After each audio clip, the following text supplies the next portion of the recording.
Good. Good morning. This is the New York City Board of Standards and Appeals public hearing for February 4th, 2020. We'll begin with the special order calendar, continued hearing items. Item number 1, 8599 BZ, 1106 Medford Avenue, the Bronx. That's why I don't have it here. Thank you.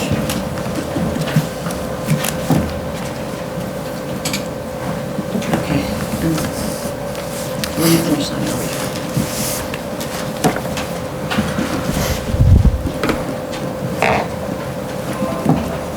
Okay, raise your right hand, everyone. Do you affirm to tell the truth, the whole truth, and nothing but the truth in your testimony before this board and to respond honestly to board member questions? I do. Okay.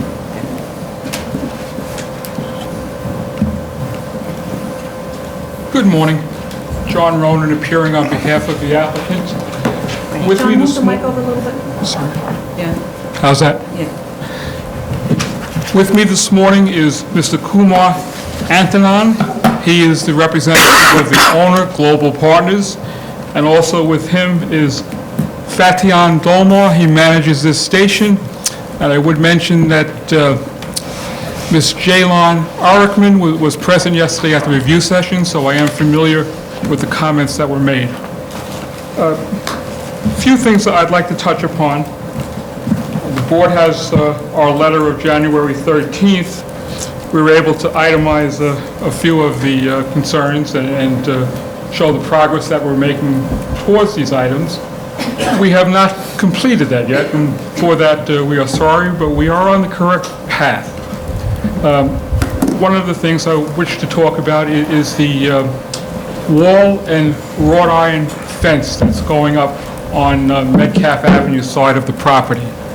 That, in fact, is being worked on now. The contractors were out there over the last 2 days. They just had some issues with the footings. We expect that that work will be complete within the next, I would say, 2 weeks. I'd also bring out the issue of the trash that's in that area. That's of concern to everyone here. That area was being used for a brief period of time with the permission of the station dealer. That was done because there was a community organization. They had a recycling program, and they needed what amounted to a transfer station. They've been told that they must get out of that area, which they've done. Unfortunately, what they've now done is moved these recyclable items onto the sidewalk. They've been informed that that's certainly not permissible either, and that if they don't move the stuff within a reasonable period of time, we plan to file a complaint with the Department of Sanitation, because we realize that that area is in front of our site. It's our responsibility, and we want to see to it that that debris is removed. The other concern that the board had raised. Sorry, what's the community organization? I'm going to have the dealer address that. I don't know the name of the organization. Okay, you don't need to, you can continue, we'll just address that after. Okay. The other item Commissioner Cheddar had mentioned was the 55-gallon drum. I listened very carefully to his explanation of that, and we're now aware that not only can it not be stored outside, it cannot be stored on the site, and that will be removed, and we can put our statement into the record to show that it's entirely off the site, and we'll provide the necessary photographs to demonstrate that. The board had also mentioned about cracking in the concrete. It's concrete, not asphalt? I was told by the dealer that it's not asphalt, it's concrete. But what we can do is we can repair that. The weather is getting nicer now, so we'll be able to do it. And then we'll take a survey of the site. We'll see the areas that require repair, and we'll provide the board with photographs of that as well. But it can't be patching that just cracks with the change in the weather, right? When we talk about repair, we're talking about resurfacing, right? Because when you just fill in the little cracks, or you remove that part of broken concrete and fill it in with others, it separates from the adjoining because it's not the same, right? I understand, and what I'll have to do, it's an area where I'm really not that familiar, but the contractor that they've been using is Island Tank and Pump. We'll make them aware of this, and whatever the state of the technology is to do this, that's what we'll do. We're not looking to do it inexpensively. We're looking to do it so that it's, stays for a number of years. If it's concrete, have somebody who has experience with concrete take a look at it. If the cracks are like hair cracks, Bring the mic closer. if they are like the width of the crack is not significant, you can just put some grout in it. But concrete is much more durable than asphalt. So if it's asphalt, I would say resurface. But if it's concrete, have somebody look at it and decide whether, and if it's Right. concrete, I'm not that concerned as if it's asphalt. So, but you're looking at it from a strength perspective. I'm looking at it from an aesthetic perspective, because we grant these applications for a period of 10 years, and I'm trying to send the site forward in a state of good repair, right? So I don't want to see a patch job. I know that you can patch concrete, but the idea is that it doesn't look like a patch job by the time it leaves here, right? So if necessary, I'm not really sure what the solution is, because other than sidewalk repair, sidewalks at least have seams so that you can replace a flag, right? And maybe that's a way of dealing with it, treated as flags, so that it can be one continuous surface that's not going to crack up, you know? Even with this one, he can saw cut, he can usually saw cut and put, like, if there is a piece that's cracked, he can saw cut it and put some expansion joints or so, and put the replacement there. Right, like a I think sidewalk, You just okay. want it to look uniform. I want it to look uniform and, right, so, yeah. I agree with you, because Okay. I'm looking at the posture that we're in right now, and we should take advantage of it. We're doing a lot of major things here. We're rebuilding that wall, putting the wrought iron fence back the way it used to look. We put in the planting. This is the time to do it. So yes, it's going to be repair work that is something that's going to last, and it's going to be aesthetically pleasing. We're not looking to get by inexpensively. Okay with that? Okay. And I think I've touched upon the items, except for, the items that are mentioned in my letter.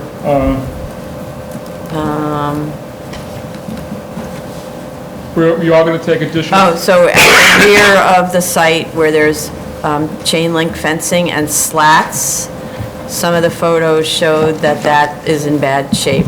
Even if it might have been installed recently, they didn't do a very good job. It doesn't look right. I think it's bending around a tree, and so Okay. If, It's just bear one with of me the one close-up second, I want to photos. make sure I got the correct area. it's actually, yeah, that one. It's actually one of your photographs, View number 3. where I think it's around a tree. Perhaps it's the problem with how, the decision on how to install that, but the fence doesn't have a top rail at the tree, it looks like. It's really hard to see. And it's not been finished off. I don't know, and if you could check the condition of the chain link all the way around Okay. and the slatting to make sure it's all in good condition and well installed, right, and well finished. Like you can see in the photograph you provided, in other parts, it's very nicely finished with a top rail, and in different parts, it's just kind of haphazard. Oh, I see, I see the picture. Yeah, exactly. Photo number 3 from my latest submit, yes. Yeah, definitely. Okay, And then we'll check the entire site to see. exactly. Very good. All right. Let's see if there was, I'm just going to go through the notes that had, but the last that we had, and if anybody else is picking up any other missing items. So we were looking at the Metcalf inconsistent fencing and the brick wall, right? So that's what that's what you're replacing right now with the wrought iron fence, right? Correct. Yes, that's correct. Okay. To just confirm, the vacuum and the air tower have been removed from the site entirely? Yes. Right? The ice machine removed from the site. Lumen levels along the residential property lines. We've gotten that I think down to it's at 0. zero. Okay. making sure that your plans are consistent with each other. So since we have time, if you could make sure your plans are really consistent. You may have done that already. I'm just going through the notes Yeah, from the okay, I last think we have, hearing. Because at the last hearing, we were quite frustrated. So I'm going through our, and the reason that we required that the owner's reps come, right? In fact, going forward, you should always bring your owners to these hearings, because it speeds up the process, and we won't have the owner will understand the seriousness of the board's comments and board's review if the owner is present as opposed to watching a video, okay? In that regard, what I'll be doing is, the chair knows that we have another matter coming up, another Bronx site coming up in May again, and I will be Same. requesting, yeah, that's. Okay, so yeah, it's much better because, yeah, owners need to take responsibility, and there's only so much you can do as their representative from afar, right? All right, then about the planting, so you're going to complete the installation of all the planting pursuant to the plans? Well, Or- that's a concern, because the people who did the planting tell me that they've complied with the landscape architect drawing, and that there aren't any further. Oh, okay, so part of it is we don't have a complete set of photographs. We'll do So that. I think the best thing to do is understanding what each of the issues is, that you take, and we've talked about this before, you're taking a set of photographs that goes all the way around the perimeter, looking at the perimeter to show, and then labeling it and showing X number of trees in place that matches the drawings, the fence has been repaired, like all of that, because we might have been able to accomplish that now, but we don't have photographs to show that everything was done, right? Okay. And then the trash enclosure, I have a note that A07 shows a trash enclosure, but it was not carried through on other drawings. So now it's on the other drawings? The trash enclosure appears on all of them? I'll double check that, but I believe Okay. that it does, yes. Okay, If not, though, I'll be certain to show it. okay. So then, all right. So then, hopefully this will be the very, very last hearing? Well, I have a request. Yes. Okay. The other item that I mentioned, if I'm correct, I believe is on for continued hearing on June 30th with a submission date of June 10th. Okay. If we could have this case on at the same time, and I'm also requesting if sure. it's possible to do this one as a decision, because Yeah, there's a lot less work to be done here. yes. I think that'd work, correct? Okay, so we can, are there any speakers on this application? Okay, we can definitely do that. We can set it up for the same hearing schedule. And so by then, so we can also have a closed vote on that date, but you will bring then, and so the owners know what they need to give you, or you need to provide on your own, perimeter photos that are keyed to the plans. And as you did with these 5 or 6 photos that you provided, on each photo you said, this photo shows, right? On each photo, this photo shows compliance with X, Properly right? caption them, yes. Yes, okay, that way we can see that you've got all the trees in, see that the fence is repaired, see the cracking in the paving has been resurfaced or addressed, and so on, okay? And also that the drums were removed, et cetera, okay? Yes. And that there's no trash. The trash is a very, That's- that's one thing I wanted to know. What's the trash pickup schedule? I'm gonna let the dealer address that. Yeah. Okay. Please state your name for the record. Hi, Fatih Dolma. I'm the dealer for the site. The trash, they pick it up 2 times a week. It's usually Mondays and Thursdays. Okay, and so, it's hard for us to know what trash was accumulating relative to this community group, and what trash is accumulating because you don't have adequate trash pickup. So, in the next, until our next hearing, Mr. Ronan, if you could work with the owner to monitor that the 2 times a week is adequate, because we don't want to see any trash piled up on top of the dumpsters. All the trash has to be in the dumpsters, right? It's, that was the issue, and it's definitely, the dumpster never gets filled up anymore once they pick it up 2 times a week. Okay, okay. But so we need to make sure that 2 times a week is sufficient, because trash was a big concern that was being expressed. And then, who is the community organization? I don't really know I took the site over not too long ago, so I don't know their name. Oh, Well, I've been told that they're gonna move from the street too, and if they don't move this week, then I have to file a complaint. okay. All right. Okay, so we have the dates? Submission date, June 10th, 2020, with a continued hearing June 30th. Thank you very Decision. much. I thought we were closing it for decision. Oh, yeah, No, sorry. no. We're going to do a closed vote the next time. Oh, okay, So sorry. it's on for continued hearing? Yeah, on for continued. Okay. Hearing, Submission June, June 30th. June 30th. thank you very much. Thank you. Thank you Sorry, for ma'am. coming. We appreciate ownership's attendance. Item number 2, 34312BZ, 570 East 21st Street, Brooklyn. You don't have to be sworn in, you just give an adjournment. Yeah, yeah.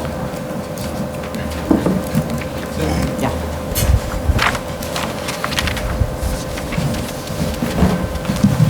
Good morning, Stuart Beckerman from Slater and Beckerman for the applicant. You just wanted an adjournment, though, right? That's correct, we just want an adjournment. Okay. Could we have a date in April?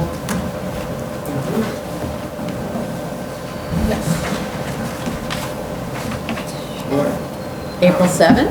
That should work, thank you. Submission date, if any, on March 18th. March 18th For submission. continued hearing April 7th. Yes, there is a submission, so that's why we're adjourned.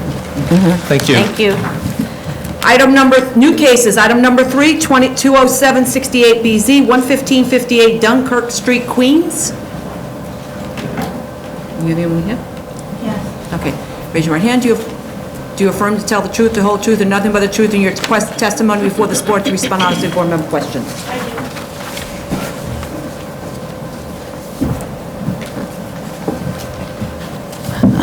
Good morning, Sandy Anagnostou representing the applicant. The owner couldn't be here today, but he will attend the next hearing. Okay. So explain to us what in the world. Sure. So I attended the review session yesterday. I also noted that the board would like the adjacent property owners to be notified for the next hearing. So just to clarify, would that be within 400 feet of the site? Okay. Or the immediately adjacent?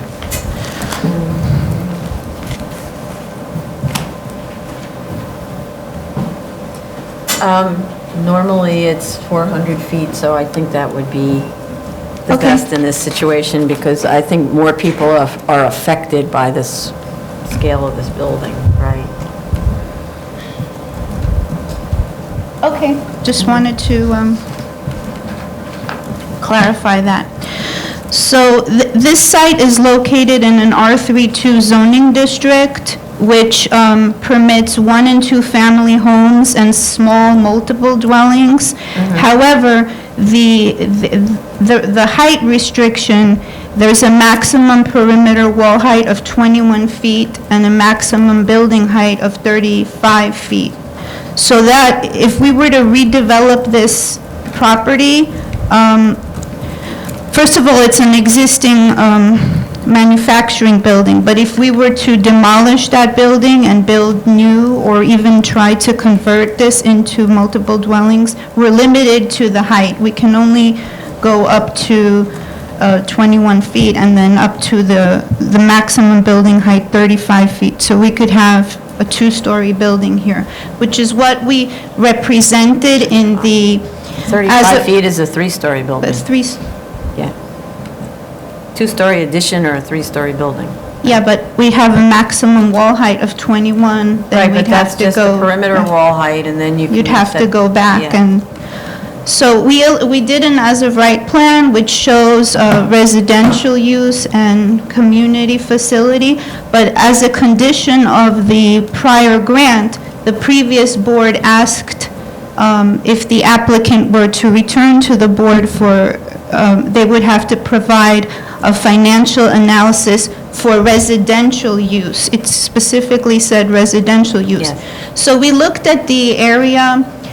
This side of Dunkirk Street is completely developed with manufacturing uses, and I'll go through the history of this site in a moment, but there's just one residential use immediately adjacent to it, and I will verify this, but I know historically that was an inn that people would come in from Manhattan, stay overnight, and then take the railroad to Long Island. I know historically it was an inn, and I believe at one time it was a boarding house.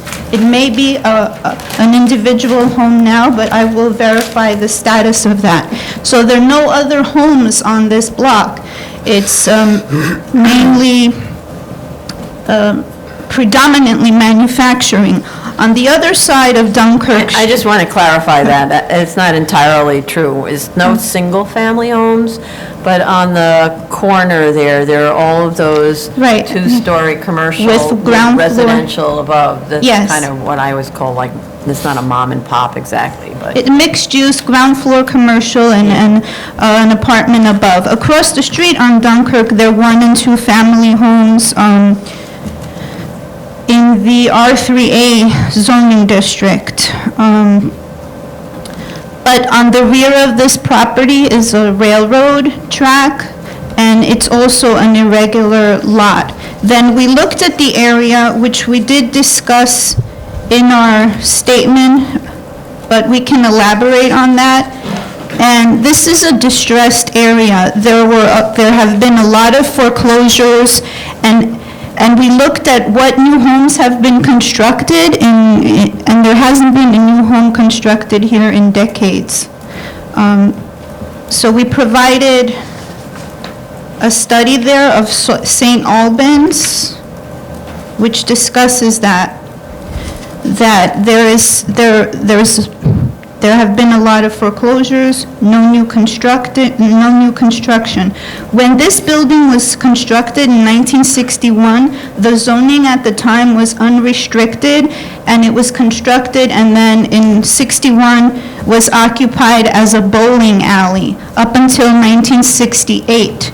Then the building was converted for manufacturing use, and the manufacturing was of vacuum cleaning bags, use of heavy machinery, and after that, and that continued, there was manufacture of vacuum cleaning bags and floor polishing accessories.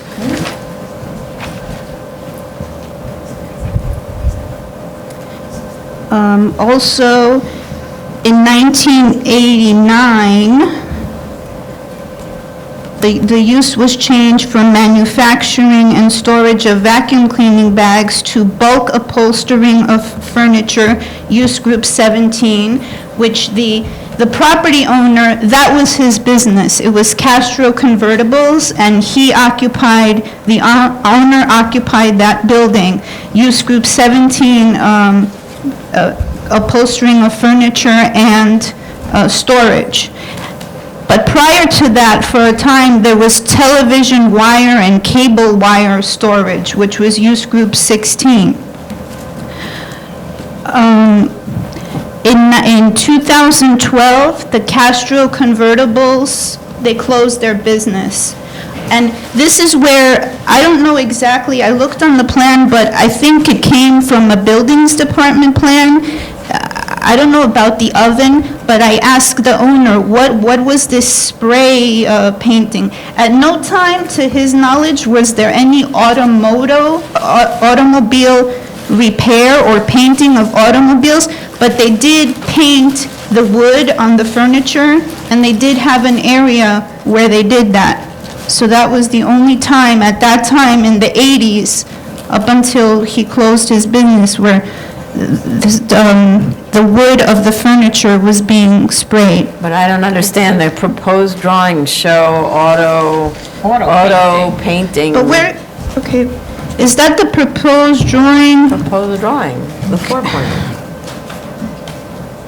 stamped received September 21st? Yeah, page 03. At the rear of the property, it says auto painting oven, and another one says oven. It's automatic painting oven. When I Googled the word auto painting oven, I get stuff to buy. P003? Yes, I'm sorry, I don't see it. right on. At the back of the site. So, actually, your drawing is not showing it, but the submission that we received Labels it, labels it oven. as. So they took and there are out the two labels. So, that's part of the problem, so whatever, we have that label that shows, and an auto painting oven, you provided us with these drawings, so, the auto painting oven is a very particular thing. It's a spray booth. Yep. And if I research online, auto painting oven, it's a thing I can just buy. It gets delivered on a truck, and there it is, right? And unless they were building metal cabinetry, there's no reason why they would have had, in lieu of painting a car, an auto painting oven, because enamel painting painting wood would set fire to the wood, right? So an auto painting oven would be something that gets so hot that it's using a paint that's in a very kind of volatile state, which is one reason why it's forbidden in so many parts of the city to use it. You need a special right? permit for it. Right. Yeah. So I know that it doesn't exist. I asked the owner, and my office inspected I think that may have been copied from a building department record, and I don't know why, if we did submit it, that was voided, and this is the most current Well, it plan. wasn't- It's the No, same no. date. It's actually the same date. The plan that you shared just now and the plan date that we are referring to, it's the same date. So somewhere, some layer was not, Yeah, so Active, it's not so- voided. Okay. It's the only set of drawings we're looking at. Right. And I think there were two sets of drawings that say auto painting, not just one. the existing one. I didn't. Yeah, probably existing. Maybe the existing and proposed conditions. Yeah, the Both. existing also shows. Both show. Okay, so we will go to the site and verify and provide photos of that area to see, but according to the owner, they have never painted automobiles here. The only painting was of the wood, parts of the furniture which were wood. But we will definitely inspect it and correct the plans to show what's Okay, really so happening there. Please show photographs of And the photos, yes. rear of that site. But there's a lot of things going on in the rear. There's illegal construction at the rear. Yeah. Right, so we will go there and verify if it's enclosed or unenclosed, because I know there was mention yesterday of the satellite images show it as enclosed, but we're showing it on our plan as unenclosed. So we will verify those conditions, provide photos, and correct the plans to show what the actual condition is. So going back to the history, so in 2012, when the Castro Convertibles business closed, the owner leased it as a warehouse for storage and packaging of cookies. And that continued up until 2015.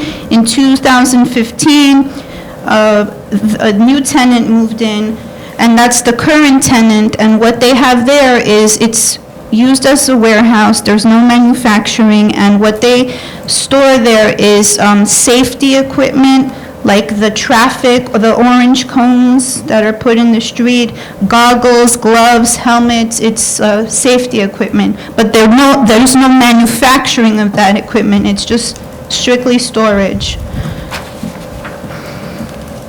So basically, what they would like to do, since the prior grant restricted the storage to the rear of the property and the rest of it, it was very specific, use group 17 upholstery, but it's very hard to find a tenant for that very specific use. So the building has been in continuous use as use group 16 and 17, most recently 16. There was never a time where it was vacant. And I've asked to provide proof before the next hearing to the board, proof of continuous use. I asked the owner for copies of leases and whatever else he could provide to show that this has been in continuous use. For a time, he did, after he closed his business, actually, he did approach real estate brokers and asked to see if he could sell the property to a developer. Developers were approached, but there was no interest in that. He tried to sell it as a warehouse, and he wasn't successful. This And was that's after the Castro? Yes, and he provided those 2 letters from brokers that tried to market this site.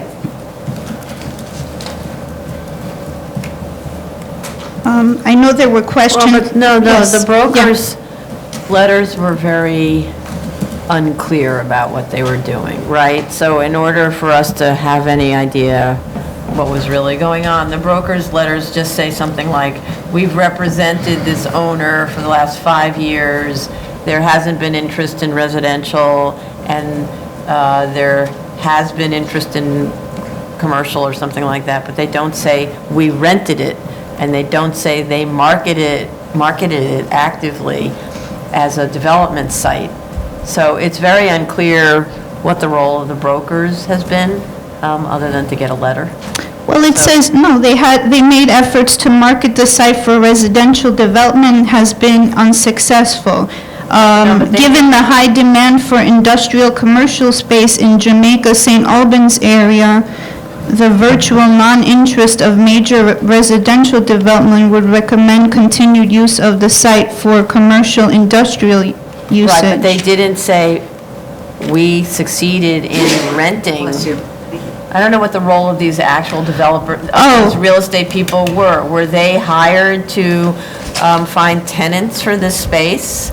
Or was there just outreach for the purpose of this application? It's very unclear from these letters. No, the owner tried to sell the property to a developer. So And- that means the brokers would have some sort of log of how they showed it and how they listed it and so on, because at the moment, it's just a letter, right? It's just a letter that doesn't really say anything. I mean, yeah. You know what I mean? It's like, if the broker had a letter that said, we had the commission to sell on behalf of the owner this property for like tear down development, and we had the listing for 2 years, and we actively put ads in the paper and co-broked with a number of other brokers, and we showed the property to 45 different potential purchasers, and of those purchasers, either no offers were made, or the offers that were made were not accepted by the owner because too low or something, then we know that there was an active effort, but we don't know anything. But just hypothetically, is it also not feasible for the then owner to have considered using the broker to find a viable tenant who would qualify for the specific use groups that this site was limited to, and that also would be acceptable, right? No, so there's two aspects to this, Right. right? The first is, that I've been talking about, is the board's request to us, the successor board, to request financial analysis. And the financial analysis we've gotten so far isn't really one. Instead, it's, we can't sell this to anybody who would use it for a conforming use. So if you're using that is your argument, then the argument needs to be, needs to be beefed up, because at the moment, I just see sort of two hollow sentences from a real estate broker, right? It's kind of like what we would do with the schools, like on the 7319 schools. We want to know that the broker actually had outreach, found potential purchasers or potential sites or whatever, and we don't see any of that here. So if you want to rely on brokers' letters, then you need more. On the other hand, you could be doing a financial analysis, which means hiring a financial analyst to do a standard, Commissioner Otley Brown to review financial analysis, right? I see. And Okay. this is what is required by the previous grant. Yes. But it specifically said residential use, so Yes, I... because it's a conforming use. Right. I mean, I'm not sure that you couldn't say, okay, community facility, but we know that residential is where the money is, right? Community facility, who's your tenant? Right, Unless you're so doing that's, if doctor's we were to offices. do the financial analysis, that's what we'd be analyzing Yeah. for residential. Right. Are you familiar with the operation at the subject property? You know where they get the plastic cones from? Can you speak No. up louder into the But I mic? can inquire, I don't know. Can next hearing, can you submit to us how the facility is being operated? How We the did facility is provide operated? Yes, it's being operational- operated. You need to lean forward into the mic because I'm not sure it's being picked up. Okay. Thanks. Well, I know that it's a storage warehouse. The days and hours of operation, it's in the statement of facts. It's a site safety equipment company that warehouses and distributes safety equipment such as gloves, helmets, traffic cones. Nothing is manufactured on the site. It's strictly used for storage. The company services the New York City metropolitan area and employs approximately 10 people.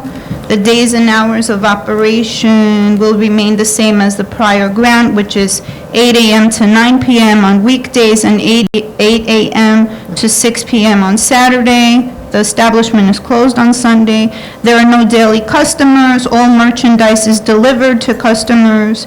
Deliveries are always received during business hours and generally only occur a few times a week. Refuse is stored inside the building. I know there's concern about stuff being stored outside, which is not permitted, and I spoke with the owner about that yesterday. We're going to provide more recent photos. But we did provide photos I don't know what occurred before or afterwards, but we provided, when we went to the site in, I think it was July, Oh, maybe not this one. we did provide photos which showed no storage in the side yard. But I'm not sure about that rear area. No, so, Google photos show the storage Yes. inside. Yeah, so I spoke with the owner about that yesterday to speak to his tenant, if in fact it's going on still, to remove everything, and then my office will have to go there and inspect it and take photos. okay, but, Actually, the photos they provided in the job folder is dated June 2019. July. The Google ones, June 6, 2019. The Google ones were like back in 2018, so because when I'm looking at satellite, yeah, we're aware of these, right? No, but a satellite photo that says it's a satellite from 2020 shows storage in the side yard. 2020? When you go, unless I'm not reading I'll the look at date it. correctly, on Google. on Google Satellite, as opposed to Street View. Street View, I know, it's the little truck drives around, but the satellite flies over however often it flies over, right? And so that is labeled as 2020. Yeah, map data 2020, yeah. And that one is showing flats or all along the side of that area. So we need to figure out something to prevent them from doing that because they're Right. not, absolutely not allowed to have storage on the exterior. Truthfully, I haven't been there in recent weeks or not since, not recently, so I can't say.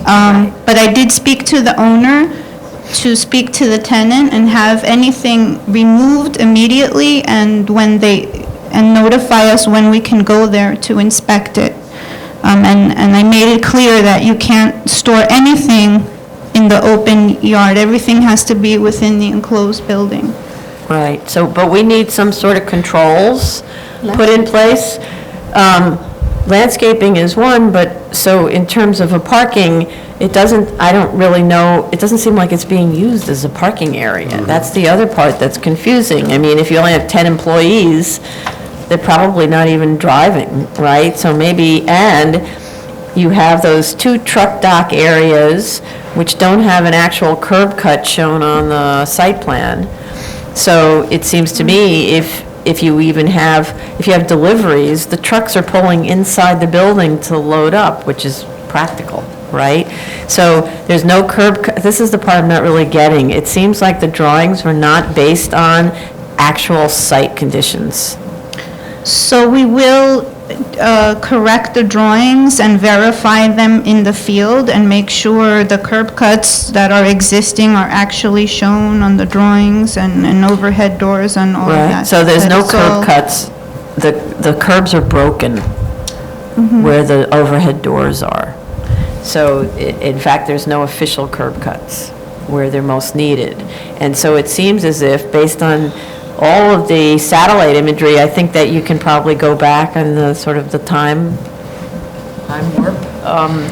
You won't find cars parked in that side yard. So it seems like perhaps landscaping is the solution, that it shouldn't be, otherwise it's just this vacant area. And it seemed like they used landscaping as the solution. There's that one sort of little tail on the site that's not being used for anything, and it's filled with trees. I don't So- think that the parking area is not being used. I mean, people do park here. But your The photos show employees- no cars, and satellite imagery shows no cars, and it used only as storage. My only, I think we could have both. That would be my recommendation, and Right, that but is. how? Yeah. And, I mean, instead of having angular parking, we do parallel parking that provides at least certain amount of parking for the employees on site. That minimizes, let's say, parking on the sidewalk, or minimizes, I mean, should the use change, or should there be people coming here by car, have some provision for parking on site, but at the same time provide adequate landscaping buffer But, around the residential lot line. Yeah, And I think both Oh. can be achieved. yes. So if you switch it to not angled parking and you just have a limited amount of parallel parking that's just along the building line, then you could have a buffer along the residential. I'm actually online for the residential building next door. I'm having a lot of difficulty Yeah. getting, Oh, but so, yeah, our Wi-Fi is very slow for some reason. But anyway, the residential building next door has a partial vacate order dating back to 2013 for illegal occupancy. So 'Cause I that think it's a- probably fits in with what you stated, that it's been used as a rooming house or something like that and not as a house, because that's what it's described as a 3-family walk-up.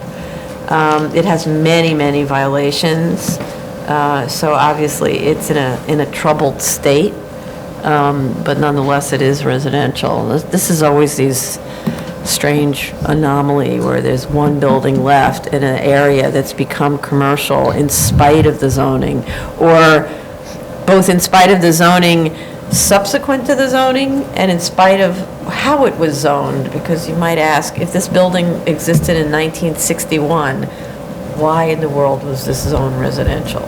You might ask that, right? but I think When it was built, it was unrestricted. No, I know Yeah. that. The point is, the zoning comes in 1961, the building is standing there, being a bowling alley. or whatever the use was.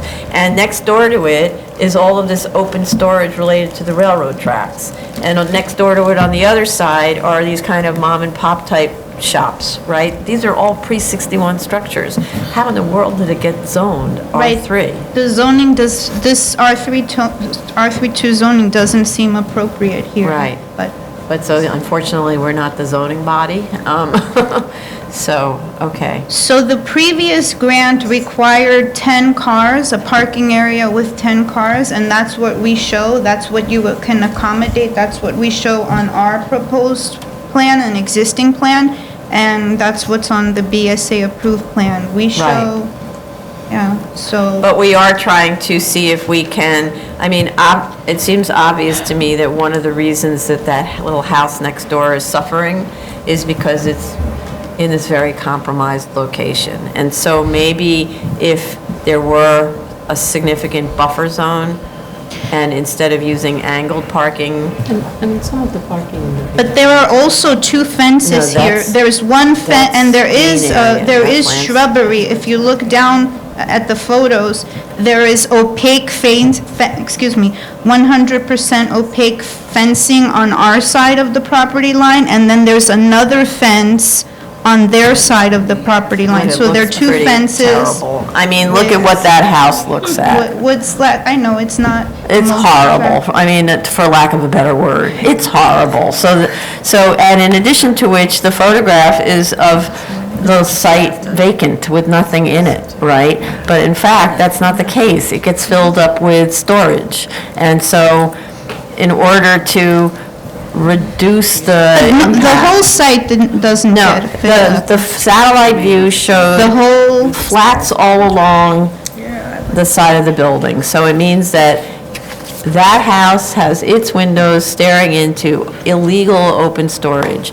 So though it's, how do you control that? That's having a building inspector come every week to make sure you're not doing that. But meanwhile, the house is affected.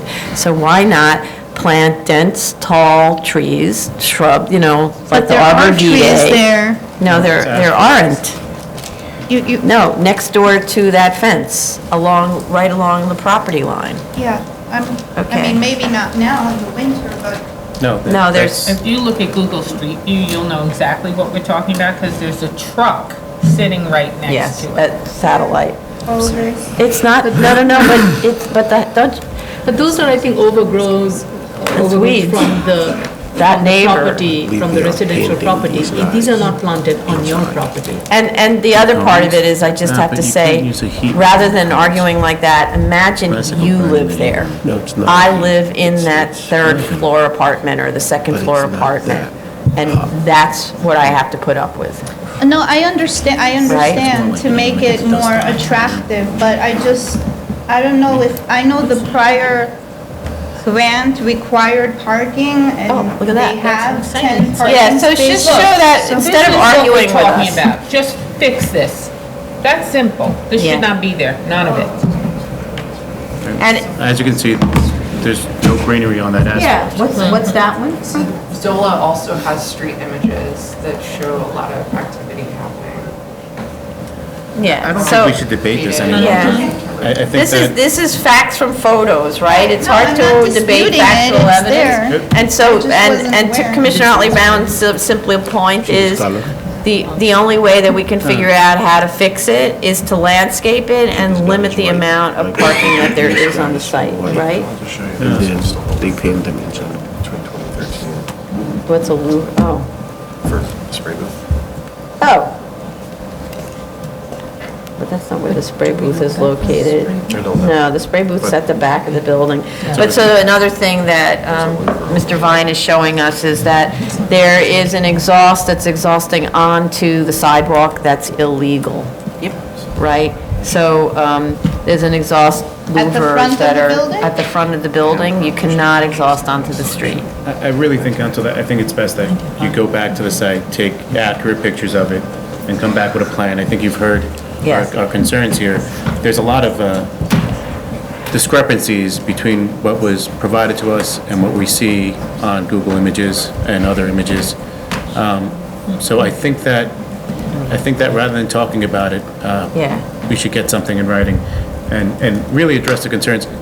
Again, you don't, if there is an oven in the back, you need a permit for that. I don't, Right. you have a lot of issues I here. believe No, there is. more than a permit, you need permission from us to have it, and the answer is generally no, There's, especially when there's a residence next door to it. especially always. I understand. I believe, Okay. I'm afraid that they get these cones manufactured somewhere, so they are saying there is no manufacturing on site, but they get them in white. And I Sure. know for a fact that this kind of color, the orange, the very glossy orange, and the other one, the dark, the gray one, They have to be painted. they have to be painted. Any like very glossy paint has to be done in an oven. Oh, Yes. thank you.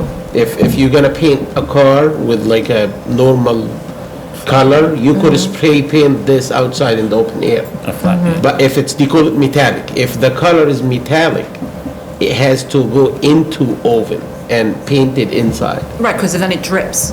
So Then the to- paint drips if you in do a that. And if nutshell, you're painting it I need outside, to it gets verify. bubbles. All right, in a nutshell, you have compliance issues. Serious compliance issues, and you're gonna have to, if you even hope to hold on to this grant, whip this place into shape so that you're in compliance with the grant. It's gonna take probably a monetary investment on your owner's part to Okay. comply. There's gonna be no back and forth debate with us about it because you've got some serious problems. If the owner's not willing to invest in this property to bring it into compliance so it's not such an eyesore, maybe you should think of surrendering the grant. Okay. You know, now on the other side, you also have to prove to us the feasibility or non-feasibility of residential. So you also have to invest money in that, in an analysis for us. So that's, you probably have to go back and talk to the property owner and say, this is gonna take significant investment because the board is not convinced on any level with anything that I've told them today. Thank you. And regarding the as-of-right residential, the number of units is two. I believe you're permitted way more than 2 units in that huge building. No, not two, no, 20, it's 20 23, units. you're No, permitted. The the number of as-of-right that units they in gave the you, as-of-right. or Oh. It's two Huge apartments. apartments. Two apartments. Oh, I see. Each is Oh, about I thought 70 they were multiple units. No, It's it's two like huge two apartments? 7-bedroom Oh, apartments. I didn't Yes. understand that. Oh, okay. It's a very Wait a minute, nice but it's a building. two-story building. There's a second floor that has Yes, more. the Downstairs- second floor. Downstairs is living It's a room and duplex. upstairs, it's, Oh, these are gigantic apartments. Yes. Oh, I didn't study them. Oh, wow. Yeah. Oh, wow. it's kind of marketing-wise, it's not realistic. Well, let's just say in another neighborhood, those things would sell like hotcakes. But in this neighborhood, maybe Yeah, we're exactly. talking about a lower income group, and you need to design a project for the group that can purchase there. Right, and if somebody's looking for a 5-bedroom unit, they're more likely going to rent the house with the 3 or 4 or Yes. 5 bedrooms, not live on top of a community facility backing up to a railroad. Well, and then that's the other thing is, I believe it's built very deep, and when you're next to a railroad, you wouldn't build as deep as the site, which you're not allowed to do anyway, but you would pull back and really landscape it. It actually could be quite nice. You can even check with the railroad about whether they have any like restrictions on building close to that railroad. No, but I'm just saying you would pull away because Yeah. you don't want to be close to the railroad, right? So you would provide a really nice garden with lush vegetation, and so you wouldn't build however deep that is. It's extremely deep site, right?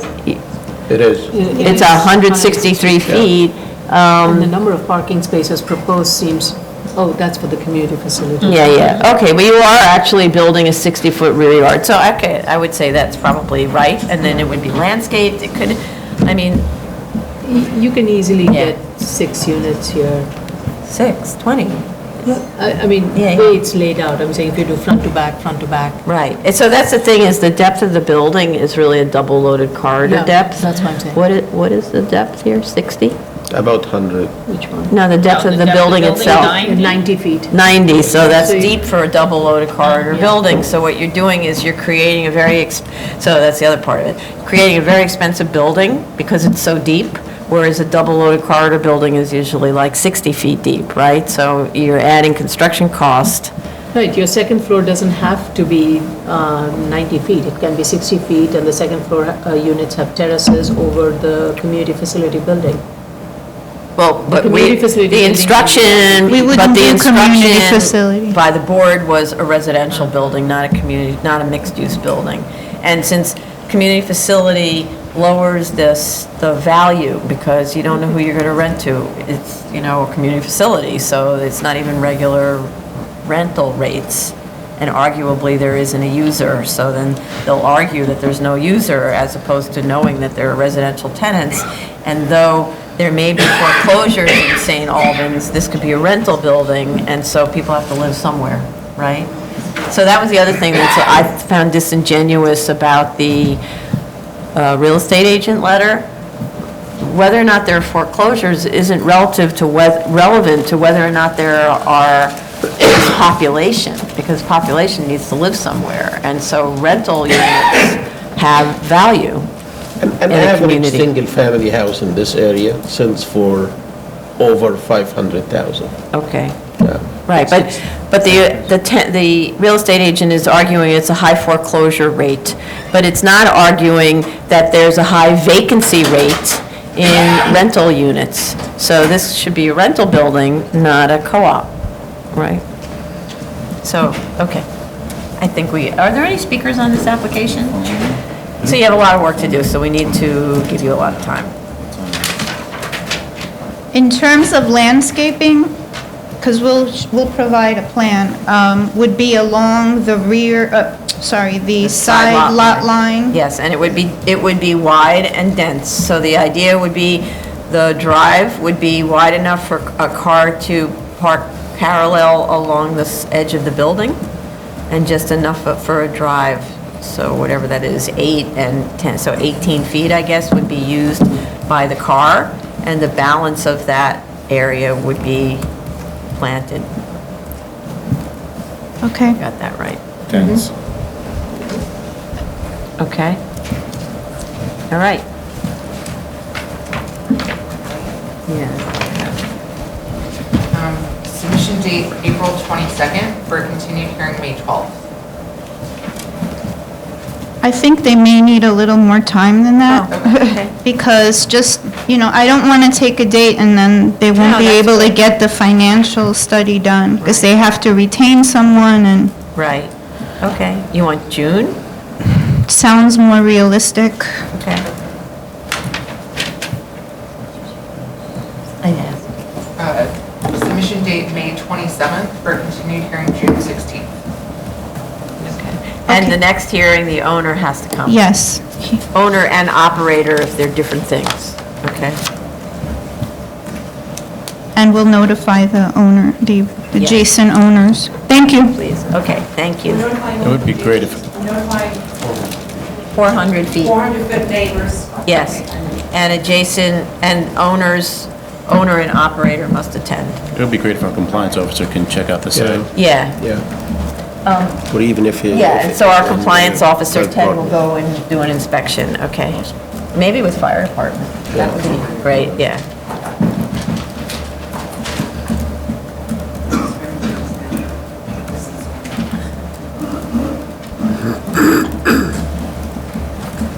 Item number 4, 12013 BZ, 1815 Forest Avenue, Staten Island.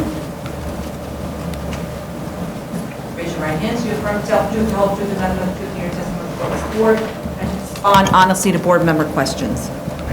So item number 4 is 12013 BZ. Fire department objection. Yeah. Good afternoon, Madam Chair, Commissioners. Neil Weisbart on behalf of Spillane Parkside, the franchisee of the McDonald's located at 1815 Forest Avenue.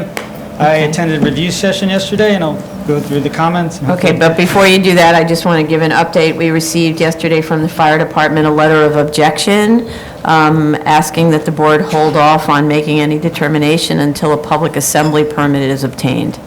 can address that now if you, Yeah, just for sure. Inspector Daly. Did you know about it all? You knew about it? Yes, Oh, so okay. the PA permit will not be issued by the Department of Buildings until a certificate of occupancy is issued. The PA plan has been submitted to DOB, it's been approved, and there's been an inspection that passed for the PA portion. So assuming the board approves this extension, we will get the C of O, and then the PA permit will be issued within a week. Okay. Well, the fire department will talk to us about this. Okay. What, you want to talk to him now? Okay. John Daly, Fire Department. We have no objection then, Okay. if they do require the board approval in order to get their C of O and PA. Okay. Great, Thank you. So the first comment was regarding the photos. The first photos we sent were corrupt or in response to notice of comments, and I sent to Ms. Chu on Friday. I don't know if you have them. Yes. I sent clean Oh. photos. I didn't get them. Okay. The board requested that we notify owners to the next hearing. We will do that, but I just want to confirm that we did notify owners about this hearing, but we will also do the same for the next hearing, if you want that for Oh. The Jason, extension of term, you notified owners? Oh, no, you're correct. I apologize. Yes, so we'll do that for next hearing. Yeah. Understood. Okay, the next comment was that there was no some landscaping was not installed. So we believe landscaping was installed but has died. We will put that landscaping back on the plans. Our only issue is that we're hoping to get this closed before the spring, and I don't know if we'll have the landscaping installed till April or May. Why do you need to get it closed before the spring? Well, we just wanted to close it as soon as possible. But you haven't been maintaining the landscaping, so you're not in compliance. Okay, then So we'll when ask for a when we long have a adjournment. non-compliance, we need compliance, right? Okay, so we will do that. You also requested acoustical data showing the sound transmission. We will get the specs for the menu board and prepare a sound radius diagram, but just want to reiterate, this is an extension. The community board did notify neighbors, or it was posted, and I know that sometimes that can fall through the cracks, but at next hearing. No, the point is that the community boards, every community board is different. Some don't notify anybody. They may be posted on the outside of their own building, but there is no way for neighbors to know that there's a hearing. So I don't know about this community Okay. board. We just know there's so many different ways they deal with As posting. far as we know, there hasn't been any complaints about noise, but maybe we will have a quicker hearing so they can attend, and if there's an issue, we can address that, Yes.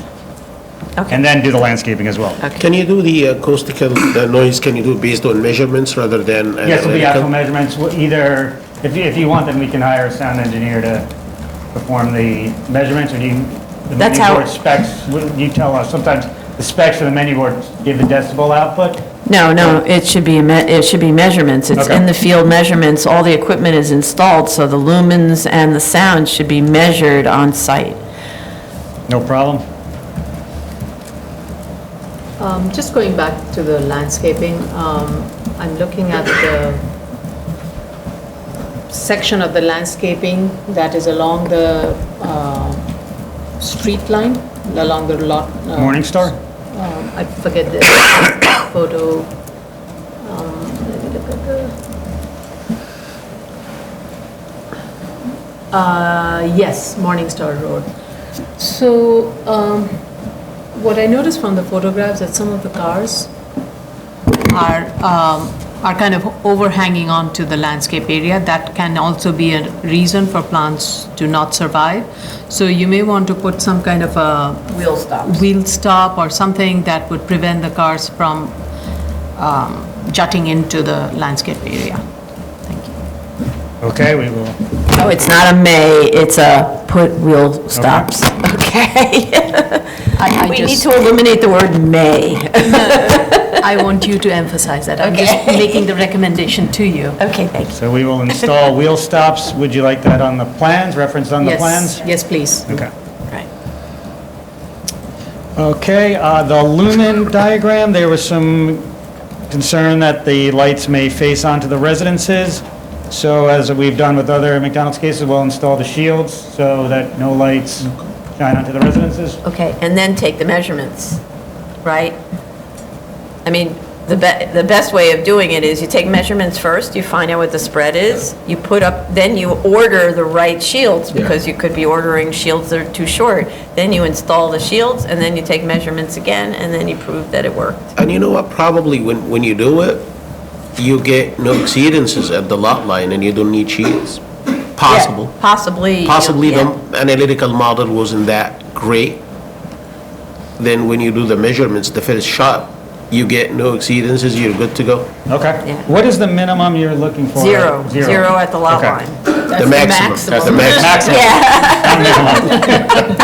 You really want it to be bright. How- Yeah, maximum, sorry. Well, one time I was at a hearing, a neighbor said, we actually like the lights. I don't know if you remember that. They- That was Boston Road's McDonald's, yes. We Well, if we remember. can't get a neighbor to attend it next year. And I say think it. we made an exception on that and put that note in the resolution, should anything change.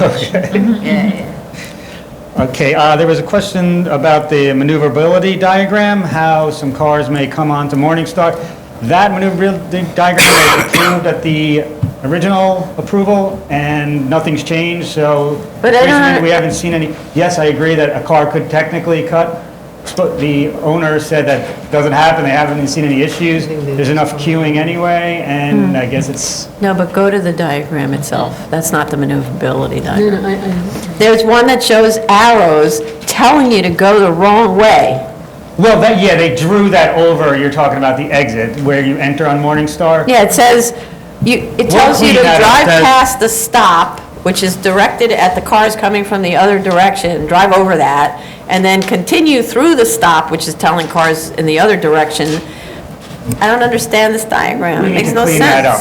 Yeah. We will show that the traffic flow is through the correct entrance, not through the stop sign going the other way. Yes, please clean up. I have a question. Why is there a loop, especially I'm talking about the loop and the, along the Forest Avenue?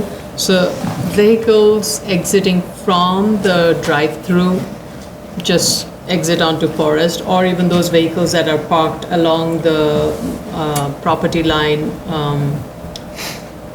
can exit onto Forest. But then from the Forest, there's another connection that takes you to the entrance. So Is there any either you reason? can park over there and eat your food, or exit on Morningstar, which gives you the opportunity to go left on Forest, which you can't do if you exit off of Exactly.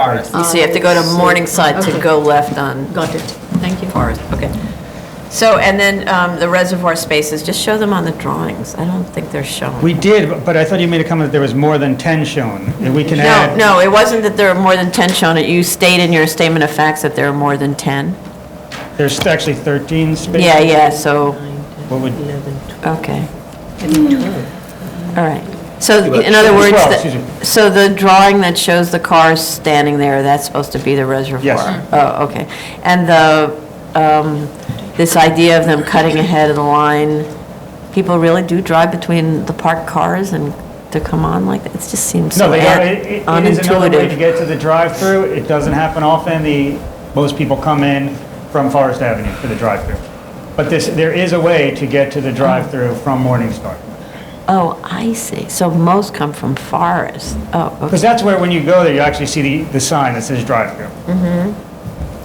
Sorry, not to belabor the wheel stop, you should also provide the wheel stop for the parking lots that are facing the rear lot line, because there also, there's landscaping. So wherever we have landscape. Wherever there's landscaping. Wherever there's right. landscaping. I'm not sure if we have enough reservoir space for, if, let's say, let's forget about the drive-through, cars driving through, coming from Morningstar. Let's say this doesn't exist. If cars are coming from Forest and make it right into the property, do we have enough? Yeah, because you have the option of going to either menu board. It's a dual menu board There's two line. menu boards. Oh, okay. Oh, I thought we measured the reservoir from the menu, not from here. No, you go from here, From the the pickup window, window? and Okay. then you go all the way around Okay. to, Oh, that's interesting. Okay. Yeah, that's, So this is more curiosity because, as you know, I'm not a specialist in this subject, but I'm just curious about this. What if the person at the menu board can't decide? Can't. And then 2 menu boards. That's why Two they have menu that boards. 2 menu Ah, boards. So okay. they're constantly taking alternate orders. And they'll tell you, pull up to the first menu board, you pull up to the second menu board, and they just keep alternating. And there's also Oh, where do plenty they of tell room. you pull up to the first menu There's board? usually a speaker or a sign that says use either menu board. And so you just go to whichever one looks empty, you split.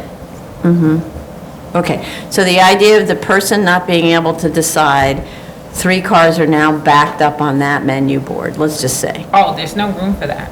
There is no, that's why I'm asking with Commissioner Shetta's question, there's no there's room room. for really a Not to backup. back up. You're not going to back No, not up to back up. No, waiting no. for somebody. You're going to look and go, I'm oh saying my cars will God, not that back up person's onto like the there street. forever, and you're going to the other To the other one, or to you're get parking this. your car because you can't stand it anymore. Basically. Okay, okay. I appreciate Commissioner Lee Brown knowing how to I fix that know, all over. it's shameful and embarrassing, but Don't I be do know embarrassed, someone this. otherwise they'd be out of business if no one used it. Okay. So the trash dumpster, I know that the board is requesting that these dumpsters be installed away from the residents. Yeah. However, it says proposed, and we'll clean this up on the drawing, but that's existing, and under the original grant, there was a concern about that, and it was enclosed in masonry. And if you're asking us to move that, and this is not a McDonald's application, this is actually the franchisee who's paying for all this stuff, that's a huge burden to actually reconstruct a masonry trash container.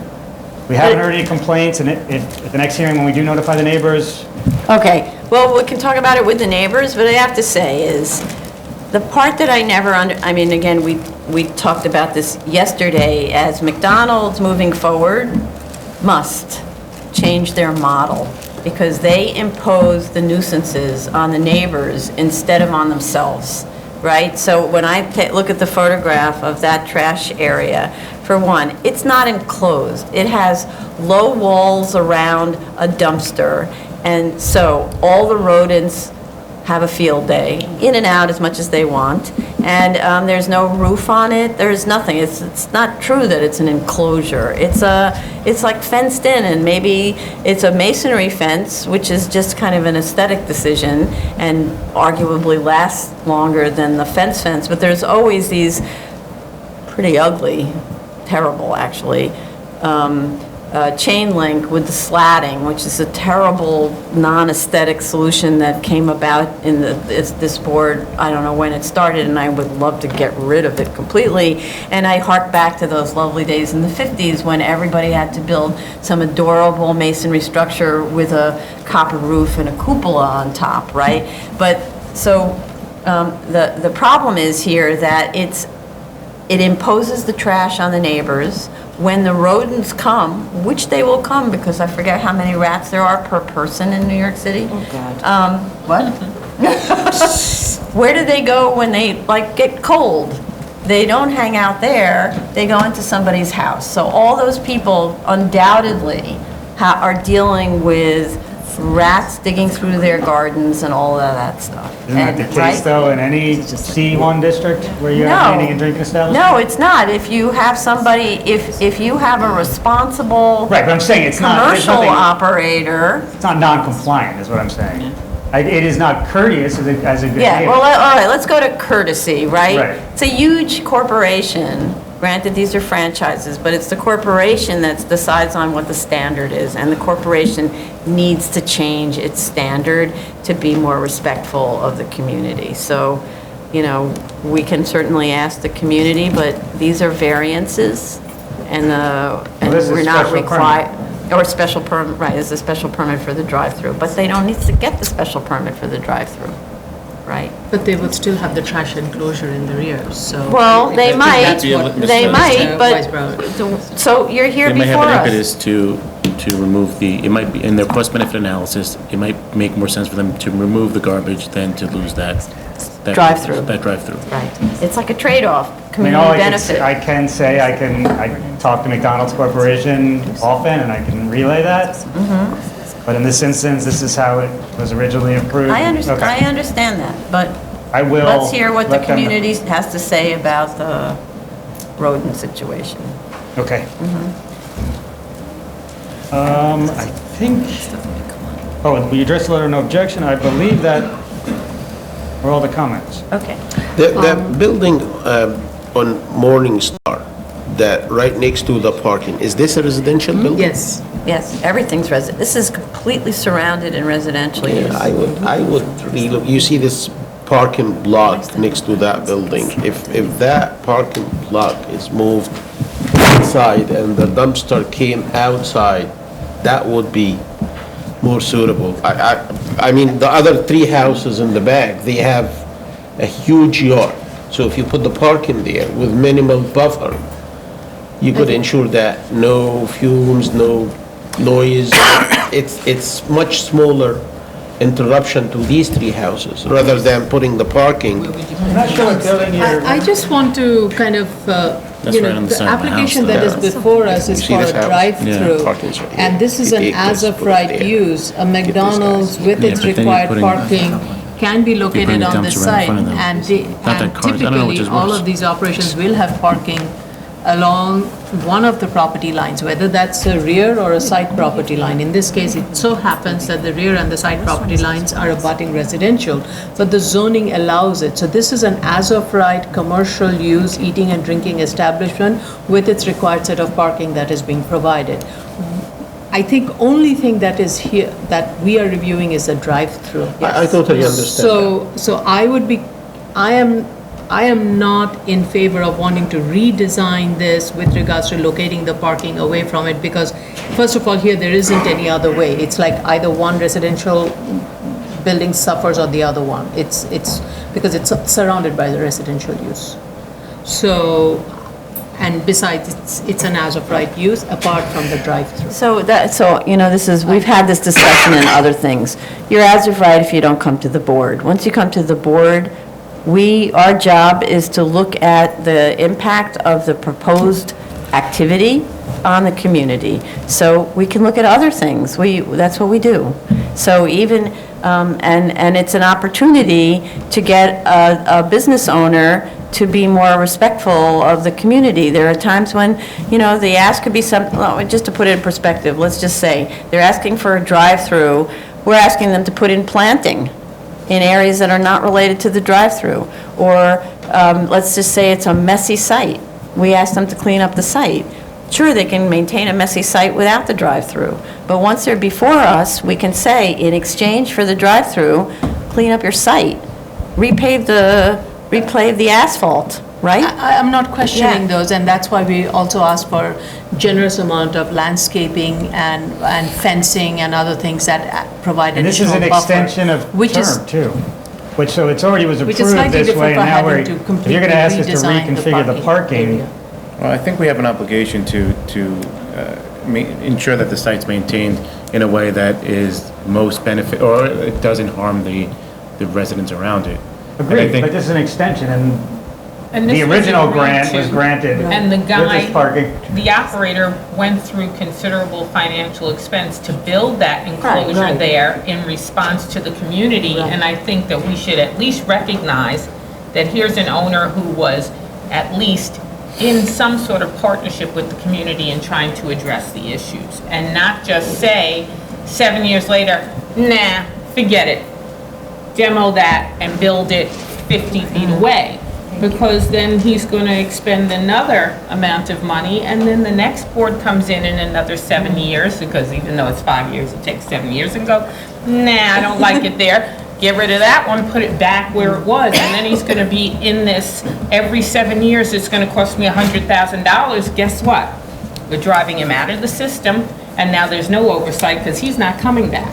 Well, I think what was stated was, let's see what the neighbors say about it, and Right. we'll go from there. Yes. And Right, I just, that's what I we're- just want to make myself Right, more and we clear. were fine at that point, but then you were talking about, well, if we just move this and move the parking from this side and put the parking over Right. here, let's see what the neighbors say. We don't know. Maybe the neighbors will say, you know what, they put in the brick enclosure and we just have some minor tweaking that needs to be. We don't know what the neighbors are gonna say. That's fair So enough. let's That's just wait fair. before we That's fair. redesign. Right, no, I didn't say I do that. think it's not fair to require like a complete rebuild of the entire site, but when we've learned a lot as we go through these things. So we have done things like, say, you don't have any landscaping here, cut landscaping, right? We know the prior board didn't ask for landscaping, but we see, like we just looked at the last case, right? We see a problem with that site, you're gonna need to do something. The only thing we can think of at the moment is to cut landscaping. If you can come up with another solution, that's another solution, right? But so I think a lot of it is an iterative process. When an applicant comes back for an extension, sometimes you learn there's a problem, right? Sometimes you learn they're like model citizens, and oh my God, they use tweezers when they weed the garden, right? So, okay.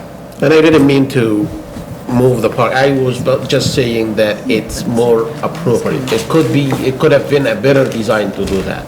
But I didn't mean that it's illegal, I understand it's as of right, but I was saying it's probably more suitable to move it inside. I mean, you know, if you look at this, if you'd had, the parking would have lined all the edges, and the trash would have been up against the building. And going forward, that's the way it should be approached through these new special permits, I think.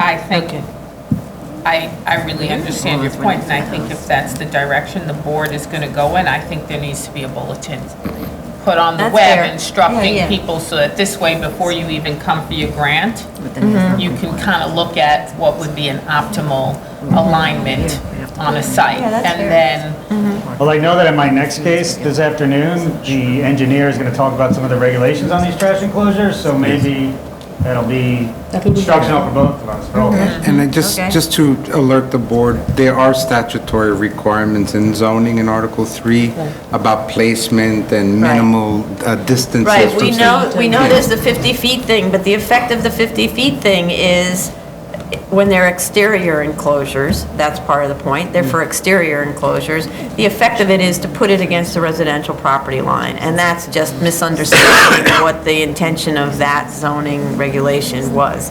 That was assuming very deep sites in commercial districts where you're not right up against a residential property, right? And I think also trash enclosures, like we see on so many buildings, are inside, right? Almost every building in New York City, on this kind of a city, has its trash enclosure inside the building. So, okay, enough with this. Let's, are there any speakers? Yeah. Our plans, the prior BSA approved and the proposed plans refer to the trash enclosure with details EX001 and EX002. I can't find those on the plans though. So we're going to make that clear. We're going to clean up the drawings, show you what is existing and what is proposed. Okay, but he's also talking about the detail. The detail, there are no details. The plans refer to details for the trash enclosure. Okay, we'll include those. I just have comments on the fencing, especially along the rear lot line, along the residential lot line, and this is based on the photos that were provided. Okay. Those slats need to be fixed. Some of them have come undone, so if you can just look into that. Okay.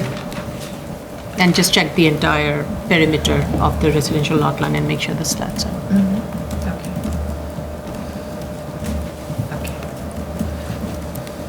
So if we can have a short adjournment to see, and we'll notify the neighbors, and then figure out what's next, and then have and then for the next hearing, we'll have the landscaping completed.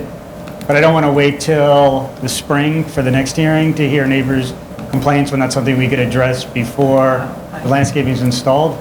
If that's okay, I think it would be a brief hearing. So the thing is, landscaping season is April. Right. So, Well, what I'm saying is, if we have our hearing and there's some neighbor concerns that we need to address, I would like to do that, because if we have our next hearing in April and there's neighbors' concerns, we're going to have to adjourn again to address those. So I'd rather figure out quickly if there are any issues with the neighbors. If so, address those, install the landscaping, and that would be... yeah, let's just see if we can accommodate that. Yeah, the best we can do is the end of March. That's fine with us. Okay. Submission date March 4th for continued hearing March 24th. Okay, thank you. Okay, so you need to notify neighbors fast, right? So Yep. they have- And make sure, use the notification form. I have a That good allows them notification. to submit in writing and also to appear, Yep, right? I have a good notice. What it is. Okay. Thank you. 3-4.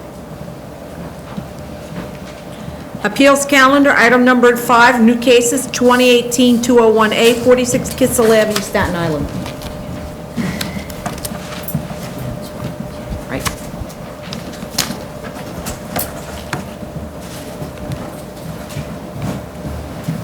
Good morning. Todd Dale for the applicant.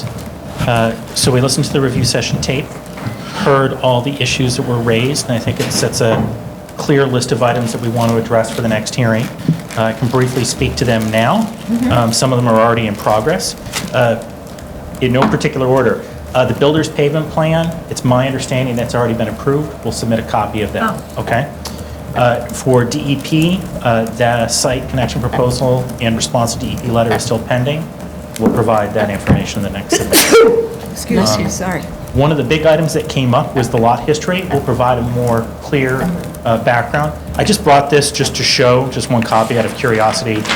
I can point it out right here and pass this up. This is the linen tax map that just shows that on, our current initial review, this interior lot has always been an interior lot, at least since 1961. But we'll provide a little bit more information on that as far as the history. What, you called it the what tax map? That's the linen tax map. That's actually, It was in the linen. yes. Something else. It's the old school The tax map. original But, yeah, that we'll you provide wrote some on more information about the history of the lot. It's actually interesting, if you look at the block next to look it, at that. the block next to it also has. Sorry, what's the date on this? You provided this in the materials, but it wasn't I don't think we dated. provided the linen tax Oh, map. you know what, maybe I It's found October. it on Acris, so Right. it's, yeah, it's on Acris. Those linen tax maps, the dates vary. Before they started digitizing all of the tax maps and updating them, they used to just track all the changes 1975. handwritten with Right. pen. And you can see they would have little dates in there where they write with a red pen. So this and looks like it's from the 70s at least? Probably 60s, Right. 70s, most of them. They vary as far as dates. There's one that's dated 1978, 79. Yeah, well, even 85, 76, there's lots of dates all over, Yeah, 2005, 06, because it's an There's- updated map, right? So what Right. you want is one that's contemporaneous I with the just, that was just an change. initial Yeah. example to show you that. I think I saw that too. Right, but we'll get more information. We may order Sanborn maps also, which may be able to provide more information. But this interior lot, we believe it's always been an interior lot. The block next to it has a similar interior lot. I don't know the full history, but we'll expand on that. So There one was thing- some question about I the... just Sorry. want to ask to follow up with that. The development that I'm referring to where you have those little semi-attached houses, if you could find out when they were constructed, because they're either constructed post-61, in which case then we have a current zoning lot coverage requirements, or if they're pre-61, then it's like the whole story is different. There was no, as far as I know, lot coverage restrictions in the 16 zoning. So you're speaking about the semi-attached that are on our block? A little more history. So if you look at the block itself, there are about 6 of these houses, these semi-attached houses that were all built at the same time. Okay. And that's where I'm like, well, wait a minute, wasn't there some kind of a lot coverage restriction? So if it's post-61, then you have an issue. But if it's pre-61, like, that's off, it's like a pre... We'll take a look at that in conjunction with lot history. I also just briefly would speak, there was, I think, a question that was raised about the RP 602 and some of the tax lot changes. Yes. Just to clarify, I think it's the 2 subject lots that comprise this zoning lot, what they did is they adjusted the tax lot to increase the finger from our subject lot that fronts on Kissel to a width of 21 feet, which would then allow for the 20-foot driveway. The lot that fronts on Amelia Court is not part of this zoning lot, but the property owner reached an agreement with that tax lot. If you look at the older tax lot, I don't know if you still have that up there, you'll see there was like a little portion that went up. Essentially, the agreement just flattened it out and made it an even border, which would allow for the parking spaces and the frontage space. But we'll point that out. But there's never been any access on Amelia. It was just essentially evening it out is the best way that I can describe what happened with that tax lot arrangement. With respect to the plans, we agree it's sometimes interesting to see the hand-drawn plans, but sometimes they can be a little difficult as far as the points. We'll reach out to the architect. I know there were a number of things, but we'll reference the video, but we'll make changes, including but not limited to clarifying the parking spaces and the distance. There is 6 parking spaces that are proposed, where 5 are required. If you don't look at the most recent version, but you look at the previous version, you'll see that those 4 are behind the existing home, and then there's 2 that would be in the garage, and that's where the 6 are. We'll make sure that it's much clearer on the plan. We'll also dimension those spaces in order to show that the frontage space is the 30 by 30 that's required by the fire department. We'll make the borders of the zoning lot and the tax lot clearer. I realize it gets a little bit muddled, but we heard the full list, and we'll point that out to the architect on those points. There was a question about the declaration of maintenance for the driveway. We know the standard format will provide a draft restrictive declaration based on the plans. We'll review the statement to make sure that it corresponds to the zoning. I believe the most recent statement does. I think there were some errors in the original statement, so I don't know if the updated statements change it. We'll check. We'll make sure that it corresponds. Cross easement. And then the cross easement was the last item, and we'll check that. Okay. Our office wasn't, involved with that, but if not, we can become involved with that to draft it for the property owner. But those items we agree all need to be expanded upon. We have a clear list of marching orders, and as I said, some of them are already in progress, and we'll provide that to the board, and I think that it should address at least that piece. Great, and I don't think we have fire department on this. Do we have fire department on this one? No, okay. John Daly, Fire Department. No, we have not reviewed the plans yet. We just received it this past Friday, and our Bureau of Operations are currently reviewing the plans. Hopefully, by next week, I'll have a letter. Okay, great. Thank you. All right, If great. any comments come to the fire department, obviously we'll address them. Right. I don't know if there were any other issues. I think that We was a were summary. curious, and it's not something you can answer, but we were curious about the dry wells and what the community boards was talking about when they said, what, 150? 120% of water retention on site. I have to say that was very interesting too. I hadn't encountered that before. I do know that, I think it was the chair that pointed out, this is an interesting situation where the zoning lot, the existing building is in the flood zone, but this building is not, because of the boundary, and it's an interesting situation. Yeah. As I said, the DEP process is still in review. We'll see if we can get some narrative to explain that as far as it is. I don't know about the 120%. They're committed to obviously addressing this issue. Just to provide some background for the board, this is a situation where the property owner is actually intending to occupy this building. This is not a this is, I want to live there situation.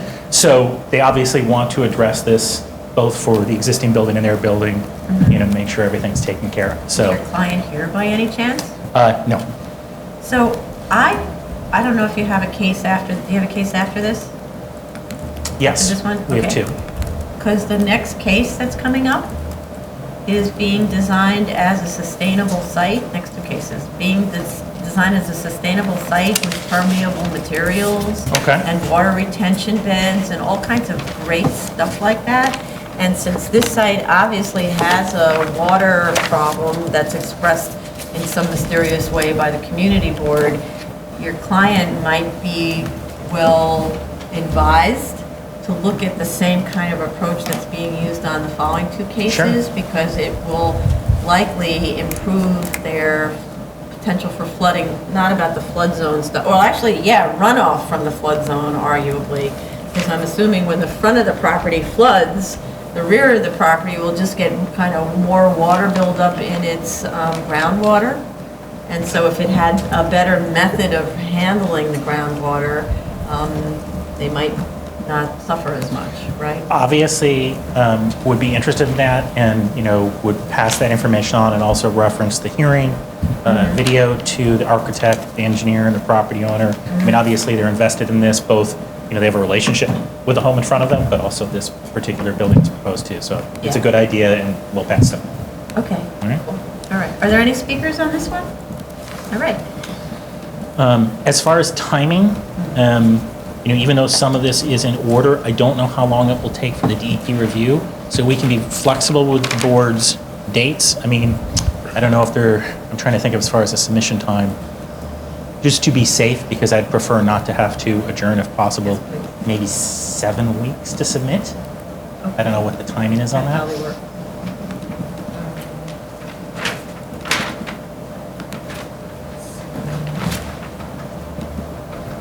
7 weeks. date is, yeah, all February, all of March, that's probably too soon. Yeah. Submission date April 1st for a continued hearing April 21st. That should be good. Save time. Thank you. Great, thank you. Item number 6, 2019-185A, 57 Fletcher Street, and item number 7, 2019-186A, 53 Fletcher Street, Staten Island. Just come and sign here. Yeah.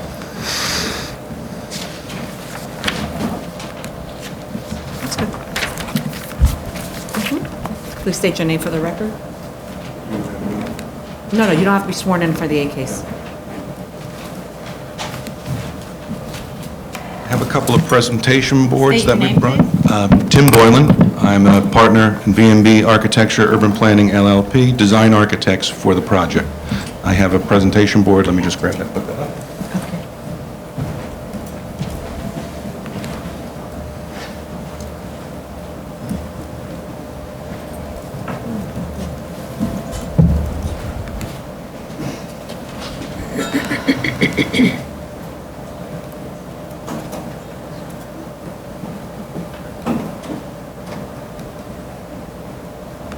You can take the mic with you, Tim, when you go to the... Okay. So my question is, I know that there was a review yesterday. I have a presentation prepared, which is maybe 10 to 15 minutes.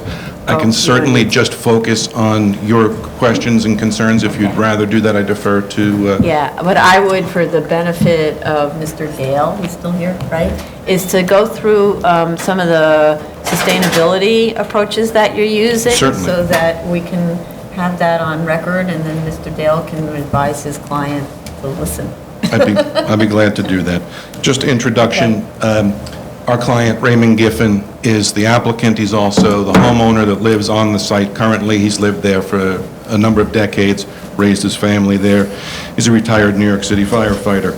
He would like to build 2 additional 2-family homes on his zoning lot. The zoning lot size is 16,666 square feet, quite considerably larger than is necessary to build the proposed amount of development. Specific to some of the site design,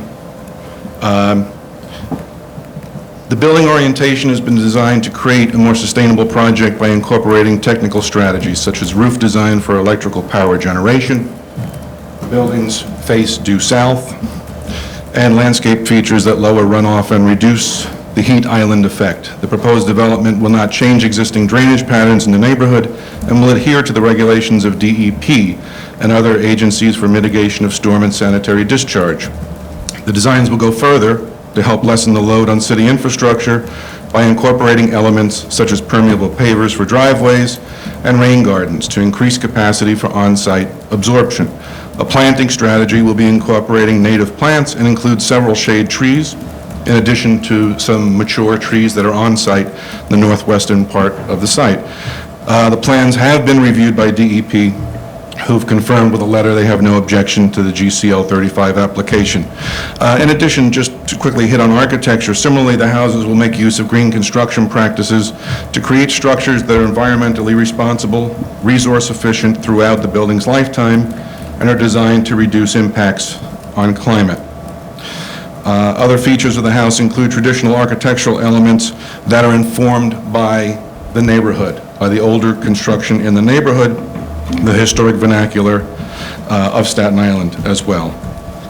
The houses proposed will have small open entry porches, deep overhangs and eaves, and will bring in natural light in the winter and designed to deflect sunlight and reduce heat gain in the summer.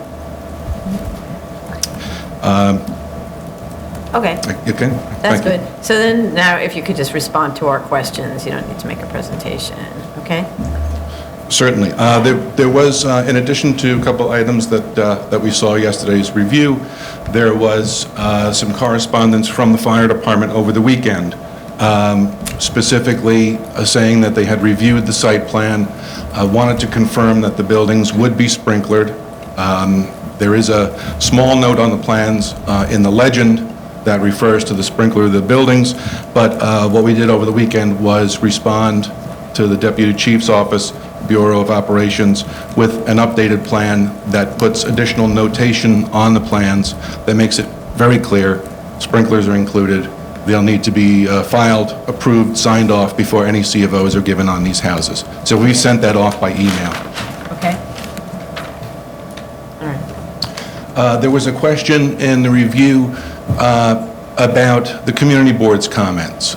We met with the community board. We made a presentation of about 15 minutes, which shocked them on a GCL 35. The comments to the land use, from the Land Use Committee were very much from their neighborhood area committee, who obviously live in the Rosebank neighborhood. They know the neighborhood very, very well. I would just really characterize the comments as being very, very much concerned about overdevelopment in Staten Island, in their neighborhood, and so on. As I stated, this is a property owner who's lived on a large site, raised his family there, he's been there for 5 decades. He's also very concerned about overdevelopment in the neighborhood. And so he basically charged us with coming up with a design to add 2 houses to his site that was a very low-impact design for the large-size site. And that's how we approached it. And we did share that with the community board. We hope that they would recognize that. They did to some extent. I don't know if there was a specific comment that they made that the board was interested in, but that's how I would characterize the conversation. But so maybe you can explain this part, because we read it and we don't even understand what it says. They said they're against the project because of the existing narrow roadway, period.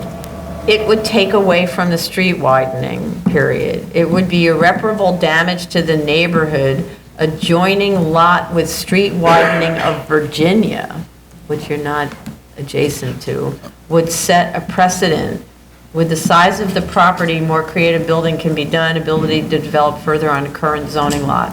So we're not understanding these comments because, as we said yesterday, Fletcher already has buildings forward of the widening line all the way up and down on 2 sides, except for the subject block where your client's house is in the middle of the street widening. I can share anecdotally some of the conversation that took place in front of me during the course of the meeting. Apparently, there was a property owner with property on Virginia Avenue who had came to them at some point prior, and they were talking about how they could not let that happen. And here we have another project, and even though it's of a very, very different design and scope and so on, they saw it as a challenge that may open up a door to a project that they were very, very much opposed to. Oh, okay, I see. So they're really talking about somebody else's project in that comment, okay. Yes. All right. All right, let's see. Are there any speakers on this one? We still need DOT. Yeah, we don't have DOT, and fire department, I don't think we have a sign-off letter, right? Yeah, okay. I have a point on DOT, if I could. An application for a builder's pavement plan was filed with DOT. It went to the DOT Borough Office for waiver of alignment and grades. Those waivers were granted, and the builder's pavement plan was approved. All infrastructure is outside of the zoning lot, so it's outside of the privately owned portion of the bed of the map street. I reached out to the project manager, but I'll Okay. reach out again and see if we The need to get project a letter. manager, we need a copy of We the need a approved. letter from, Yeah. I don't have a letter from them, but I have a copy No, of the it's- approved plan. it's Yeah. the land use division from Kalila Stewart. I see, okay. Yeah, Antica Guru, yeah. If there's anything that you need from me to move that forward, please don't Yeah. hesitate. But did you submit to us a copy of the approved builder's pavement plan? We submitted a copy prior to it being approved. It had been filed, it was under review, and we sent it. Now we have an approved, which I can absolutely Yeah, forward. could you email me and then I Yeah. can send it to Absolutely Kalila? will, yes. Okay, good. All right. I don't think there was anything else, right? That's it.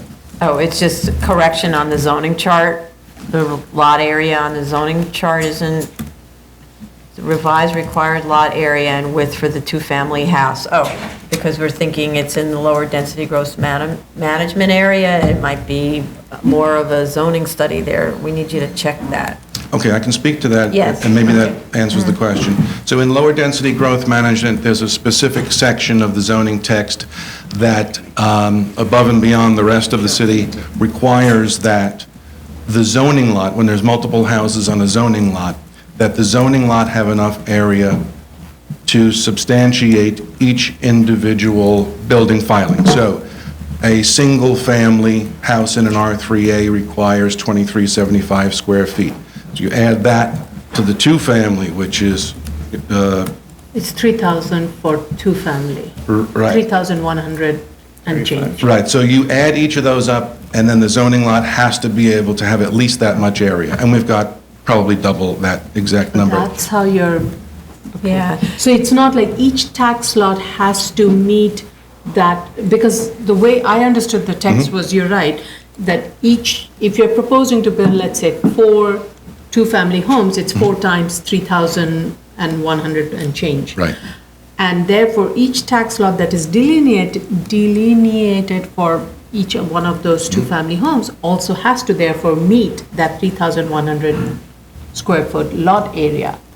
And that's where I'm seeing the discrepancy. I understand. Yes. So the zoning chart, I understand, it's for the entirety. But I think the tax lot, my understanding is it also has to then be that minimum lot area and the lot width. I don't believe that's the case. I certainly will go back and double and triple check, just to put this to I rest. agree with you, yeah. I thought that each tax lot had to meet the requirements. I think at the end, Standard it has, requirements of we are 20, not going to was it waive this, 23? it has to be pursuant to the underlying zoning and whatever DOB determines. Yeah. You know, Right. No, but the question is, what's the underlying zoning? That's what we have to clarify. I can share this. What's the requirement? I'm sorry. And Sorry. it needs to meet the requirement, right? Okay, I can add this to the conversation. That would I be- served on the Lower Density Growth Management Task Force under Mayor Bloomberg. Both my partner and I were appointed to positions on that body. I do remember when those additional requirements came into the text. It was proposed by then Council Member Lanza on Staten Island, if there was any question. And basically, the zoning doesn't apply to individual tax lots, but those buildings, the requirement of that area has to be in the zoning lot. But I will go back, I'll double check, I'll pull out the language, Yeah, I'll forward that with an email to make sure that we address it completely. okay, Yeah. okay. Because I thought it was following the South Richmond Special District, because there, that is very clearly laid out. In South Richmond, yes, Yeah, right. and I No, thought it that's was a good point, mirroring yes. that. Right. We'll totally clarify, and then we'll put Thank you. that to rest, yes. Okay, and I think we, The waiver. yeah, the 71G. waiver, right, exactly. So you really, please, ask for the waiver. If you don't need it, oh well, right? But we have had the experience on Staten Island where we, let's say inadvertently didn't grant one of the waivers, and then the applicant had to come back to us like square one. And we had to have a new hearing to grant a new waiver, right? Yeah, I can talk to that. So, the original request to the building department on this project was that they issue the GCL 35 objection, so that we can go ahead with the process.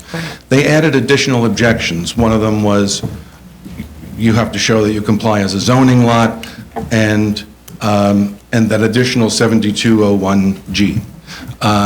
I was informed at that time that they put that 7201G at the Staten Island office on every single, it's basically a catch-all, right, in my opinion. It's out there as a catch-all, specific to widenings, and Staten Island office, and probably Queens and Brooklyn. I'm not that familiar with them.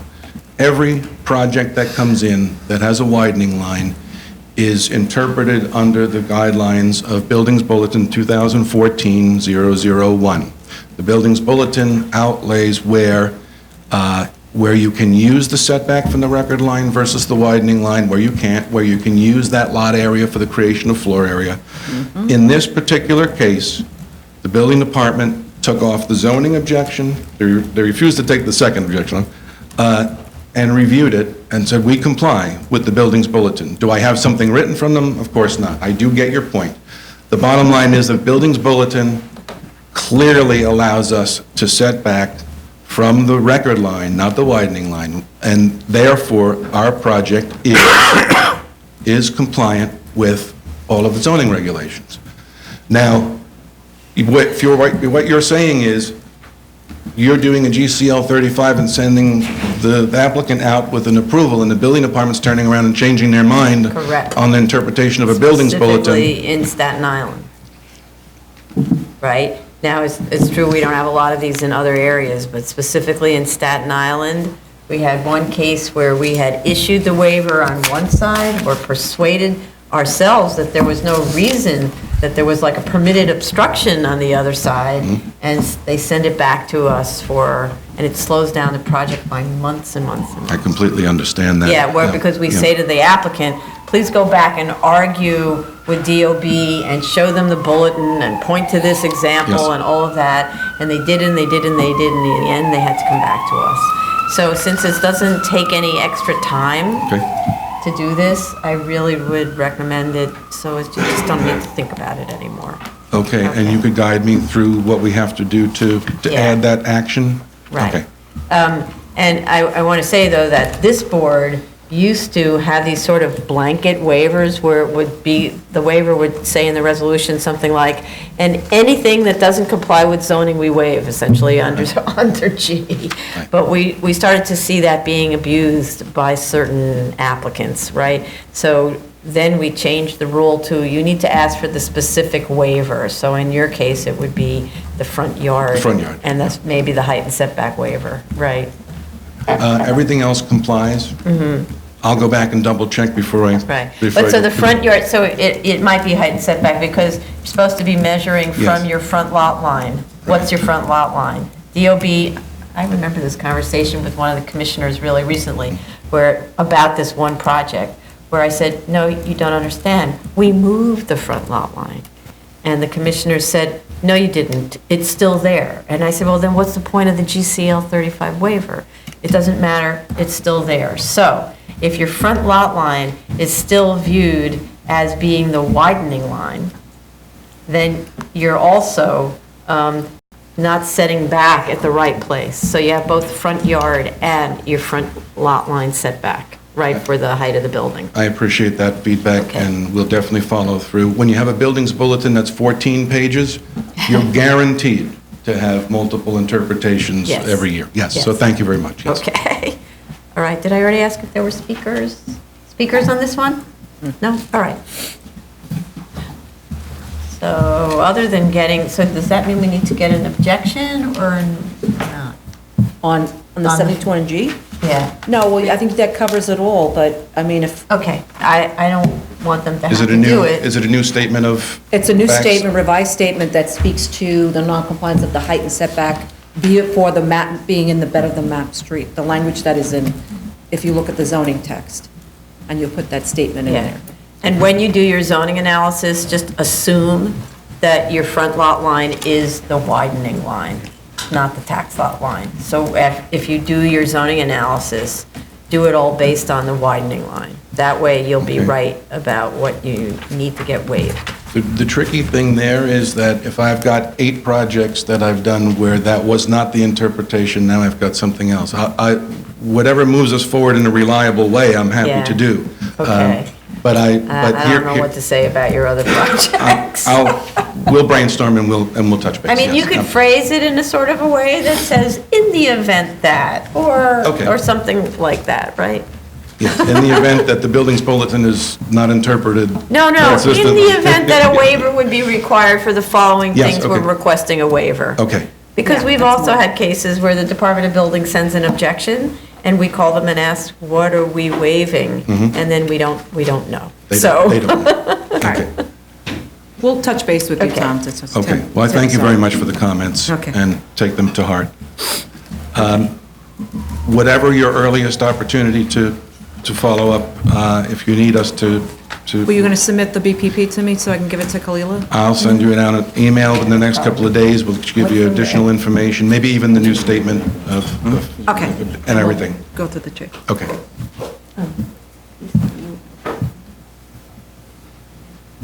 oh, okay. Okay, submission date, February 26th, for a continued hearing, March 17th. Okay, It's on both cases. Yeah, on both. on both. Okay. Thank you very much for your time. Thank Appreciate you. it. Yes. And we're going to take a 10-minute break.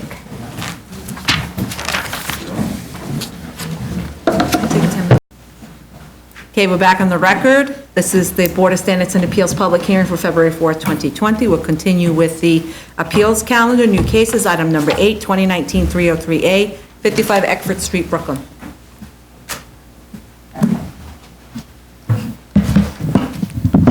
Richard Lobel of Sheldon Lobel PC for the applicant. Good morning.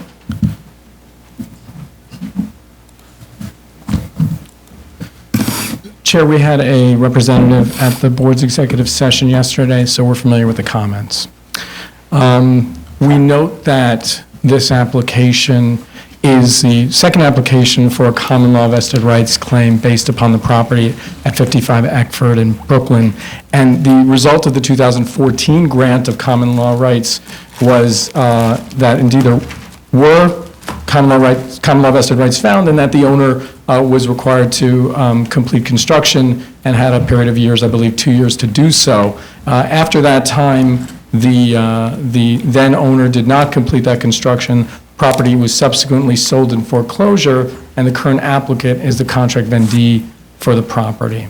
So I think we probably should start with an inquiry as far as what the board must determine pursuant to this hearing and this inquiry, and then see what additional commentary we can provide with regards to the board's permitted scope of inquiry. So the case is fairly well made clear that a subsequent owner, an interest, is able to take advantage of a prior claim of vested rights. So Putnam Armonk, which was the case that was cited by the board, clearly discusses that vested rights accrue to successors in interest. So indeed, in Putnam Armonk, they discuss the fact that the finding of vested rights is one which basically would be prohibited from inquiry by zoning boards subsequent to that finding. So in essence, it says that there's collateral estoppel, which attaches to those rights, which essentially means that the factors leading to a finding of vested rights have been satisfied. There was substantial construction, there were substantial expenditures, there were valid permits, and so that finding cannot be disturbed. What the inquiry was in Putnam Armonk was very specific, which is understanding that that finding has been made and vested rights has accrued.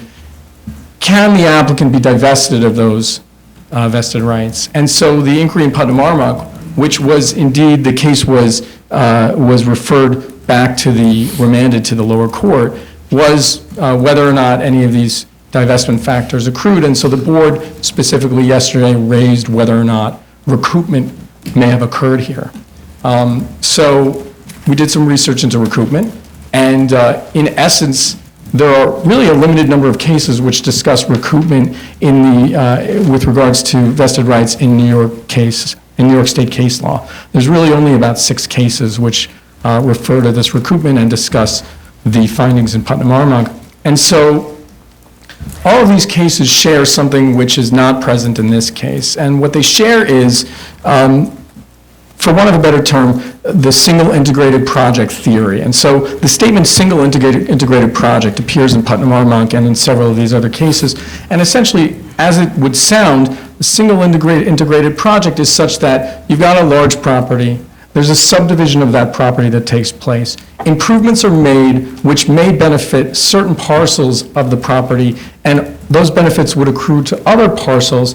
However, the remaining parcels are not built yet. So, for example, in the case of Putnam Armonk, there was in excess of 500 homes that were to be built on the subdivided property. They were divided for convenience sake into 4 larger quadrants, and so improvements were made such that homes were built on quadrants 1 and 2, but not on quadrant 3 and 4. So single integrated project theory, SIPT, says, well, wait a minute, normally we ask for substantial construction and substantial expenditures on the property in question. However, pursuant to this theory, we're going to allow you to establish your development plan, file for your, in that case, subdivision approval, do improvements to the water system, the sewer system, and infrastructure, and your rights to the remaining parcels, those vested rights, will accrue to those parcels, despite the fact that you haven't put a shovel in the ground.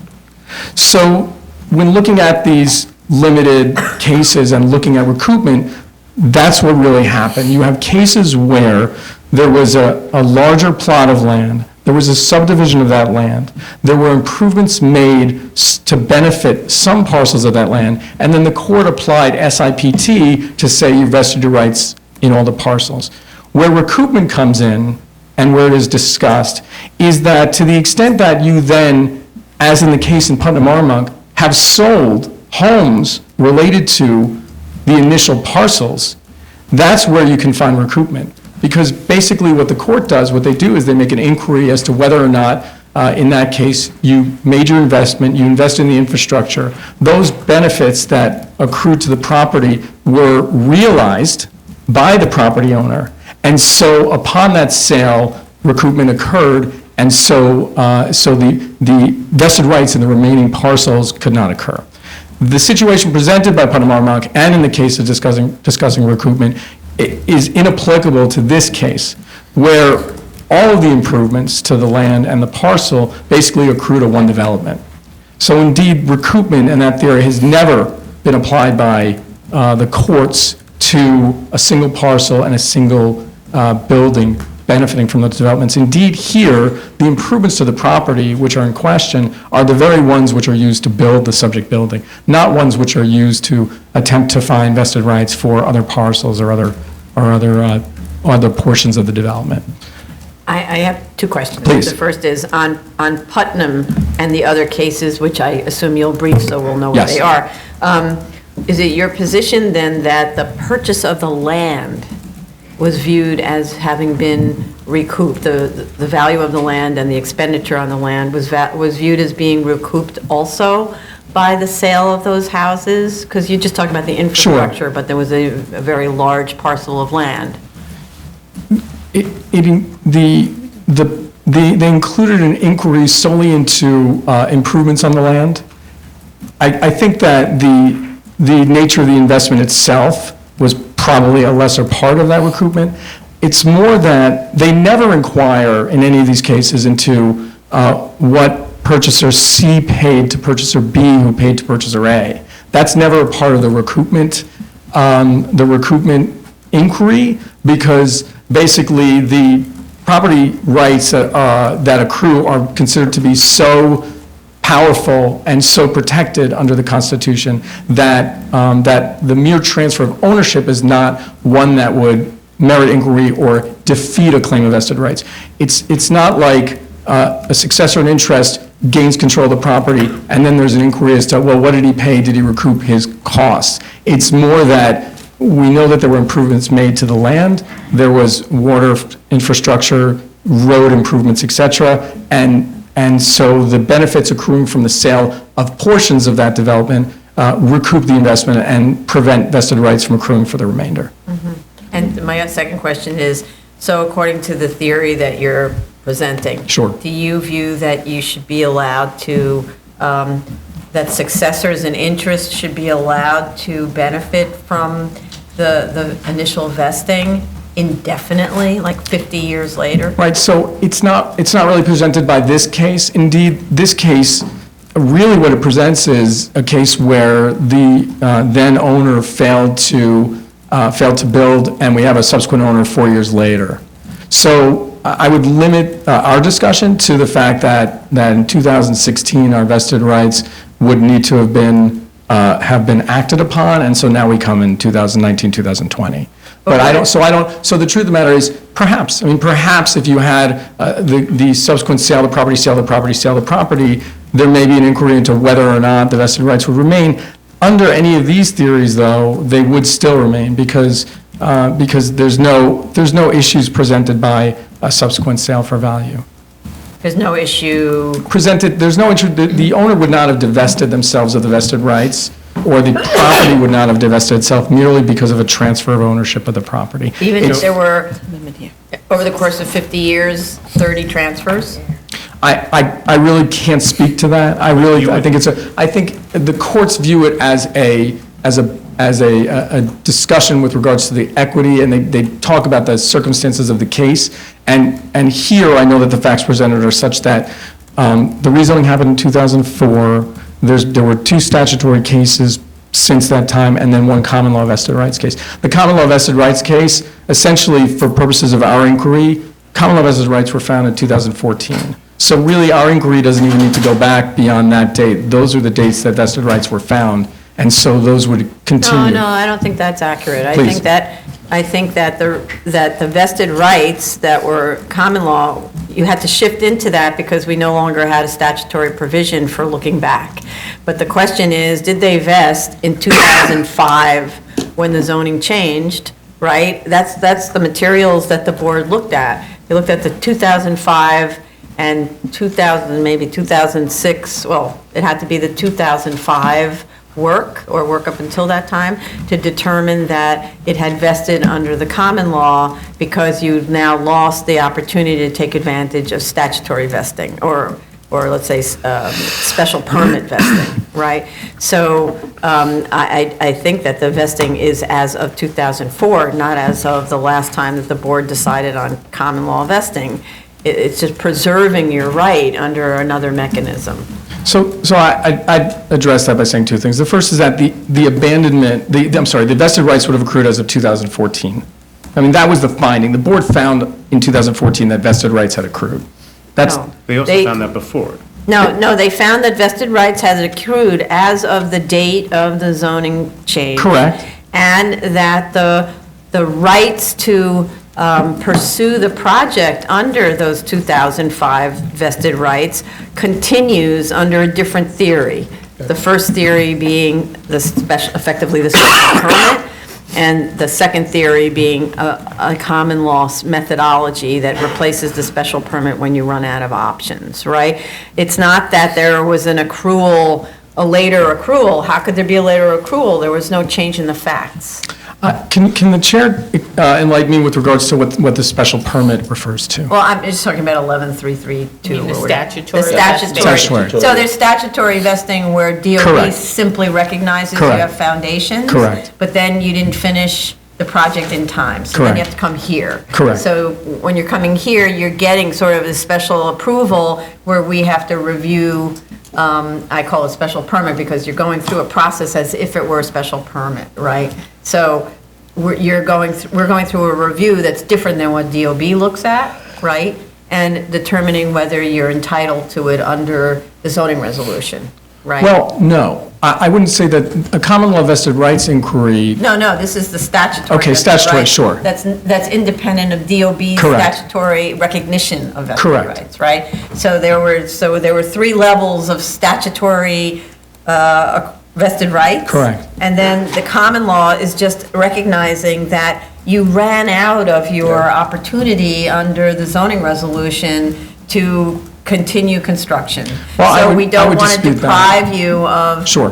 what we said that back then was permissible. We're giving you another chance. But the question, and that's under Putnam, right? So, but then the next question is, how long does this go on for? Sure. And as you may know, we had another case where it was, I don't know if it started off being a statutory vesting, but eventually it moved into a common law vesting. And they kept coming back here over and over and over again with an explanation that eventually we'll do the work. Sure. But in that case, it was a completely abandoned site. There was no question about that. It was Right. a nuisance. They had made no efforts whatsoever. They'd been marketing the site. I don't know whether it ever transferred ownership, I don't remember, but in any case, they were marketing it for sale. And we said, you've abandoned, in that Sure. case, it wasn't a recoupment discussion, it was an abandonment discussion, because you've made no efforts in 14 years to do even one thing. Sure. And when HPD imposed violations on fencing and so on, or DOB did, it was HPD who ended up installing the fence, right? So that's a clear version of abandonment under the Putnam three-pronged Sure. test, right? Go ahead. I was just, do you agree that it could, that vested rights could be abandoned just because of time passing? Right, so- And no work being done? I just want to know if that's something you agree Commissioner, to. could you make sure the mic is closer to you, please? I'm sorry. So, first of all, I would just clarify the position with regards to common law vested rights.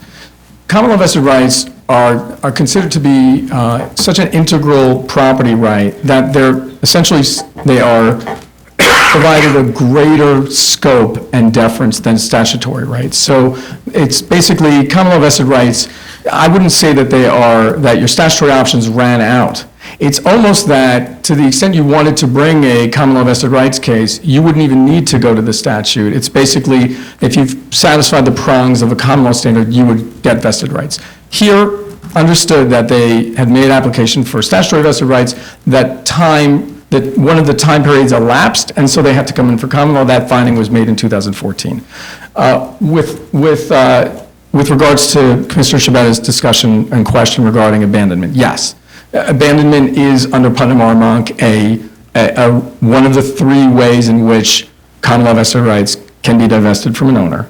And so, and as much discussion as there is with regards to recoupment in the case law, there's even less discussion of abandonment. So in Schoonmaker Homes versus Village of Maybrook, there was again, single integrated project. There were over 400 units that were planned to be built in the form of single-family homes, townhouses, and multifamily housing. And so the owner there and the developer there had developed all the single-family homes and all of the townhouses, and there had been a lengthy period of, I believe, what amounted to be years and years and years where they did not build the multifamily. And in that case, the number actually was passage of 20 years.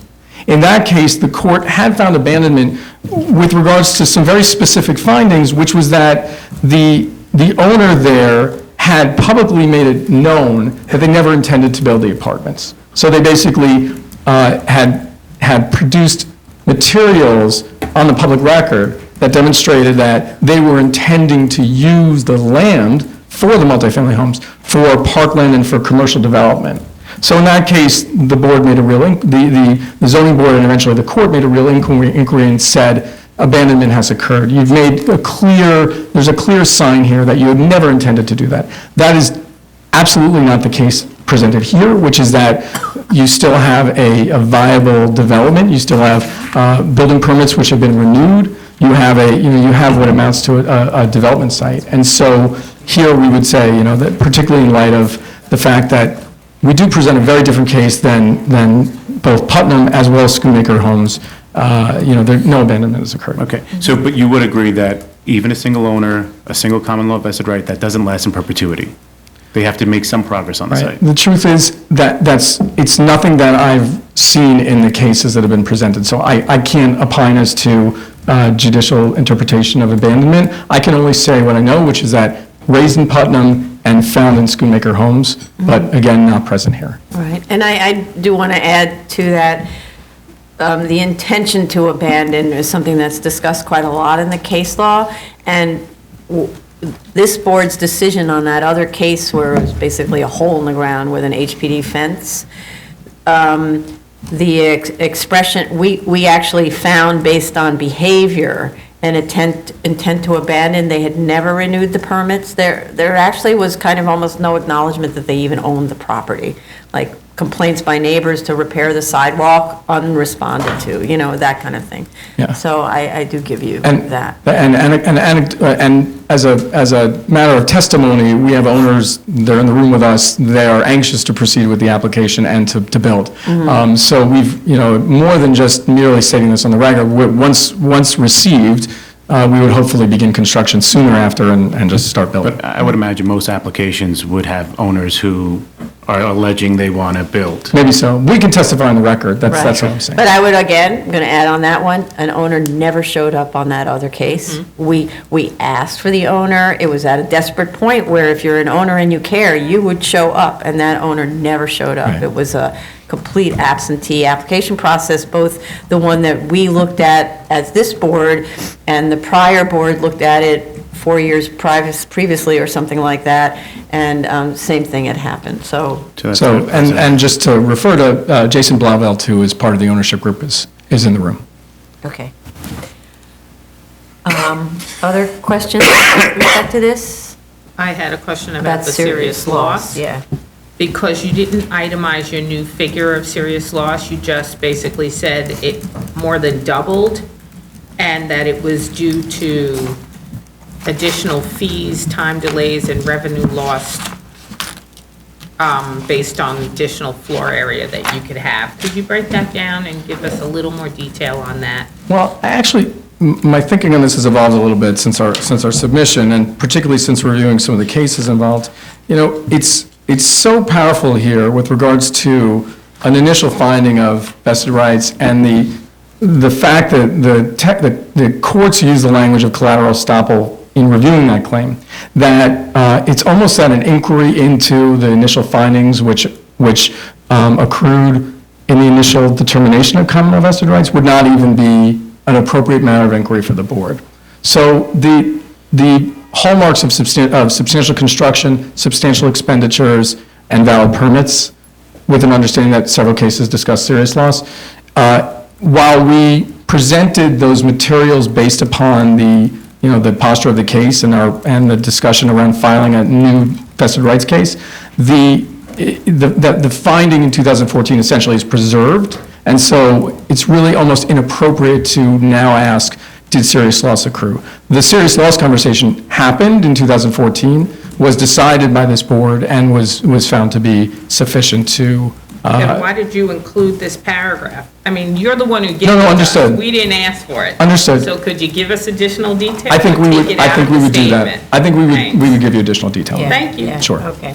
I mean, I think the other reason that the additional detail is relevant in this particular case is because we've been discussing the subject of recoupment.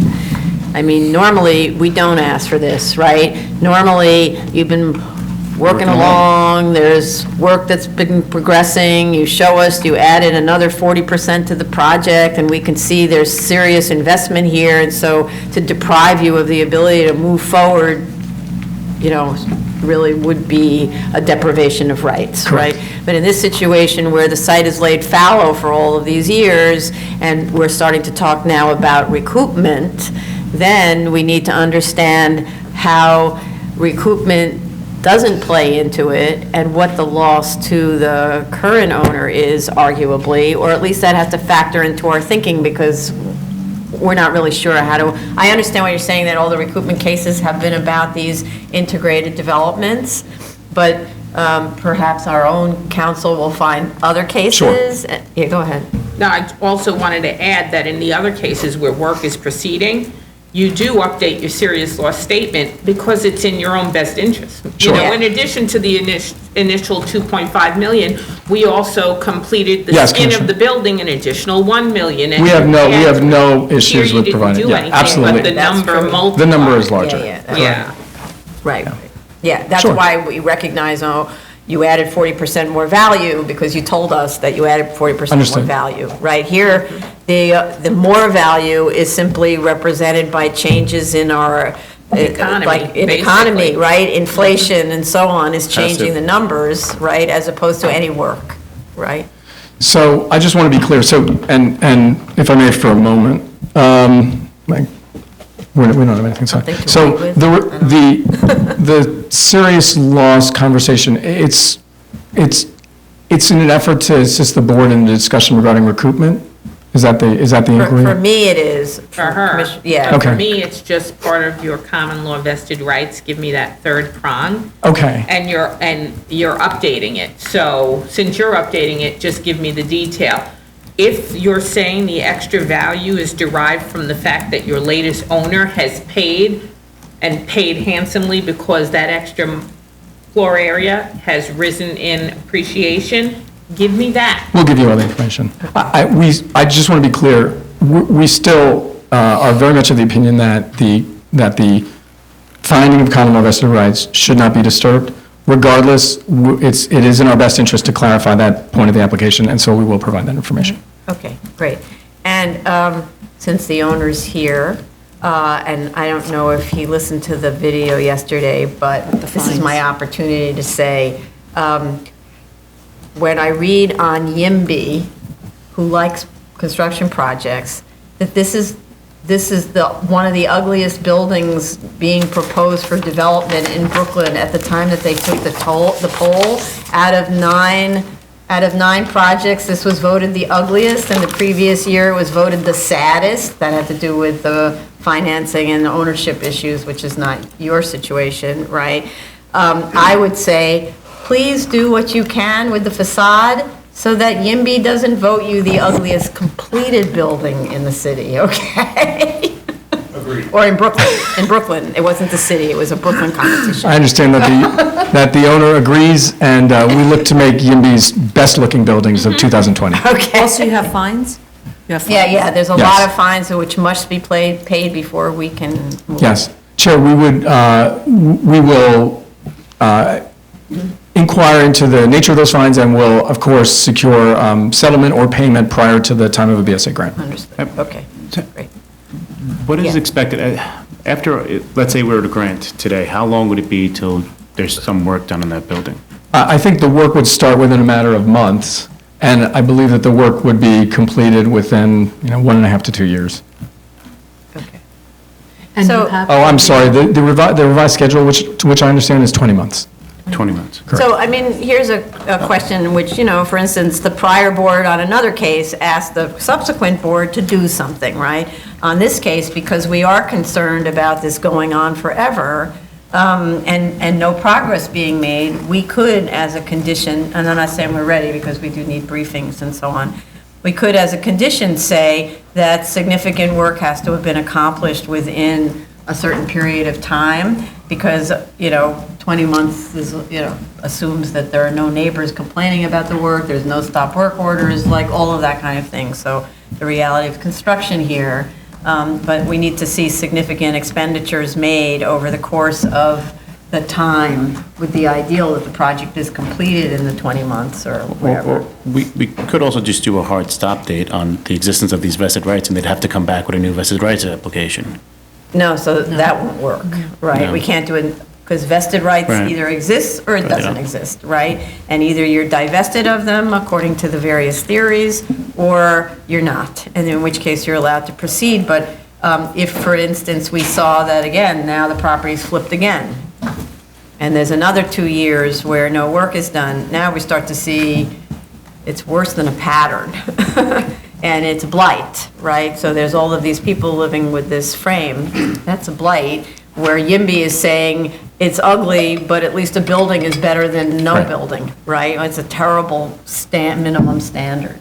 So, okay, all right, so how Okay, much so time? if you could also make sure to just go over for abandonment, whether the failure to act constitutes abandonment. Sure. I will tell you anecdotally that none of the cases which we reviewed demonstrated that a failure to act would constitute abandonment, but having said that, we're happy to review that as well. Okay. To the extent that you might want to broaden your search to non-conforming uses, since those are similarly constitutionally protected under a theory of vested rights, that might turn out more cases. Okay. On commercial property, is that what you said, say again? Non-conforming uses Oh. are constitutionally protected as vested property Oh, okay. interests. And so to the extent that there might be case law Sure. on abandonment and recoupment that comes in under those purviews. Okay. Okay, Happy to review that. great. All right. How much time to write this brief and give us the financial information? We've done all the work with regards to the financial information, which we can now present, and most of the work with regards to the legal research, understanding Kurt's comment with regards to additional cases. So it would be a matter of weeks for us to complete the necessary briefing. Yeah. Okay. Submission February 26th for a continued hearing March 17th. Thank you, Chair, Commissioners. Thank you for coming. Zoning calendar, item number 9, 15715BZ, 3925 Broad Bedford Avenue, Brooklyn.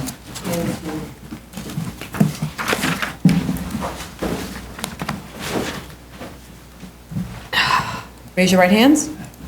Do you affirm to tell the truth, the whole truth, and nothing but the truth in your testimony before this board, and to respond honestly to board member questions?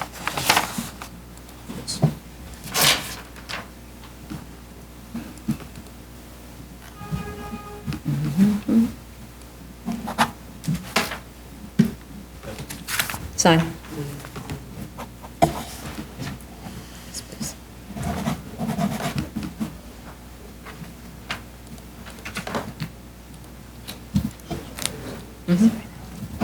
No. Wait.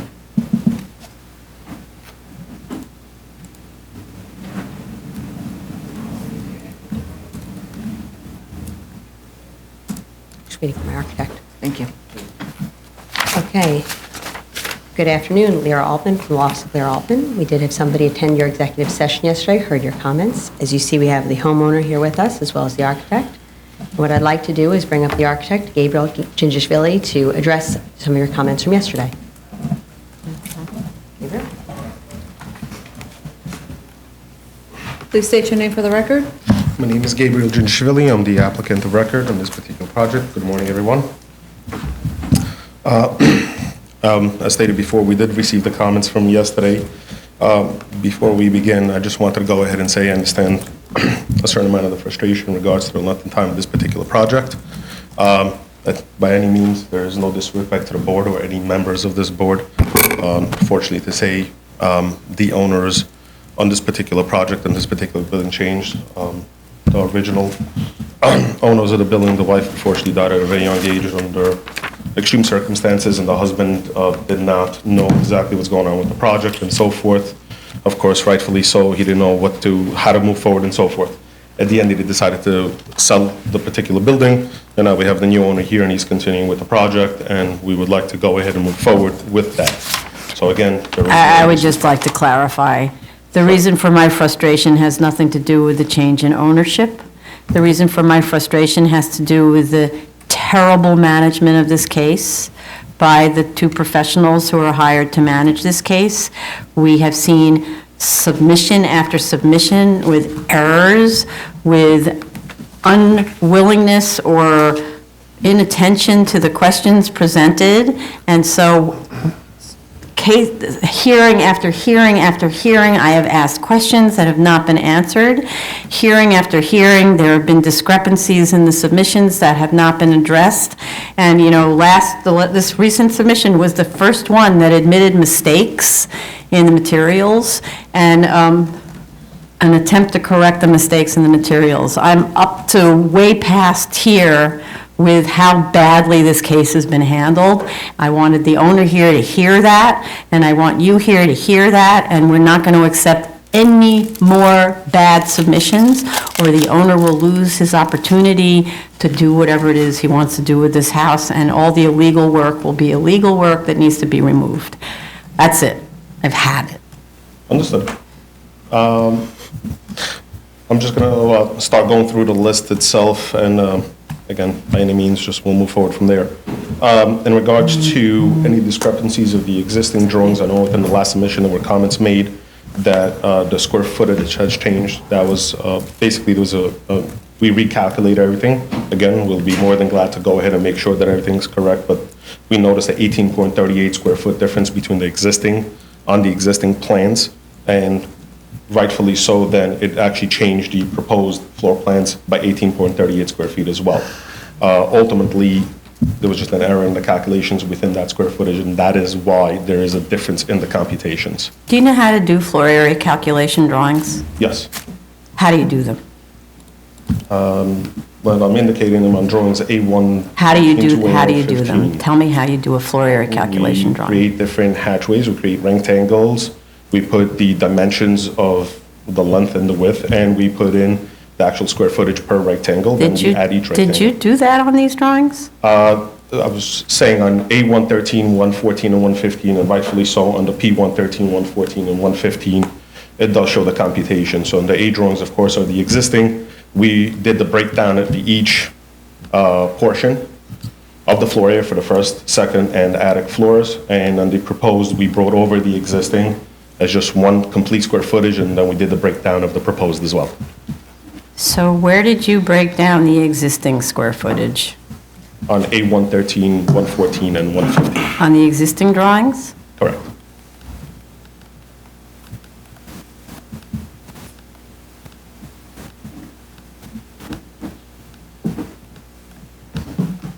So, and the, I'm not there yet, but anyway, okay, I see them. So on the, so you're saying the reason there's a difference between the existing drawings that were submitted on January 16, which are dated by you, I don't know, the last revision date by you is November 6, 2019? I don't know if that's the last set of drawings. but it was submitted to us on January 16th. You're saying the reason that the existing building has a difference from the last version of the existing building is because? It was a calculation error of 18.38 square feet on our part. Okay. Okay, go on. And that, of course, carried over to the proposed floor plans as well. The difference on the proposed floor plans were 18.38 square feet as well. Aside from that, one of the other next comments is in regards to what's going on in the attic in regards to inaccessible versus what's square footage and what's not square footage. There are certain areas that are inaccessible. I understand some of them may be over the 5 feet in height, which we all know within the R32 zoning district, between 8 and 5 feet display floor area. Above that is regular floor area.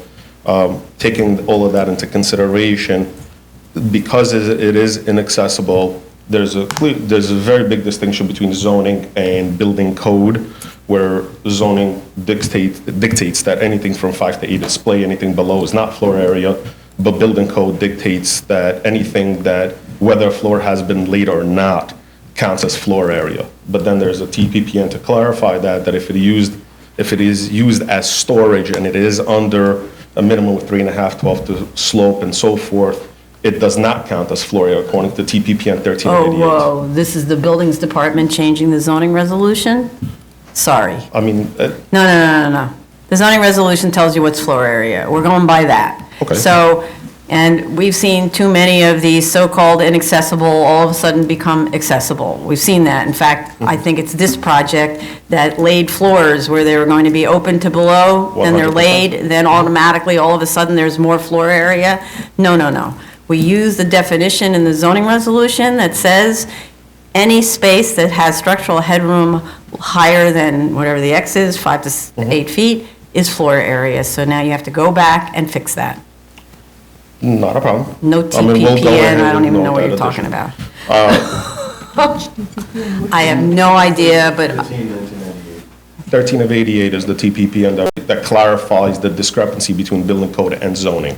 there isn't a discrepancy. One's the building code, one's the zoning resolution. Zoning says it's floor area.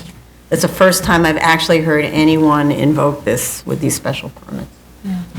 Again, First time, right? I'm just, Okay, and I'm sorry, I'm furious with this application, so you're getting my anger, and I'm sorry that it is, I just can't help it because of how long this has been going on, and it's the first time that you and the owner have actually come here, so I believe. okay. I will, in regards to the attic. So you're gonna need to reduce your floor area, and that means, if it means changing the roof line, because it's not about dropping down the rafters to make it course. structural headroom that's lower, we've seen that trick too. No, not at all. All right? Just to understand, we're not planning on making any changes to the roof line and so forth. Whatever the spaces is in the attic in regards to the shape of the roof or the slope of the existing roof rafters, we're not proposing any changes to those. So how are you gonna reduce the floor area down to 1? I don't think we have to reduce the floor area because the areas that were inaccessible, aside from, which is another comment in regards to the mechanical space, which I'll address as well, the areas that we're counting as inaccessible are below the 5 feet in height. Okay. Aside from the area that's labeled as mechanical space, and I'll gladly explain what's going on over there as well. Okay, so you're gonna provide us with sections through those two so-called inaccessible areas? Correct. So you have 2, right? I want a section that goes through both of those, Not a problem. showing the existing, or this is existing, right? This is all built? Correct. This is Showing existing. the Nothing has been existing built. conditions, all right? And since we've been in this place, I want photographs. Not a Okay? problem. In addition to it, I mean, I know we provided the approved plans from 1995 with the previous architect, and they pretty much indicate the same areas that are below 5 feet just due to the roof line, and those are approved and signed off drawings as well, so we can take a look at those if you want. But I will gladly add everything in regards to our drawings as well. In regards to mechanical storage, I understand there is no mechanical and storage the reason we wrote mechanical storage, and again, we could change it to and clarify it.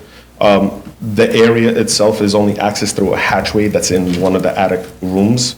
We can't physically step into that space, so I was able to open up the hatch, and they have mechanical units within that space. Now, that's why we labeled it mechanical storage, because there's mechanical there, but it's also a very large space. Not everything is used for mechanical, but it's also not accessible to us as it is a raised platform, and the only way to get in there is through literally a hatchway. So when you say raised platform, the floor elevation of this mechanical storage is at a higher Correct. than The bedroom, the hallway? Then to the attic level, correct. It's So almost why like a- isn't that showing up in the section then? Yeah, there's a section taken right through that room. Let me see that section. When I see section A110 is through the bedrooms in the front. No, if you go to P111, Oh, well, the P pretty much, I think, eliminates those areas, but let me see. P111? in P11, the mechanical area floor elevation is at the same as hallway and the existing one. Let me Because see. because basically, they had almost like a clear story, like a double height space within the existing bedroom there, and we're eliminating that space. We don't want to have a double height space over there. Understood, but the mechanical area, you're saying that you had to enter through the hatch. If you're entering through the hatch, and you said the floor is raised because you're not entering, typically we would enter at the same level as the Correct. It's hallway. about- You have to step up, right? But Again, I that's not wasn't- what's showing on the, Again, I wasn't able to access the space itself, I was just able to look in. It's a very deep space with mechanical. What I'll do is I'll also provide photographs of the space itself to maybe clarify. okay, exactly my what's only there. concern is, fine, maybe today it is mechanical, but it is very possible for that floor height to be lowered, and that hatch can become a 7-foot high doorway instead of being a 4-foot 100%. look-through. So, I don't even understand it. If you can't get in there, how does a worker get in there to fix the AC unit? It's a question that unfortunately I can't answer. Are you the architect? I am the architect, but I'm not the architect who designed the original house. Yeah, but it needs to comply with building code. How does that comply with building code? Again, in regards to building code, I can't get in there. I mean, it's nothing to say that they could go ahead and create an open space. Smaller workers, is that what they do? They could potentially open up a ceiling if the mechanical, let's just say if the mechanical system needs to be changed, they will have to open up the ceiling to remove this unit, yes. That is correct. can you provide photos of the existing condition? Sure, of course. Yeah, it's a little difficult to visualize it. State your name for the record, please. David Cameo. Hi. Are what you he's the ta- owner? Yeah. From what he's talking about, it's a closet. When you walk in, it's, I guess, I'm short, obviously you can tell, 5'4" if I have to say that. All you have to do is open it. He might not be able to crawl into it, but I would be able to. Are you going to be the one who repairs the HVAC? No, but most of the people that, around, I would say are around 5'6", 5'7", that might be able to. I can't Crawl listen to space. this, I'm sorry. No, I can't listen to this nonsense. I think I'm more concerned about Okay, the fact that it can be brought back to the Yes. same Yeah. elevation as the hallway and can become an Uh, occupiable space. That's really what Exactly. I'm more concerned Right, about. yes. At the end of the day, I understand what your concern is, pretty much exactly what happened in the drawings of 1995. Again, I was not the architect, he was not the owner at the time, where they had all these double height spaces, and all of a sudden they filled in the spaces, and now we're dealing with legalizing all these spaces. I understand your concern, and rightfully so, that it could be converted, or somebody could go ahead and do something. I completely understand that. I'm Okay, just so listening enough to- talking about this nonsense with this case. The order is, you will repair that room, bring the floor down to the floor level. If it's more than X feet in height of structural headroom, it counts as floor area except to the extent that it's a mechanical room. So the mechanical room has to represent that properly, and therefore it'll be floor area. And to the extent that it cuts against the floor area that you want to add to this building, it will cut against the floor area that you want to add to this building. 1 FAR is the maximum, and I don't frankly care about whatever happens to the rest of the addition that you're working on. I don't want to hear any more about this. Okay, understood. Quick question. You're already proposing the changes. and You're I- already proposing, The you know, drawings changes. show it, You're yeah. You're showing changes to the height of the master bedroom, so I think this is possible. You can extend that roof line and just kind of terminate where the hallway is and whatever so I think it's doable. More than doable, it's showing on the drawings, it's the first we've heard of this. I mean, we're not proposing to go ahead and add any additional floor area there. I mean, You are. If it's Your drawing doesn't show anything related to what you just described and the owner just described. So what I know happened, because I remember back in the day when we all tried these things, the architecture community did this. And the buildings department threw the book at everyone. We raised the floors so that we'd have structural headroom of less than 5 feet, and there would be a platform. And that was a way to get around the structural headroom. I remember this really well. And so that's the trick that was pulled, and that's what's being pulled here to avoid it counting as floor area. Your drawings are showing it a full height. That's what has to be in there. And then you have to represent if it is actually floor area. And as I said, whatever isn't mechanical space becomes floor area, unless it's underneath a structural headroom. According to your drawings, it's not underneath a low structural headroom. well, again, by any means, not me nor the owner are planning or trying to go ahead and go around anything. We're not. So here's the thing. You are now the architect of record. To the extent something doesn't meet code, it's your job to bring it into code. You can't say, oh, the guy before me did it. You're the architect of record Correct. that brings the house into compliance with code and zoning, That's right? 100% correct. So all the instructions on construction need to be there to bring it into compliance. So I want to see the instructions on the drawings to bring it into compliance. That's not a problem, to go ahead and show that. I think the big part about it is what you described before, that people used to go ahead and do. And I think a lot of it is that's why there is that difference between zoning and building code again. But just to go ahead and tell you, that we're not, just to go on the record, not me nor the owner are planning on going ahead and changing or maneuvering around to go ahead and gain additional square footage. But I will gladly go ahead and change the drawings accordingly to reflect such and provide documents and photos of the existing conditions as well. Okay. Let's just say this building doesn't have a history of someone of ownership, whoever ownership was or is, complying with any laws. Rightfully so, as you can see in the drawings that were approved in 1995, there were a lot of double height spaces that were enclosed and made floor area. Again, I was not the architect and he was not the owner at the time, so. All right, in order to move on, in regards to the front yard, you asked the discrepancy within the front yard. Within the approved drawings, the front yard was, I believe, 10 feet 1.5 inches, if I remember correctly. And according to the last survey that we obtained, the front yard is 9 foot 8.5 inches. I am not sure really what the discrepancy is. I could only assume by looking at the photographs and so forth. The brick design in the front has a coining effect. So I don't know if one measured behind the coining and one measured before, which would attest for a couple of inch difference. Not a foot.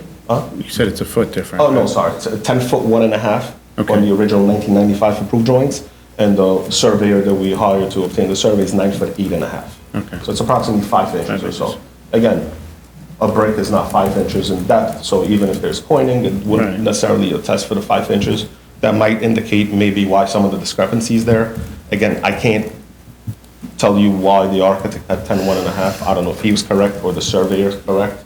Neither of these are my dimensions. I just have to go according to what our latest surveyor gives us. Okay, so with this situation, because you're going to have to go back to DOB to get these drawings approved, this board has no authority to waive front yard regulations. If the Department of Buildings views this as non-complying, an illegal non-compliance, you're going to have to change that front wall. Understood. So we've made this comment many times before, we're going to make a note to DOB that we have no position on, or let's say that DOB needs to verify that the front yard conditions are compliant. And that's it, right?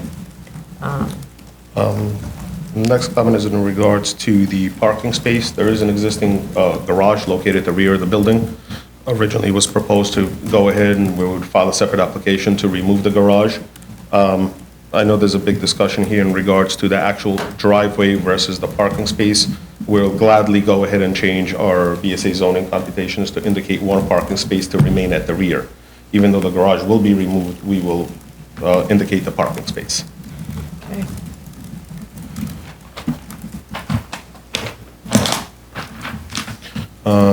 One of the additional comments is any work has been done. No work has been done since this case has begun. So. Okay, the so house is as no is. work on the addition in the rear has been done? Of course, no. Okay. And then the cellar note. Oh, sorry, yes, and the cellar note, of course. We normally, it's the building department drawings anyway, that the cellar is for, not for living or habitable purposes, and we will note it in these drawings You'll as well. put those down on the drawings. Okay. All right, are there any speakers on this? Okay. So, I don't know how to say this exactly, but this is an impossible case. And I need the owner to hear that this is an impossible case because of the work of your consultants, okay? And then I always say that the owner is responsible for the work of their consultants too, so that you can't sit back and assume they're going to do the job. Everybody knows that that's what happens sometimes with consultants, unless you get involved, they don't do what they have to do. So you need to be much more active in what's happening. All of the things that you heard that they're going to do today must be done. They must be shown on the drawings and in the submissions, and by the way, the zoning calculation sheet is also wrong, the BSA. Every single document submitted to us has to match the other document that's submitted to us. And owner, I don't know how good you are at reading plans, but you need to learn to look at the documents, okay? And you need to sit there, please, Ms. Altman. You need to sit there with them and go over everything. They need to be together in the room with you as you go over them. And I don't want to see one mistake, not one. And I don't want to hear one issue, oh, that was a mistake, or we forgot, or nothing. Otherwise, I just don't even know what to say. I'm going to suggest that this application be denied. Or recommend, actually, that it be denied. All right? All right, you hear it? We were just discussing that we're going to take some extra time to make sure, we're going to ask for a longer submission date than we think we need to make sure that we have plenty of time to review documents. Okay, well, you know, We understand we're on your calendar. We always put in a request and let you decide. no, that's not how it works. People ask for 3 months, 7 months, whatever, and then they don't start working on it until a week before it's due. That's why you get submissions that are as poor as these. So if you're going to take additional time, then you better get started working on it right away so that you have all of those weeks, if necessary, to review it every single day. I'm serious about this. We've already begun working on it. All right. How much time? You could have 4 weeks, please. 4 weeks to submit. Please. Please.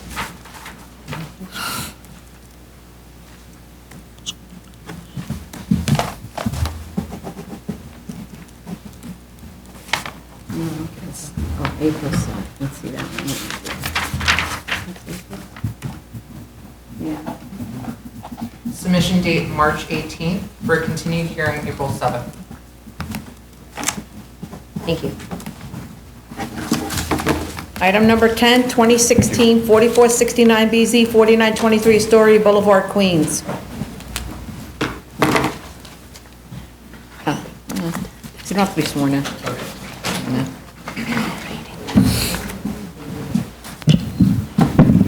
Good afternoon, Eugene Pillman for the applicant.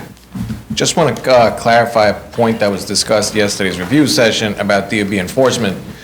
This site and several others... Wait. If he's going to speak, you want to swear him in? Yeah. Let's swear you in.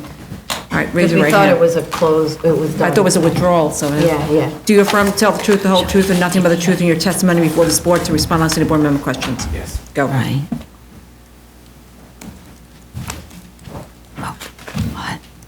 Eugene Pillman for the applicant. So, as stated, this site and several others are subject to a consent order with the Department of Buildings, where they're not enforcing pending this variance application. They've allowed the structure to remain, but there are no advertisements on it, so it's just black print. But pursuant to the Department of Buildings consent order, the structure has been allowed to remain pending this variance application, and now that it's being withdrawn, that the owner's going to resume talks with Department of Buildings how to best proceed. Sorry. What do you mean, how to best proceed? Whether they'll require the structure to be removed. Wouldn't it have to be, since? I am not certain. We'll defer to the Department of Buildings. Should be in the consent order. But, I mean, we'll certainly be reaching out to the Department of Buildings for appropriate enforcement action Right. and taking next steps. Great. And we requested in writing that the withdrawal be without prejudice pursuant to the rules of practice.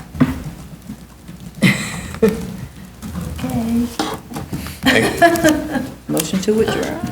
Really, do we want to hear this again? All right. All right, I'd like to make a motion to withdraw. Chair Promoter? Aye. Vice Chair Chanda? Aye. Commissioner Otley Brown? Aye. Commissioner Shetta? Aye. Commissioner Shabeta? Aye. Thank you. Application's withdrawn. I don't know. Item number 11, 2018-59BZ, 3030 Northern Boulevard, Queens. Raise your right hand. Do you affirm to tell the truth, the whole truth, and nothing but the truth in your testimony before this board and to respond honestly to board member questions? Okay. Sign the swearing sheet.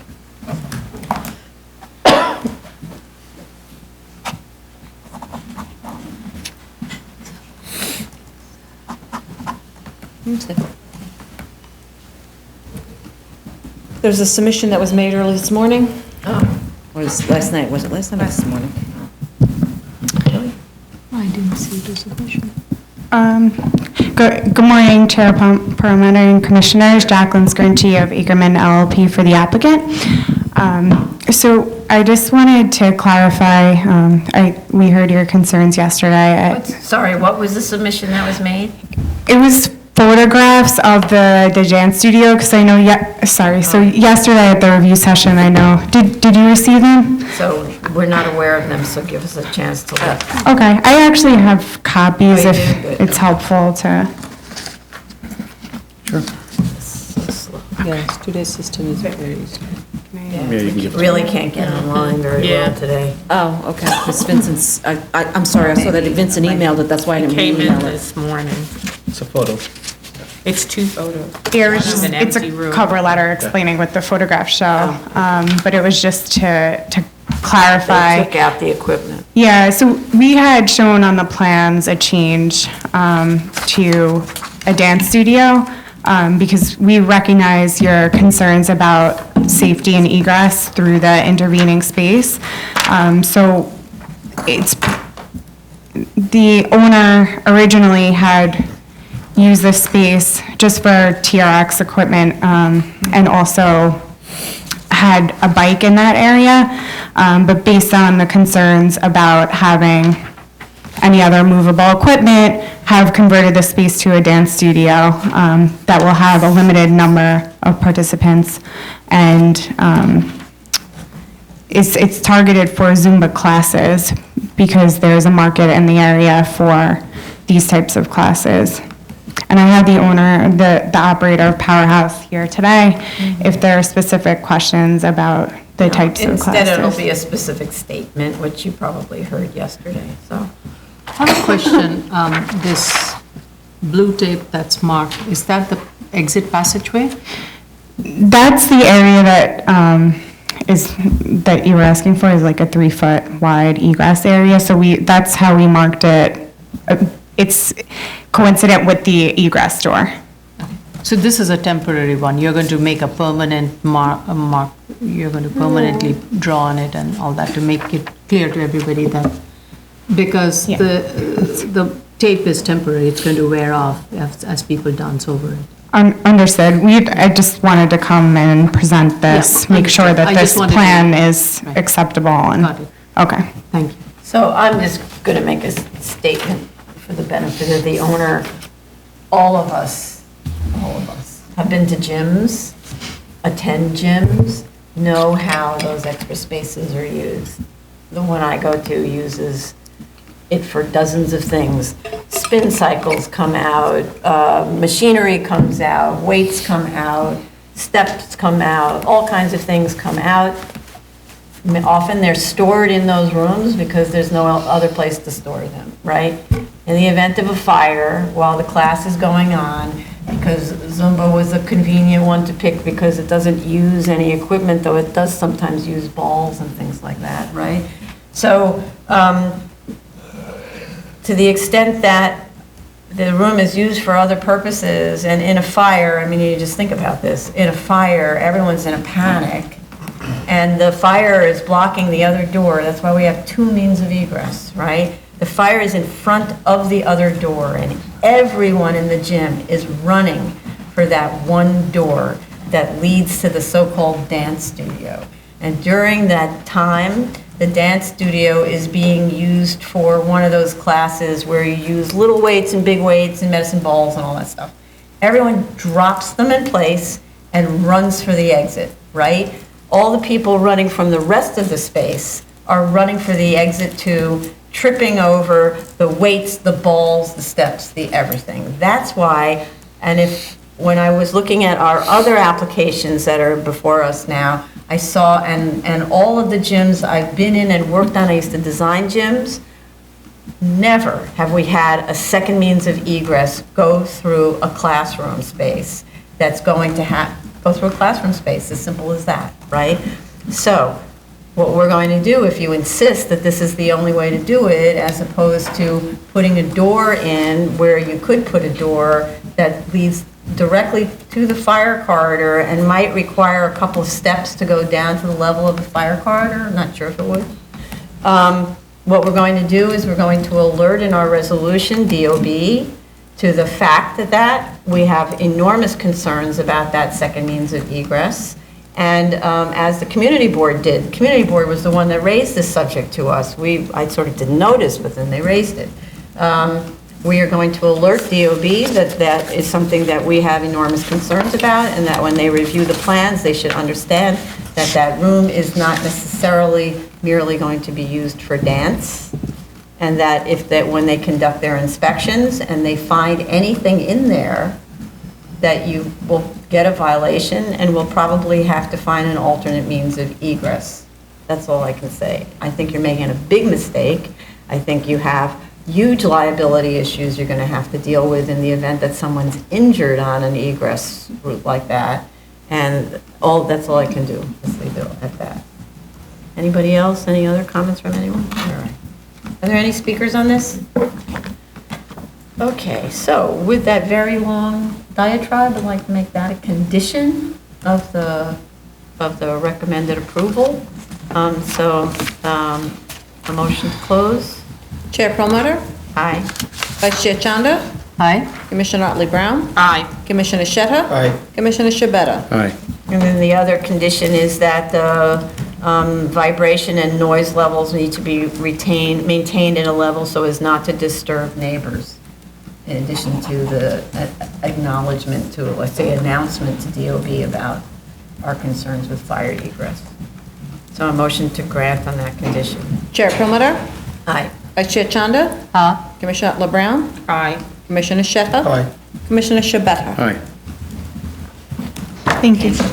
Item number 12, 2018-168BZ, 1769 East 26th Street, Brooklyn. I'm sorry. You have another one? You're the only person who's going to come up? The architect's not coming up? Yeah.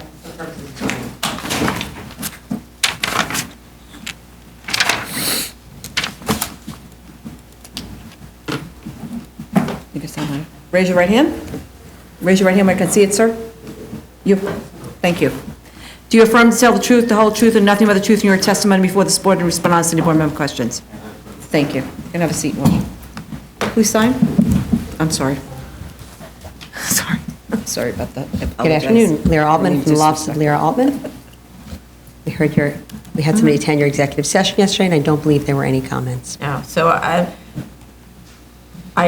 do want to say I appreciate the owner and architect coming, and I want to say that I really appreciate, it sounds like you had further conversations with the neighbors, and in response to that, decided to go for the flat roof at the rear, and I hope that, quelled their concerns, but I think I see that neighbors are here. The result of it is a much more modest application than we often see. So I appreciate that. I have to say, I really appreciate that neighbors come to defend their rights, and I appreciate when an owner is responsive to the concerns of their neighbors. You have to live together, right? And when the architect is able to make accommodations to those concerns in the project. So. I feel like we got closer. But if you're going to speak, you have to come up. I believe what he was saying is he feels like he and his neighbors became closer Oh, good. through this So process. they can do milk and cookies together, too. Okay. Are there speakers on this? No speakers on this one? Okay. Just listen. Okay, all right. We appreciate you coming too. I really do. We don't have very often testimony from neighbors on these applications, and I think it's very helpful when we do. We do appreciate his willingness to cooperate. Okay. That's Thank really you. great to hear. All right, so then I would like to make a motion to close. Chair Promoter? Aye. Vice Chair Chanda? Aye.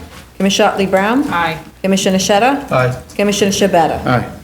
And a motion to grant on our standard condition that removal of more than 50% of the existing walls as shown on the drawings will void the special permit. And that note is on the drawings as well. Yeah. Chair, I'm sorry, Chair Promoter? Aye. Vice Chair Chanda? Aye. Commissioner Otley Brown? Aye. Commissioner Shetta? Aye. Commissioner Shabeta? Aye. This Thank you very application's much. been granted. Thank you, we appreciate you coming, we know it's a long wait. Thank you. Item number 13, 2019-25BZ 40-48 Commercial Street, Brooklyn. Ann Baton from Shell and Lobel PC. You're requesting an adjournment, Adjournment, possibly a submission around April 8th for April 28th hearing. Is that enough time with all the possible? environmental and all that? This is what I was told by the attorneys working on the case. Okay. Okay, submission April 8th for a continued hearing April 28th. Okay, thank you. Thank you. Okay. So adjourn. Item number 14, 2019-26BZ 233 Nevin Street, Brooklyn. Sorry, right. Yeah, that one's swearing in.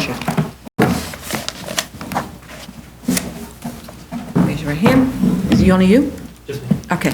Do you affirm to tell the truth, the whole truth, and nothing but the truth in your testimony before this board to respond honestly to board member questions? Please proceed. John? Happen? Good afternoon, Madam Chair, Commissioners. Frank St. Jacques from Ackerman LLP for the applicant. I'll wait till Captain Daly comes back in, but I'll just note that we spoke briefly, I understand, after receiving the letter of objection from the fire department, that the fire department is performing an inspection of the facility, so I guess we'll wait to see what the outcome is of that inspection. I also notified Ms. Benke that with respect to the hazmat chapter in the EAS, the building owner is actually participating in OER's voluntary cleanup program. OER is administering the voluntary cleanup subject to a remedial action plan. So we'll submit those documents to the board. We believe that should clear up DEP's concerns related to hazmat. And I also understand that there's an open air quality issue with DEP. I've discussed this with Ms. Benke, and just will note to the board that essentially the building envelope isn't at issue here, so it's essentially an as-of-right building, and we're just seeking the PCE special permit, or excuse me, the special permit for the PCE use. My understanding is that the materials that we've provided related to air quality should be sufficient to resolve whatever open concerns that DEP has. But I know we'll have to wait for DEP to weigh in that regard. So we'll submit those OER materials I mentioned sometime this afternoon, and then I'm just not sure what to ask as it relates to timing for return date, because we do have the open DEP issue. Right. Okay, but Chief Daly, do you want to speak on this application? John Daly Fire Department, after consulting with the Chief Inspector of our labs unit, hazardous material, we never received a facility closure report. We have numerous permits for these premises for storage of compressed combustible and flammable liquids, acetylene torches, motor vehicle repair shops. We have a fuel oil tank storage in these premises, but we were never informed of provided with a closure report.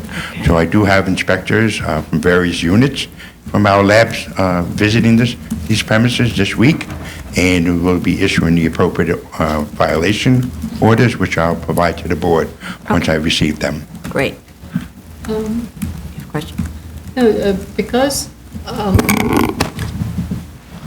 Council just mentioned that the site has entered into an OER, so there might be a lot of the cleanups and stuff that would be required that you may still see on the site, but may be part of the cleanup, so.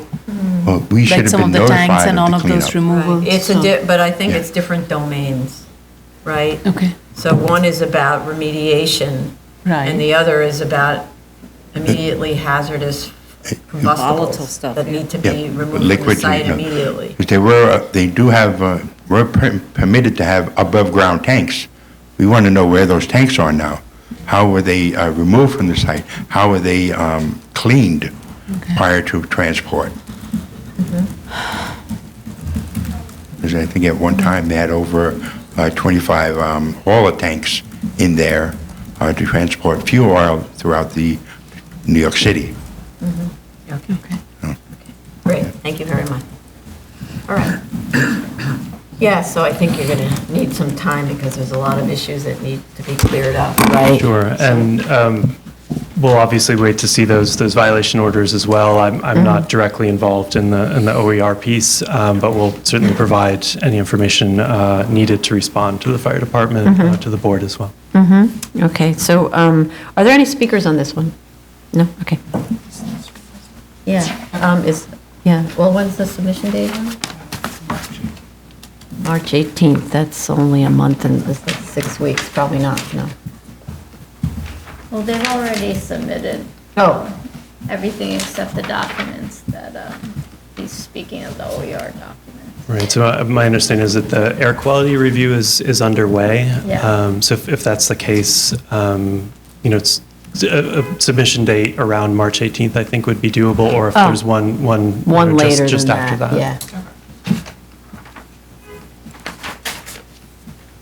Submission date April 1st for a continued hearing April 21st. That works, thank you.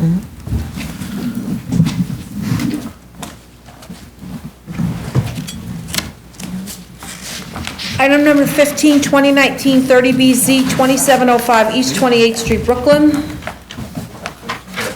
Yeah, that's an adjournment. Good afternoon, Jay Goldstein on behalf of Eric Platnick. When? Very good. I wasn't asked to speak, but we generally just stand for each other. Oh, this is for Eric, oh, I'm sorry. It's for an adjournment. Oh, okay, yeah, he didn't tell you, okay. All right, I don't think you knew about it. Hmm? You didn't know about it. What feels good? I didn't know about it. Yeah. If there's ever an open Yeah. spot, somebody stands up. I'm just a good body.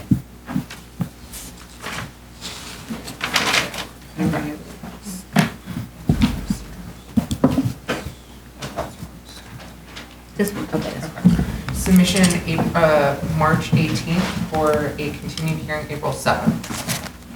Okay, thank you. Thank you. Item number 16, 2019 77BZ, 1134 Fulton Street, Brooklyn. And on that one, we did get an email from Community Board 3 that they have no objection to the application.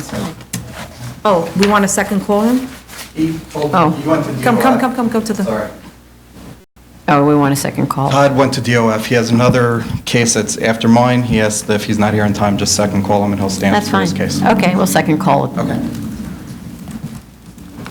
Okay, item number 17, 2019-93 BZ, 3203 Bedford Avenue.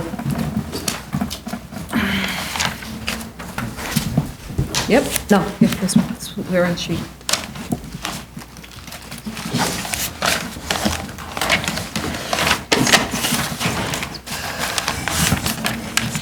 Sign. No, I'm talking about him. It's okay.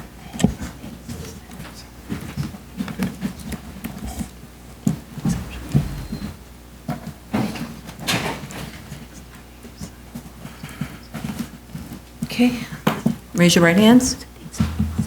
Do you affirm to tell the truth, the whole truth, and nothing but the truth in your testimony before this board and to respond honestly to board member questions? And this is when 8 Proceed. feet is your maximum. We have other ones over 5 feet, sir. Good afternoon, Jay Goldstein for the applicant. We had someone at yesterday's review session. I understand the board's concerns. I have with me today the project architect and Barry Fink, who's one of the representatives of the synagogue. The board wants, I can go through some of the comments. You apparently made another submission that we didn't know about? Yeah, apparently I made it and the person who uploads it left already. The submission was to remove the ramp and put an elevator. So wait, let's clarify, the person left already. It was submitted at 5 o'clock or close to 5 o'clock on a Friday before the hearing. No, I It think was that not. was made last Wednesday. night. There was one yesterday. There was one yesterday, but isn't that a repeat of the one that was made I on? thought it was. I didn't make There was this, one no, that was I did not make the submission yesterday. I made it on Friday. Yeah. We made it No, on no, the- no, let me explain. So Yeah. there was an email that went out last Wednesday from Vincent with a submission from Jay for the January 29th submission. January 28th. 28th, sorry. I re-emailed that to everyone yesterday because it was not uploaded. I said it was not uploaded. That was, it came in after he had left, and then unfortunately it did not get uploaded.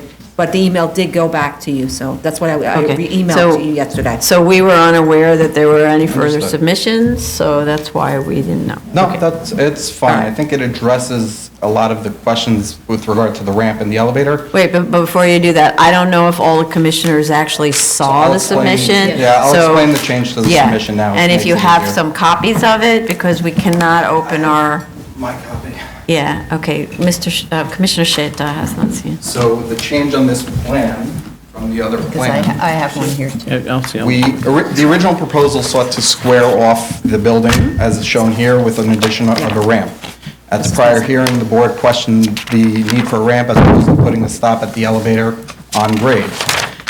As was discussed yesterday, there are certain members of the community who don't use an elevator on Travis.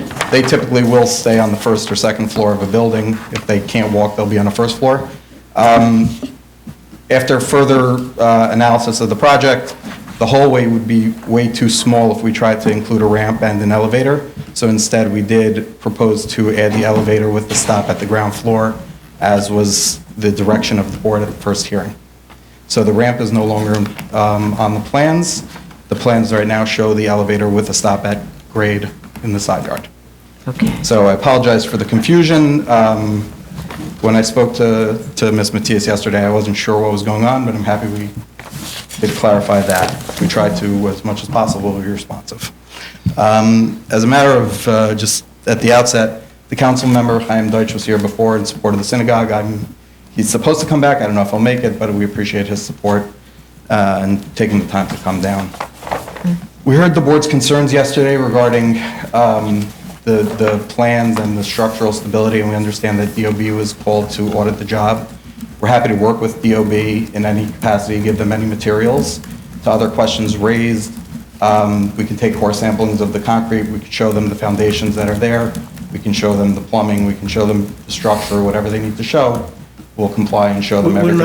We're not asking for that. Work this out with the DOT. No, my point was strictly that DOB, if they ask for it, which I hope they will and think they will, we're happy to provide them with whatever they need. I think Commissioner Shabetta's question was, how does this happen? If it's a finished building, the answer is, it's not completely finished with the final touches. It has walls that we can easily open. It has floors that we can easily open to show them.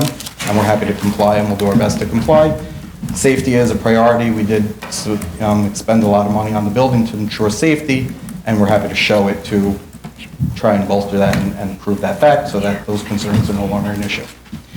With regard to the ECB fines, a number of them have been paid, and we will pay the rest of them. We understand that they must be paid before an approval is granted.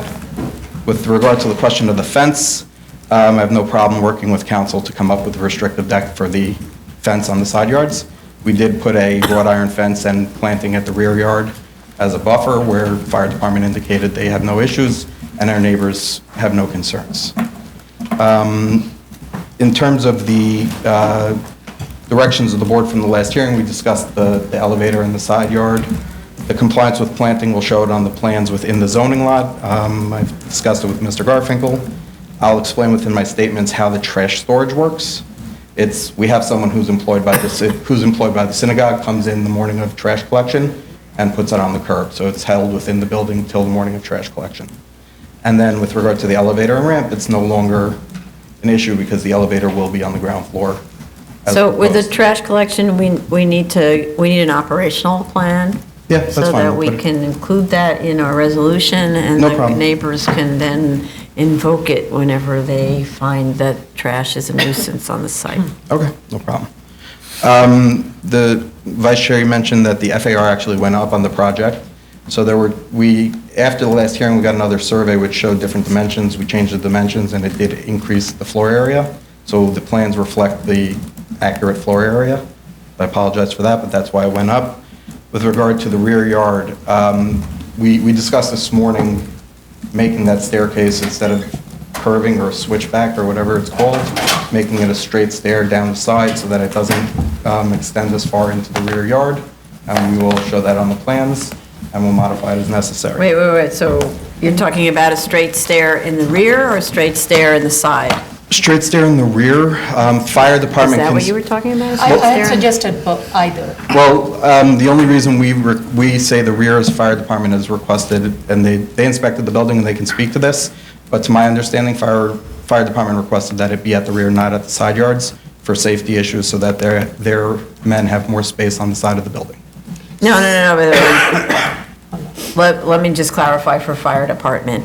That, according to, if you were to just take a look at the existing plan and throw a staircase in the back, on the side, you'd be reducing the side yard from all 8, whatever it is, from 6'6" to something unpassable, right? That's the new one here, the side yard I'm talking about. Right. It's a 6'6" side yard as shown.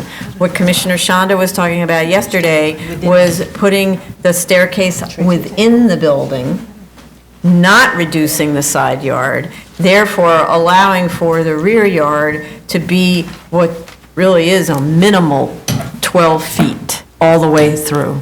And when she mentioned that it would require just simply the relocation of seating, not the elimination of seating, because you're showing enormous distance between one seat and the next, it wouldn't reduce your ability to include as many chairs as you're currently showing.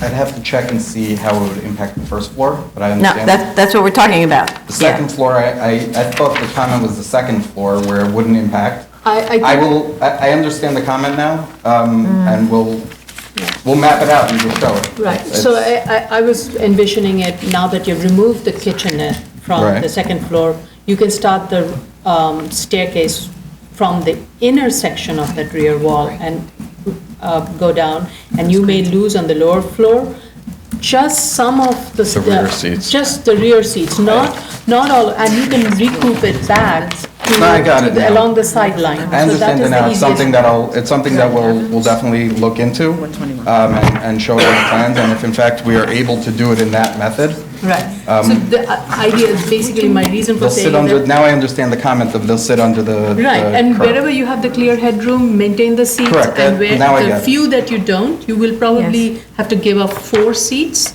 that you can relocate along the side lot line. Again, I don't know how to do stairs. The minimal I know about plans, I don't know how to figure out stairs, but I'll let the architect do that and we'll show it to the board. The idea is that you will maintain a continuous rear Rear yard depth of 12 feet. right. All along. we'll definitely, Architect Put is it to nodding his plan head, and- saying it's doable. okay. Thank you. And then the next question, why the AC was relocated instead of the rooftop. This was, again, after discussion with the fire department, the rooftop where they do venting in case of an emergency, it's safer for their people if we have the ACs in the rear. But understanding the concerns of the ACs being very loud, I can put a note where I've seen in other synagogues and other buildings, there's shielding around the AC units, and we can put a note noting the shielding and whatever. Whoa, wait a second. Sorry. It's a very big roof. It happens to be shown pitched now, right? There's no reason why it needs to be a pitched roof. So you could have an area that's allows for AC to be installed on the roof. And I'm not really sure what fire department's problem would be because they have lots of access points to the roof. So I don't like it when you use fire department against themselves. I said they'll speak to it. I have no problem letting Right. them speak to it. It's not my call. I am whatever they say. Okay. I in no way wanted to put the chief on the line. Right, okay, so put it on the roof, enclose it properly, flatten out the area of the roof as necessary to create a nice AC place, and access to it for workers to get to repair, et cetera, and to meet fire department requirements for area around or however it works. And you can do it, and the neighbors then don't have to be listening to the rumbles of the AC in the backyard, which we just tried to open by removing the staircase from it, and then I want to throw in the reality of planting in the backyard, okay? Because so I think the neighbors are very kind in saying, I don't want a fence, I don't want this, but the reality that we know about synagogues is, or houses of worship in general, is in between prayer services time, the congregation, most of the time it's the kids, come running out and they play in the yards, right? And then it becomes a nuisance for the neighbors. So if you plant the areas, you're creating both a buffer, an attractive element, and and So we showed planting. Now that we'll have a larger rear yard, we'll elevate it. okay, good. Okay. Elevated. What do you mean Elevate the planting. Give more planting, show more planting. Yeah, okay. Where do you want to say? Yeah. Whatever you want to hear about planting. Whatever you want me to Put say, more plants in there. And if you can provide the detail of the landscape, because it's going to be in-ground planting, so, Yeah, because I know we the had a prior issues. case where there was an issue of a cellar, and then that kind of got in the way of in-ground planting, and Right. and so if you can make sure that all of those have been tied together, Yeah, the that cellar would allow doesn't go for- back that far, so we will, it'll be in ground. Thank you. I just have a question regarding the DOB approved set. Was this self-certified set of drawings, or that was reviewed by DOB? Louis Garfinkel? What was the question? Was this a Has a clear self-certified project, or No. it was reviewed by the? Reviewed by a plan examiner at the hub. Nice. Review job, yeah. But it was, to be clear, it was reviewed as a house. Correct. It doesn't matter. To me, it matters. There is contradiction between. Yes. Oh, I see. Yeah, and yeah. plans. That's why I'm asking. Yeah. If you look at the underpinning detail.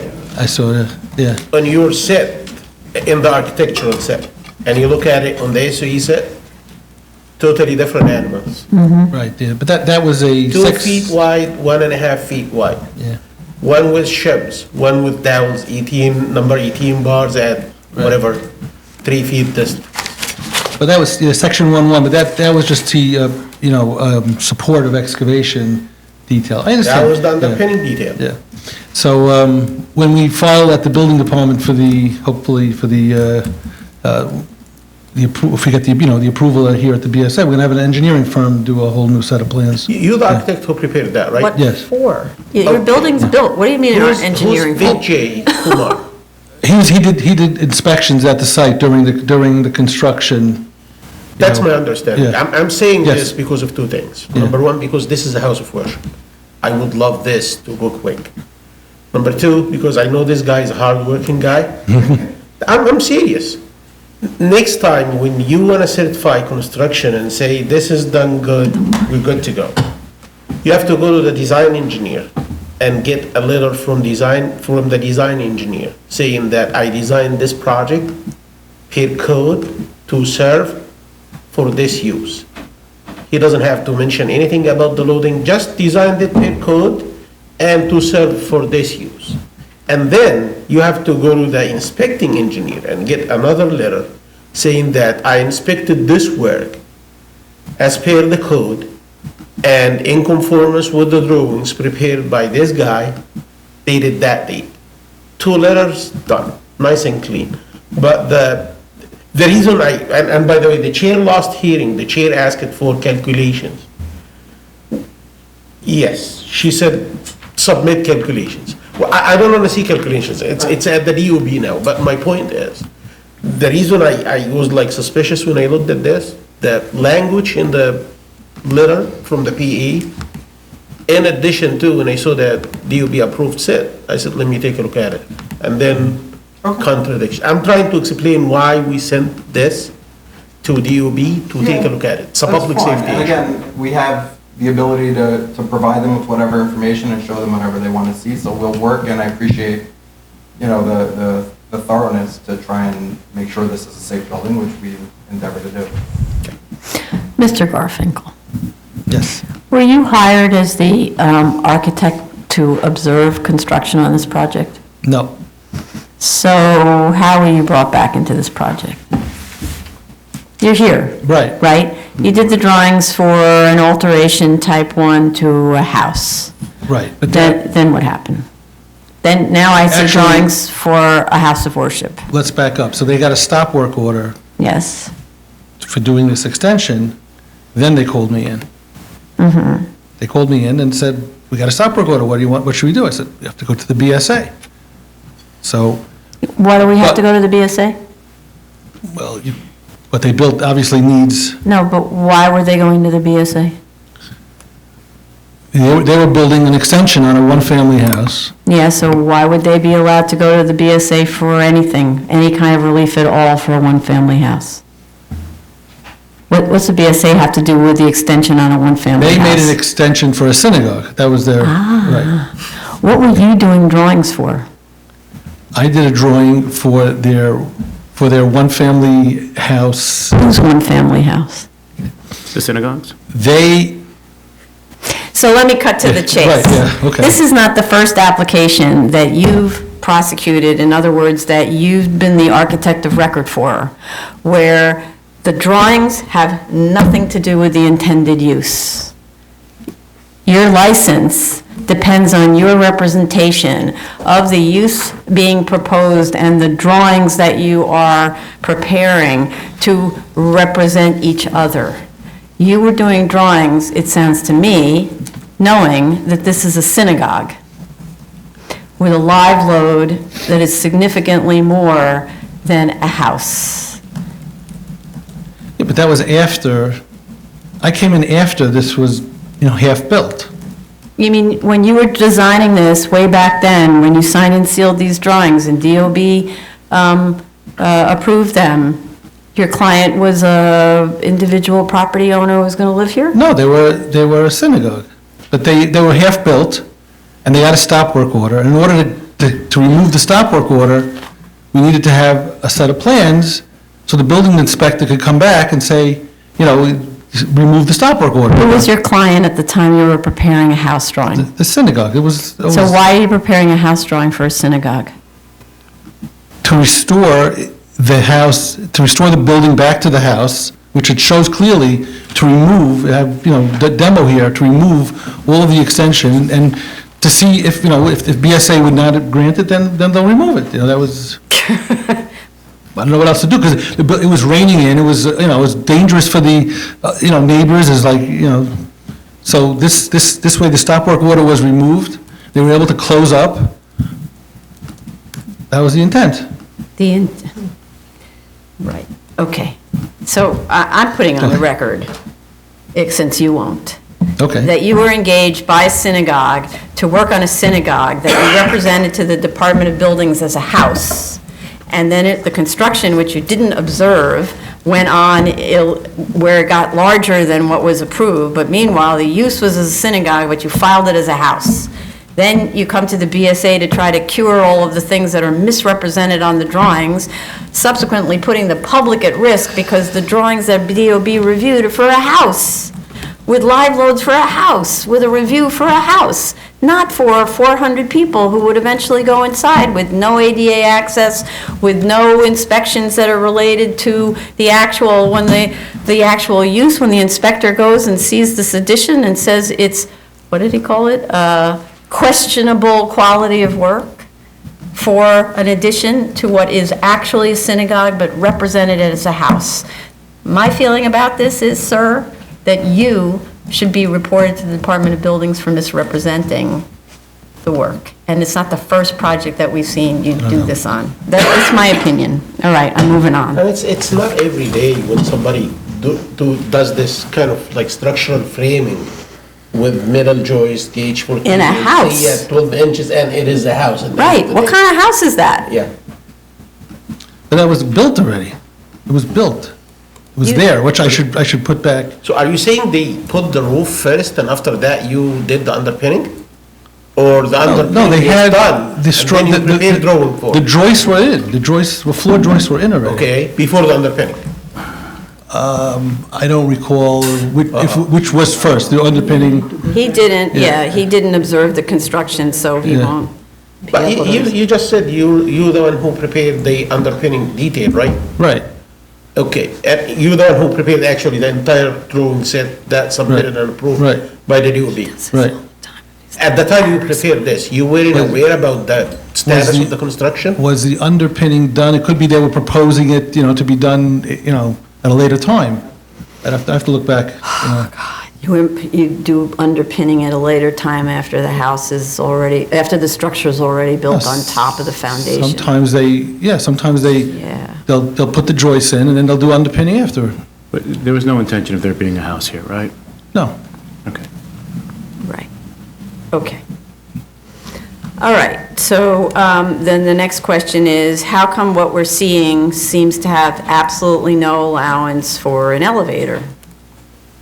Seen built, no allowance for an elevator. Which plan? Not plans, I'm looking at the house, the structure itself. There is no way that the elevator is in there, right? So where's the elevator pit? Like where's the allowance for it in the actual built, on the site built? Because in spite of stop work orders, in spite of the fact that this other structure is being built without permits, there's still no allowance for the things that are required, like means of egress or the elevator. Once we filed the Alt-1 application and got it approved, and the stop work order was removed, we filed at the BSA. And the intent was, once the BSA, grants or doesn't grant, we'll update the plans to have all those requirements. There was no plan, there was no intent to have the house being used as a synagogue. That was filed. That was not it was just, we needed to get the stop work order removed, clean up the site.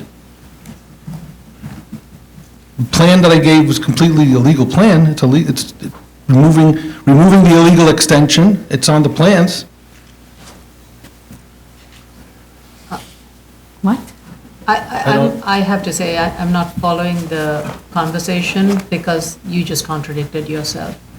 And when it was a synagogue, the plan was done for the synagogue, just to remove the violation, just to remove the stop work order, and granted the DOB, the construction had already started to facilitate a synagogue, but the stop order was to remove it, and for that, I don't understand, maybe it's a DOB, more of an administrative loophole, which says, okay, the only way to remove the stop order, you have to show an as-of-right development, and the only as-of-right you could show at that point that would comply would be a residential building. I'll grant you that because I don't understand the thinking of it. But if you were already building it for a synagogue, why wasn't an elevator considered? I guess that's what the chair is getting at the time of the construction, illegal construction to facilitate a synagogue. Why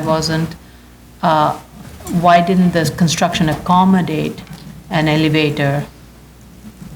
And how will it be accommodated now that the construction is well in place? That's really our concern. there's no That's really what we are pit, getting at. We want to make sure what is shown in the plan can physically be built, and that accommodation has been made even when the construction had started without the due permit.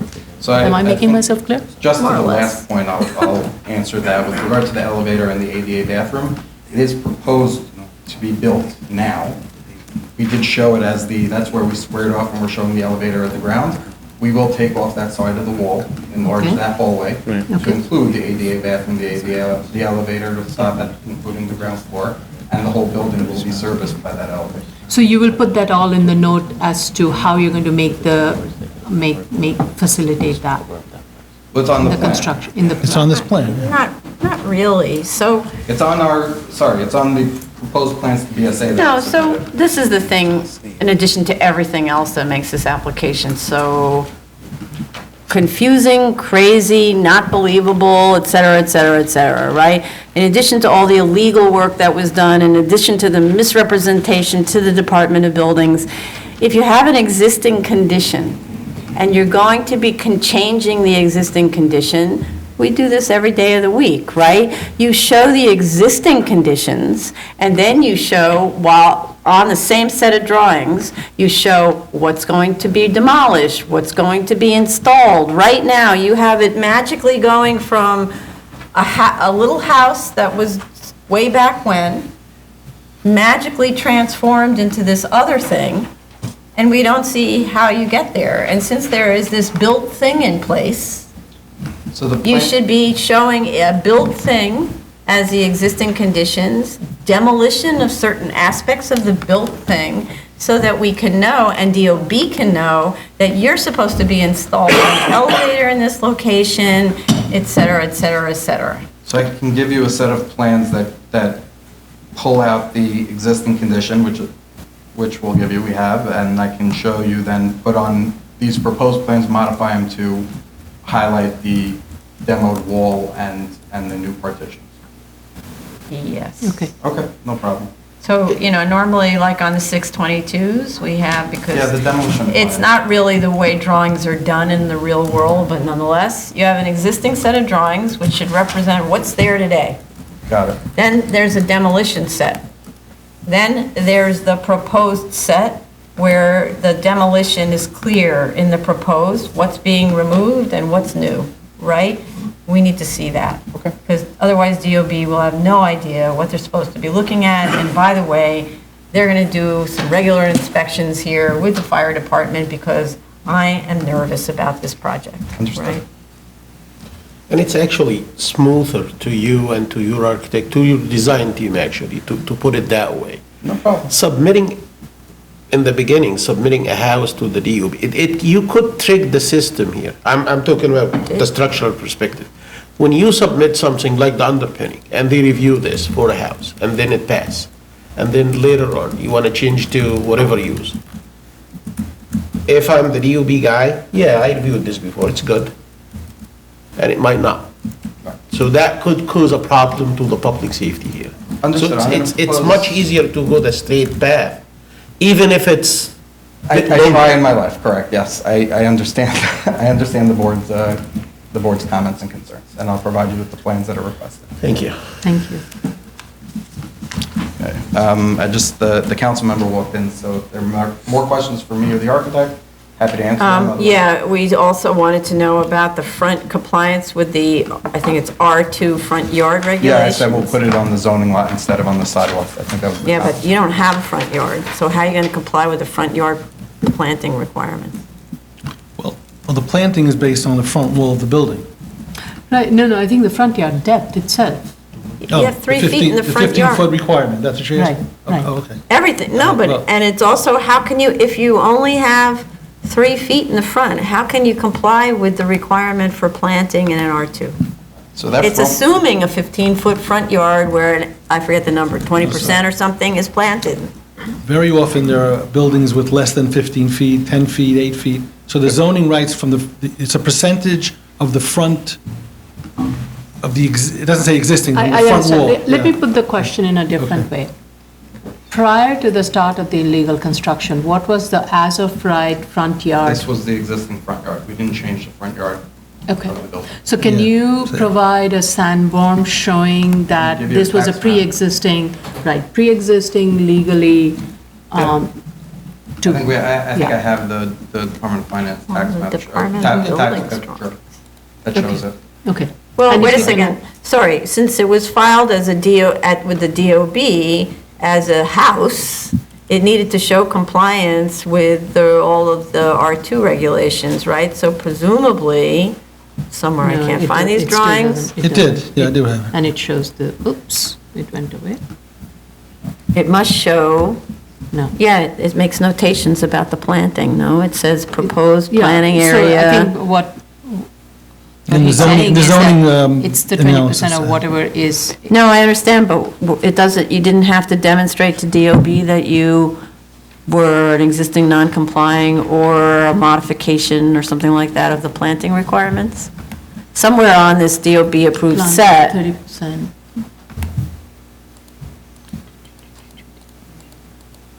Well, it might have been on the objection sheet from the examiner when we submitted Sanborn maps. wait a minute, Look didn't back. this get approved? Yes. So then, So, no, it wouldn't say, on the plan, this is proving, the existence of it. It would usually come as a document, a Sanborn map, 1940 digital picture, that would. what's N100? Says So, yeah, to N100. turn to N100, which is page 3, there's a bigger, a more in-depth analysis of the planting Well, requirement. that's what you're supposed to provide, right? Right, So and it complies. N100 says, there. That's what you're required to have, right? And it's using. There's the top drawing shows the existing front yard. And then we need 30% of that, and then the bottom drawing has letter A, and that's where it shows that we comply with the 30%. Okay, there's also a chart, Yeah. right? Mhm. So you need to show compliance on the proposed drawing. Okay. Okay. So sorry to hold up the council members here? Yeah, that's right. Yeah, thank you. Thank you very much. Thank you, everyone. Good afternoon. So first, let me just say, I was just made aware of these plans last evening. So now that we all know it's a synagogue, right, we came to that conclusion. In my district, I had many such cases where people were using buildings where it was illegal use or there was illegal construction. And I was part of the Committee on Planning and Dispositions. I also currently serve in the Land Use Committee in the City Council, where we have many of these projects where it comes to our attention, where not only in the land use, but as a council member, where I have to advocate and work with my constituents, with city planning, to look at some use that was illegally used or construction that was done illegally. And, now that we all know that it's a synagogue, and I think that we could make sure we can move forward and make sure that that building remains safe. We had many projects such as Cherry Hole, where there was illegal use, where city planning wasn't supportive of the project. We went through a EULA process for that particular case, and I could mention other projects throughout my district. But it's important to know that people need to understand that when you do construction, that you need to do it in a legal way. That's why I have a forum in February 10th, to have DOB in my office, and we're going to be educating people, just letting them know if, when they are building, when they do construction, what they need to do. And I have something set up from already a few weeks ago. This synagogue in particular, it's in this neighborhood.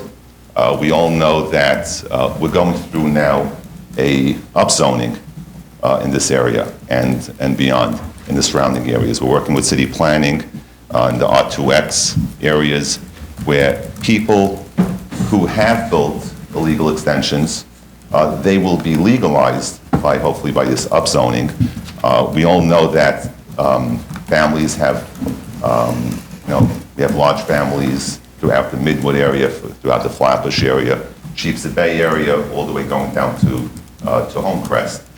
And all the elected officials came to consensus to go ahead and move forward to have this upzoning because families need extra additional room. And yes, it's not new to us that people do at times build illegal construction. And that's why we all came together saying that whatever was built, let's go ahead, let's move forward, let's legalize it. Let's make sure families are able to stay here in Brooklyn and not move to other states where it's a lot cheaper. I'm willing to work together with the applicants, work together with the synagogue to make sure that the building remains safe and they conform with what is currently existing. And it's also extremely important in this day and age that when you do have a synagogue, that area is spacious. In this day and age, we've seen what happened in houses of worship throughout the country and even here in New York State. We've seen what happened in Sri Lanka, in Poway, in Pittsburgh, in Jersey City, in Muncie. So if there is an active shooter, you want to have that space that people in those houses of worship, whether you're a church, you're a synagogue, or a mosque, that they need to protect themselves. Times are different now. So with that being said, I just want to say I want to thank you for giving me the opportunity for being here today, and I want to thank the board. And my office is willing to work together with the applicant to make sure that that building is safe. And that's it. Thank you very much. We appreciate that you come. I do have a question for you. Sure. So I understand. I don't have the plans. I don't have. No, I understand. I understand that the effort to modify the zoning for the R2X is really oriented to the houses, right? That's not what's really the issue here. The issue here is a synagogue obtaining a permit, misrepresenting that they're going to be using the house as a house, using their building as a house. They obtain a permit for construction, and they build pursuant to that permit and then cheat a little with additional rear yards. But a synagogue has, in this particular case, 400 people who will come into a building that's built to be a house. A typical house has, if you have a party, maybe 50 people show up at your party, not 400. So the building is not designed to handle the what are known as the live loads for a synagogue. So what's the concern is here is both the misrepresentation to the buildings department that the use will be a synagogue.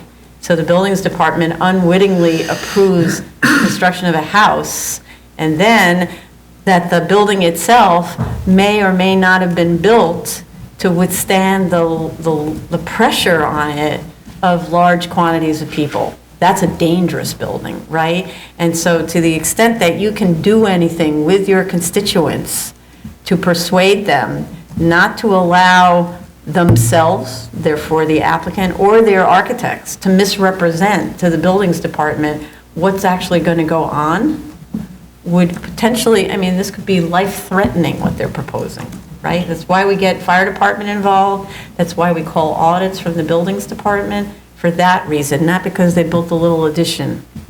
Yeah, I understand. With all due respect, Chair, I understand what you're saying, and I'm not here to discuss anything what happened beyond today.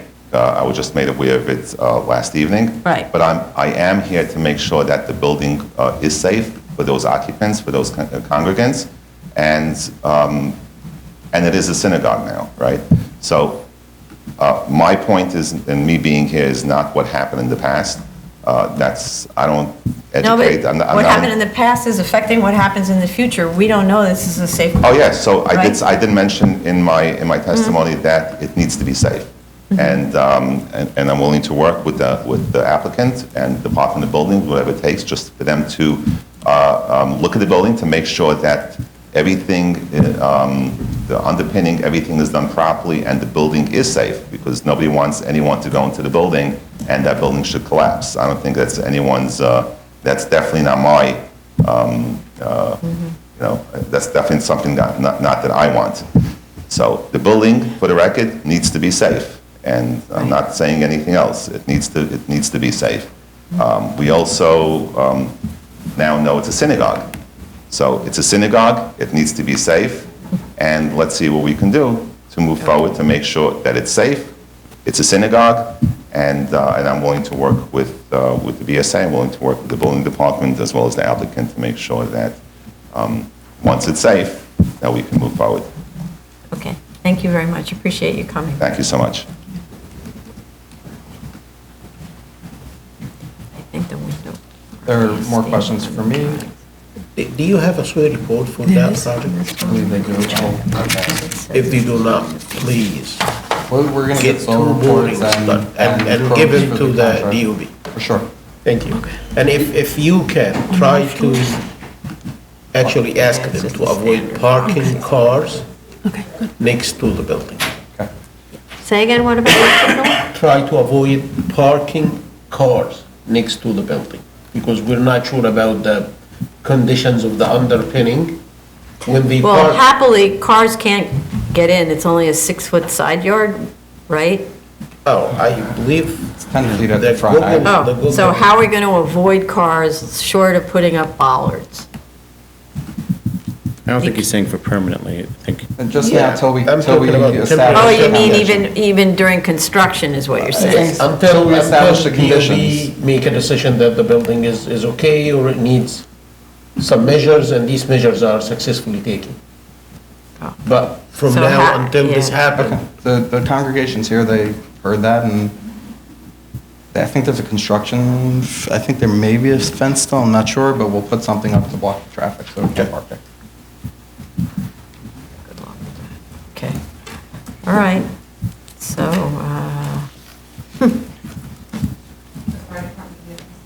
yeah, it's fire department now, they've heard enough.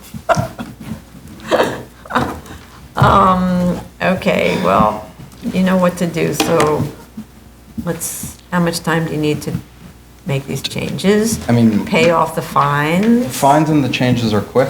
I don't know what the board's, what the board wants to do in terms of DOB. So I don't know how long that takes. I don't know anything. Well, DOB is gonna do its thing, right? So do we, is approval contingent on DOB or is approval contingent on I don't want to ECB? discuss what the contingent. Not, sorry, I didn't mean Let's contingent. just, I'm just talking in terms of timing. Let's give them 6 weeks to submit.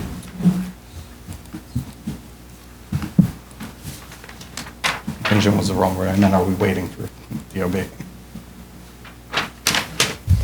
Submission date April 1st or a continued hearing April 21st. Does anyone happen to know the Passover schedule? Not updated on my phone yet. Anyone? April 8th. 8th to the what? 16. Okay, That work? that works for me. 4/1? Hmm? 21st. Okay, 4/1 with a, April 21st. okay, thank you very much. Madam Chair, before I call the next case, the applicant for item number 14. Wait a minute, we were supposed to take a 30-minute lunch break. It's Well, no, 2:15. just real quick. Okay. 2019-26 BZ 233 Nevin Street, he realized that he will not be here. So can he change the date or just ask for another adjournment? Sorry, I don't, I'm sorry, I know it's like. I don't know what we're talking about. 201926. 2019-26. TCE. So we had set the date for, We set it for April 21st. He won't be here. Oh, I see, this is to amend a request that we already discussed. Yeah. Okay, so, yeah, we can change that, but how do we? Can I just change recall it. the case and just Call change the the date? case and amend the time, yeah, amend the okay. date. Sorry. Just remember you're under oath still. All right, so this is item number 14, 2019-26 BZ. So they're asking to change the hearing date. Frank St. Jacques, We have it as Ackerman, April 21st, submission April 1st. Frank St. Jacques, Ackerman LLP for the applicant. Thank you, I apologize, I selected a date when I'm not available. If it's possible to move this to one of the earlier calendar dates, I would be available for the March 24th or the April 7th hearing. I just did some quick math and think that we could make the March 4th submission if March 24th is available. Oh, wait, aren't we Otherwise- waiting for secret, though? government, I mean, yeah, other Yeah. agency responses, so that's why we put it till then. Right, so if they're already reviewing and it's 30 days, the March 4th date should be sufficient time. That's really tight. Um, Because today is otherwise- February 4th, Do you want to do Well, April I- 28th? Can Yeah. you do Mark? So March 18th submission for April 7th hearing, if that's available, that would be great. And again, I apologize for the confusion on my end. Okay, so March 18th, for a continued hearing April 7th. April 7th. Thank you very much. Thank Sorry you, for Madam that. Chair, I apologize. Okay. So we're going to take a 15-minute break now? 30-minute lunch, 30-minute lunch break. 30-minute lunch break now? Yeah. Okay. So it's it'll back at 2:45, Okay. you know. You charged, huh? You charged, Lester? Are you charged? Oh, Todd's here. Yeah. We can. It's up to Madam Tony.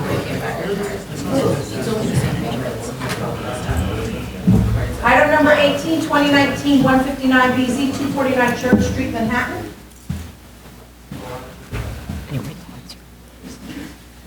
Raise your right hand. Do you affirm to tell the truth, the whole truth, and nothing but the truth? Do you affirm to tell the truth, the whole truth, and nothing but the truth in your testimony before this board, and to respond honestly to board member questions? The calendar number is 2019, 159 BZ, 249 Church Street. My mic was off, I'm sorry. I'm sure I picked it up, but just in case. Good afternoon, Madam Chair, Commissioners. Frank St. Jacques Ackerman, LLP, for the applicant. I spoke earlier with the FDNY liaison with respect to the fire alarm recommendation. The applicant, as I indicated in our letter of, I believe, June 15th, the applicant is pursuing installing a fire alarm in the space. We just want to discuss further with FDNY the details of the fire alarm. There's a pretty significant range in cost and equipment that could potentially be involved in the space. We just want to dial in with the fire department's input on what they deem necessary. So I got some information from Captain Daly, and he indicated he would give me further information at the end of the week, specifying how the connection would need to occur between the new fire alarm system and the existing building system. Once we have that information, that fire alarm can be designed and installed. Okay. So does the fire department want to speak on this? Don't need to, but. You're good? Okay. So, I guess the question is for fire department is fire department okay with us proceeding or wanting us to wait till you have more on the sprinklers, on the fire alarm system? No, Madam Chair. John Daly, Fire Department. The board can issue a decision today. We will be monitoring the site because there's LPPA, and we in contact with the Ackerman LPP to find out what panel I have to connect into the existing residential panel. But that's the only, but I'll consult with him, but we have no objection. All right, great, thank you. So that was the only open issue for us. So are there any speakers on this? All right, so I'd like to make a motion to close. Chair Promoter? Aye. Vice Chair Chanda? Aye. Commissioner Otley Brown? Aye. Commissioner Shetta? Aye. Commissioner Shabeta? Aye.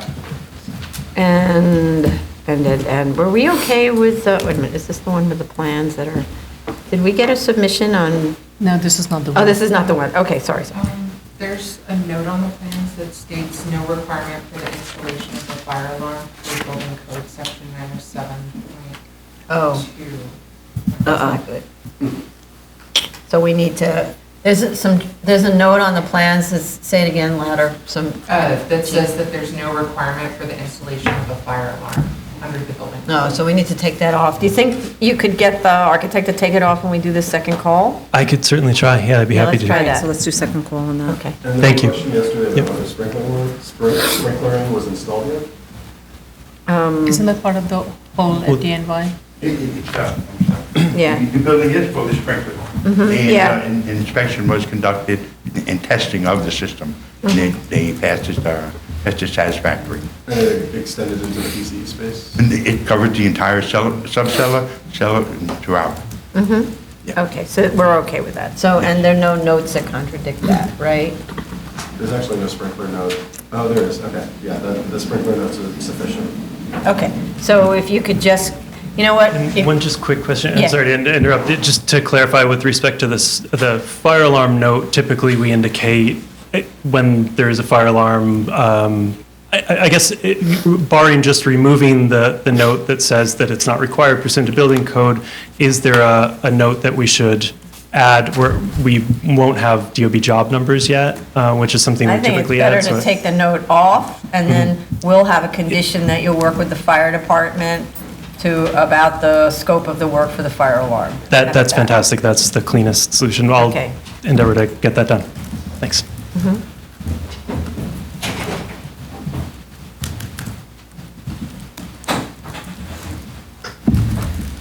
Okay.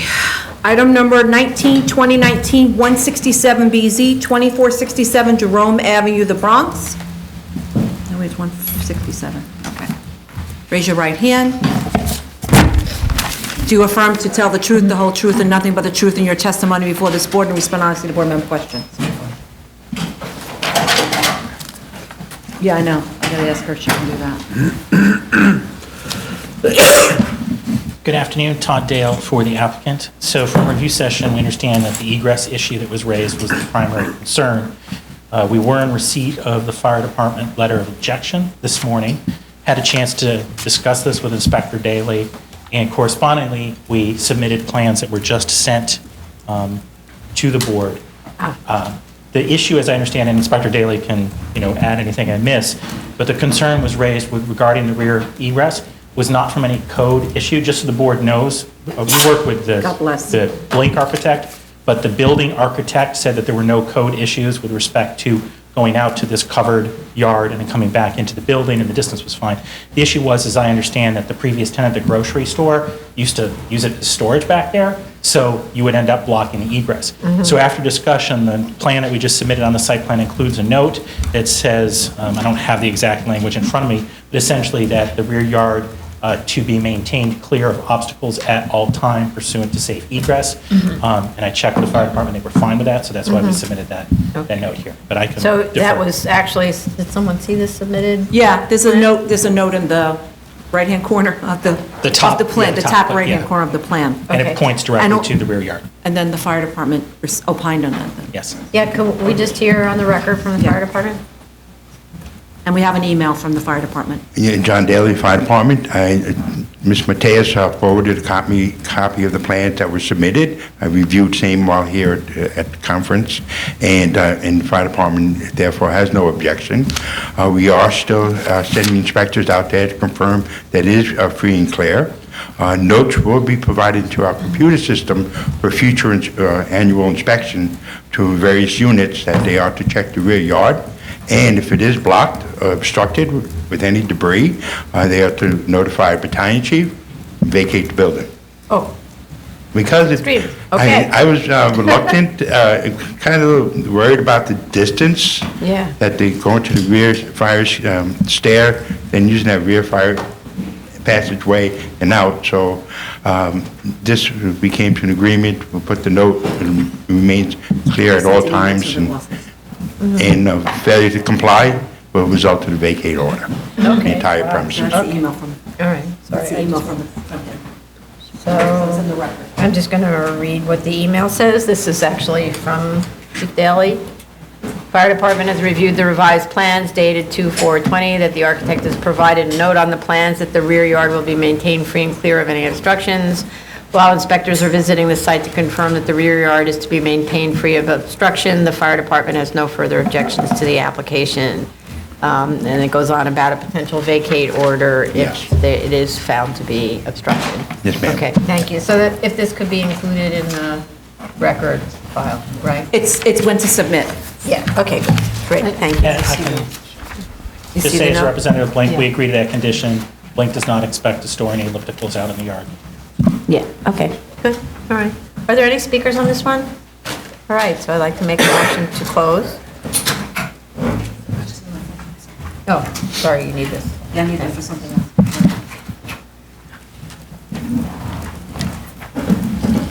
Motion to close, Chair Perlmutter? Aye. Vice Chair Chanda? Aye. Commissioner Otley Brown? Aye. Commissioner Sheta? Aye. Commissioner Shabeta? Aye. And a motion to grant on condition with compliance with the fire department's instruction to maintain that rear alleyway. It's really a rear to side, back into the lobby alleyway, free and unobstructed at all times. On that condition. Chair Perlmutter? Aye. Vice Chair Chanda? Aye. Commissioner Otley Brown? Aye. Commissioner Sheta? Aye. Commissioner Shabeta? Aye. Did you, Do you want to do the second call? Yeah, sure, can we do the second call with this? so this is item number 16, 2019-77BZ, 1134 Fulton Street, Brooklyn? Todd Dale for the applicant. I'll sign in. Oh, that's Swear right, me yes, in. I'm sorry, he wasn't here. Do you need to swear me in from here? Sure. Raise your right hand. You affirm to tell the truth, the whole truth, and nothing but the truth in your testimony before the board and to respond honestly to board member questions. I affirm. From review session, I know that there were minor questions, but regarding the notices, I brought extra copies of the notices.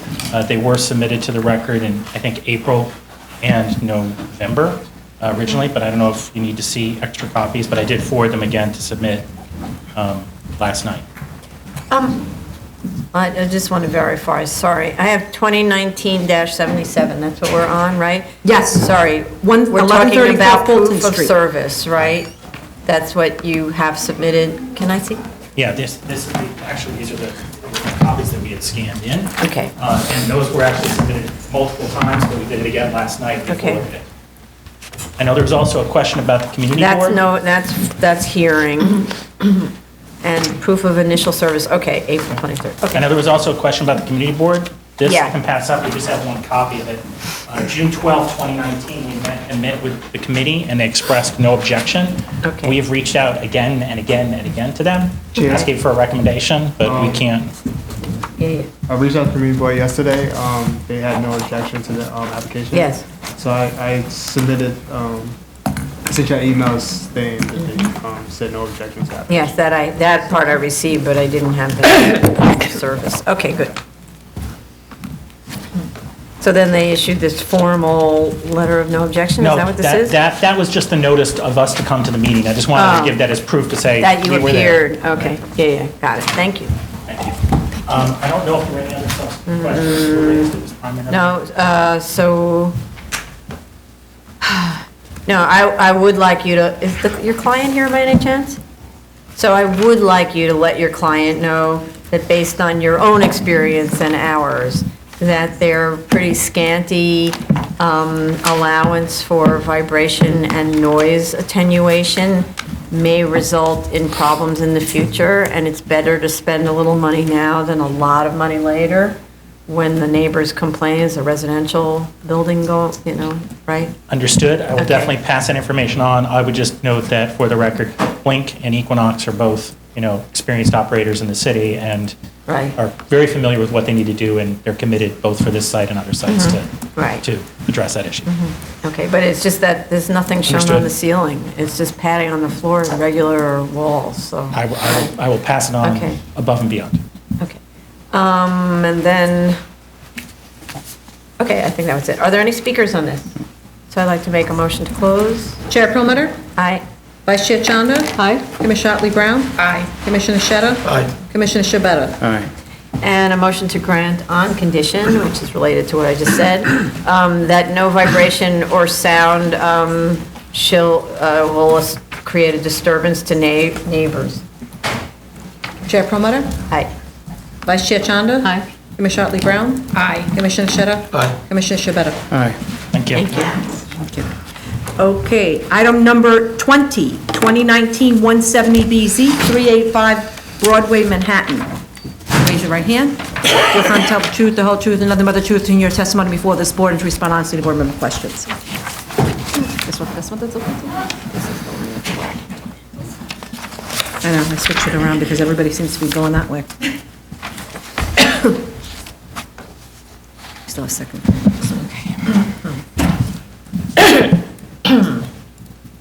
Good afternoon, Pam Baton from Sheldon Lobel PC for the applicant. We made a submission last night. I have some bubble copies if the board would like to see them. Please, I didn't see them. Okay. These are the bubble copies. Hopefully, it's a much skinnier set. So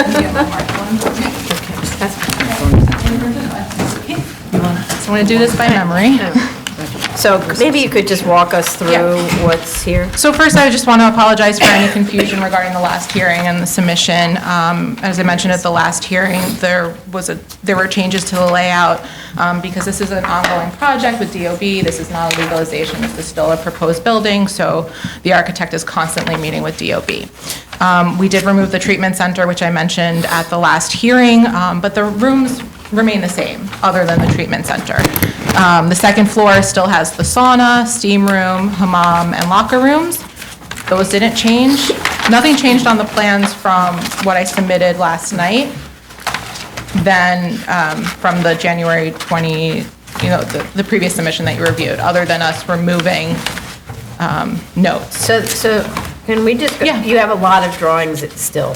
What But are they those are of? the ones related to the PCE space. So the first page has the normal zoning calculations for the building itself, including the floor area of the second floor and third floor have not changed.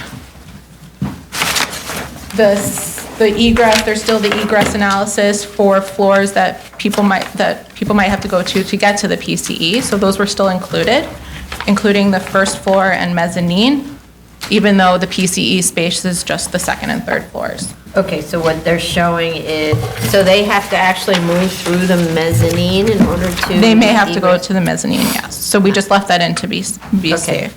But it's not the same details. Oh, wait a minute, how do we know, more importantly, how does DOB know that what you're showing isn't part of the PCE? What I'm concerned about is you change something on the first floor, and then they say, wait a minute, you have to go back to BSA because you changed something on the first floor.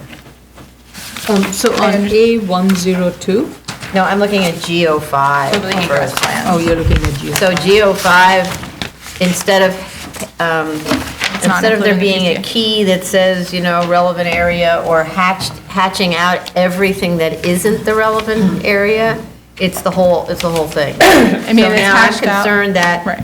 like, it's showing egress from the open office and the founder's office and all of that sort of stuff. So what if you chose to change egress, then I'm afraid DOB will send you back to us.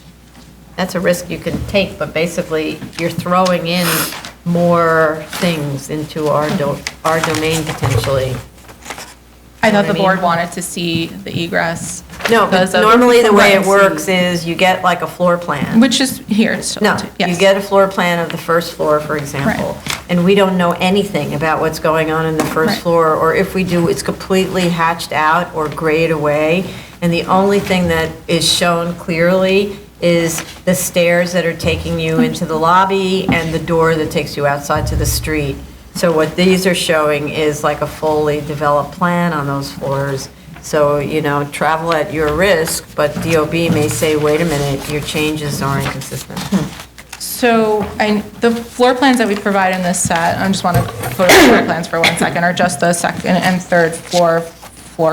Well, they include the mezzanine floor as well. I mean, this is what I told the architect, like, we need just the plans that are related to the PCE space. Yeah, but that's not what you got.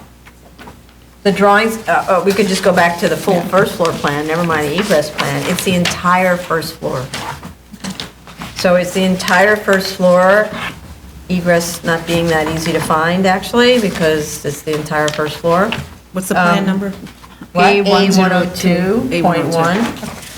So it shows offices, founder's office, that lobby, kind of elegant lobby area. And the only thing we're interested in is how are people getting into the PCE and how are they egressing in a fire?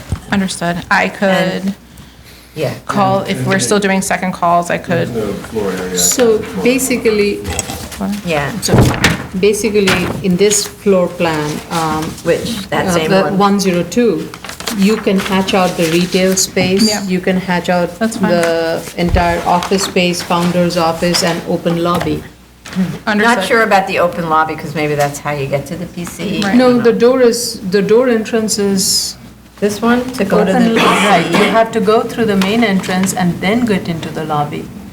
So this is the main. No, the door is here. Oh, there's another. So that's the entrance. thing, Oh, I this didn't is see a that. club, right? So you might Right. come for Oh, coffee okay. or go to the gym, but we have want to be access to sure the that building. you're not getting a PCE grant for the entire club, because that's a shame. Right, Right, that's understand. not what you need. And same goes for the mezzanine floor, the concierge area. Does that require? Would that have to be accessed by PCE user? No, I mean, yeah, why? May if they walked up. So don't forget, the only thing we're concerned about is how do you get into the PCE, you know, from the lobby, up the elevator to the second floor, or how do you get out of the PCE, right? And unless the mezzanine level is somehow or other related to a physical cultural establishment, which it doesn't look like it is. It seems to have a concierge, I don't know why. You don't even have to show this plan, I would say. No, you need to show well, Just no, for the yeah, you're right, I don't think you have to show it, because it's fire stairs that eventually get to the first floor. So just You're just show taking the the- first floor and then the second and third. Yes. Okay, that's fine. And I believe the plans don't have floor area calculations on any of the floors. They have it on the first they page. don't- They don't state what the PCE floor area is. Yeah, is there anywhere that states Z100? I mean, Where is the floor area? 00.01, Where is it? zoning floor area on the first plan. It's Oh, well, on it's the the second and third floor. Oh, you just want a different, like, call out for that? For the PCE floor area. Yeah, clarify what So- floor area is for the PCE on that chart, right? For every floor used by the PCE, including access. Yeah. And then, the elevation actually does it right. Yeah, right, the elevation did hatch it out. Well, it hatches it out. Except but the it retail doesn't space on really do the- it. Well, whatever, okay, it's just showing, the only The thing that's section. important to us is the ground floor, how do we get into this PCE? And if there were a sign, which there isn't, where would it be, right? But there's no sign. There's no sign. No, Section there- is also pretty good, section lays. Yeah, out. the section is right, other than the fact that it's showing retail space and concierge and all that sort of stuff, which it doesn't need to. Oh, yeah. And then again, the acoustical measures, Very detailed. that second and part's third fine, I just want to make sure, like, you don't need the one for mezzanine flooring. You don't need the one for the first floor, because that's decorative flooring for the first floor, and it's not the acoustical measures. I think they just thought if they were walking through it, that's No, why he no, kept it so- in. I'll clarify with the architect. Right, no, that's fine. just, we just don't want you to be Bound governed to by it, I us understand. where it's irrelevant, and I don't think you definitely don't need the porcelain tile, the cellar floor, the wood floor, if it's, well, maybe the wood floor. I mean, they need to actually move these details around to be on Understand. one sheet, easy enough to do. So you want the 3 sheets that have, Well, it would be easy if stuff that has to do with the PCE is all on one sheet instead of all right. 2 here, 3 there. Right, That's so- super easy to do. Yeah, So A81001 and A62201 and A621 and A just to combine them all. combine it all. Right. Just want that to be clear. I don't know if you have time to do this in second call, but it's worth it. I'm going to call the Try. architect. I don't think they need more than an hour to do the actual. That's fine. I will call the architect and I'll let Tony know whether or not we could do it. Okay. Okay, and you want that noted anywhere, you want that noted where it was before on the plans? What? The acoustical on the plan, like A1, Oh. A2? Remember you said there was too much? It was noted, but then it was too much and you couldn't delineate? No, they took away all that stuff, but now it's true. Now you took away all that stuff, must have been a different layer. And now we don't know where any of the acoustical measures are Want that taken. back in. Even though it labels which floor they're on and where they are. Whether Where it's like does it the- label which floor they're on? and where Like the they are? hydronic radiant floor assembly in the hammam, like that's the flooring, like on A6. Well, but so the hammam isn't really the one I'm concerned about, it's the The weight room, the Dance studios. It's the so-called dance studios, which are Right. arguably weight rooms. I don't know if they are. Those are the rooms that should be somehow clearly labeled as being acoustic. Otherwise, the acoustical details don't mean anything, because you don't know where they're located. Right, because now they're gone, so. I will call the architect to see if we could get those in very quickly. So let's try second call on this. Okay, thank you. Thanks. Second call on this. Okay.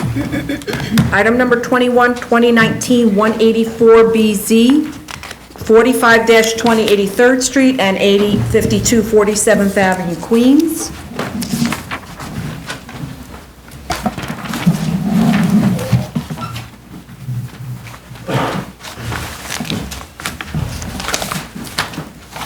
Everybody? Okey dokey. Put their hands up. Do you affirm to tell the truth, the whole truth, and nothing but the truth in your testimony before this board and to respond honestly to board member questions? Okay, sign.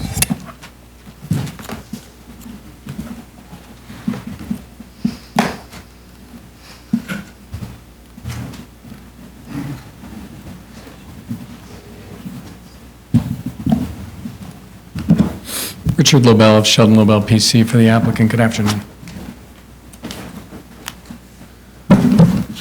Chair, we had a representative at the board's executive session yesterday. We're happy to hear that things for the board are reaching a conclusion with regards to the application.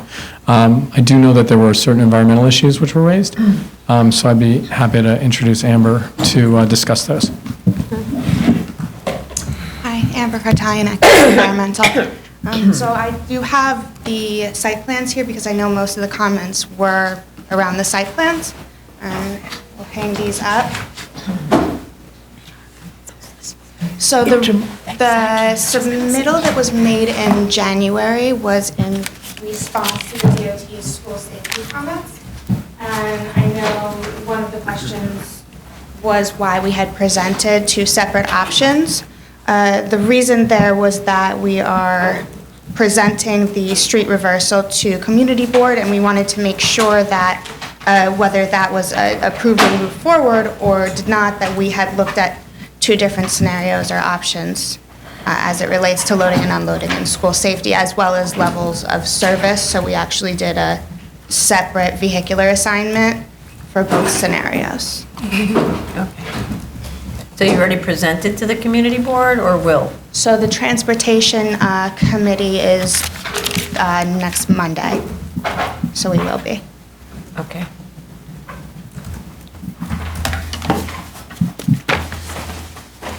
I know, Commissioner Shanda, you had mentioned something regarding the school safety plan, page 27, I believe, but it was hard for me to hear. Okay. Okay.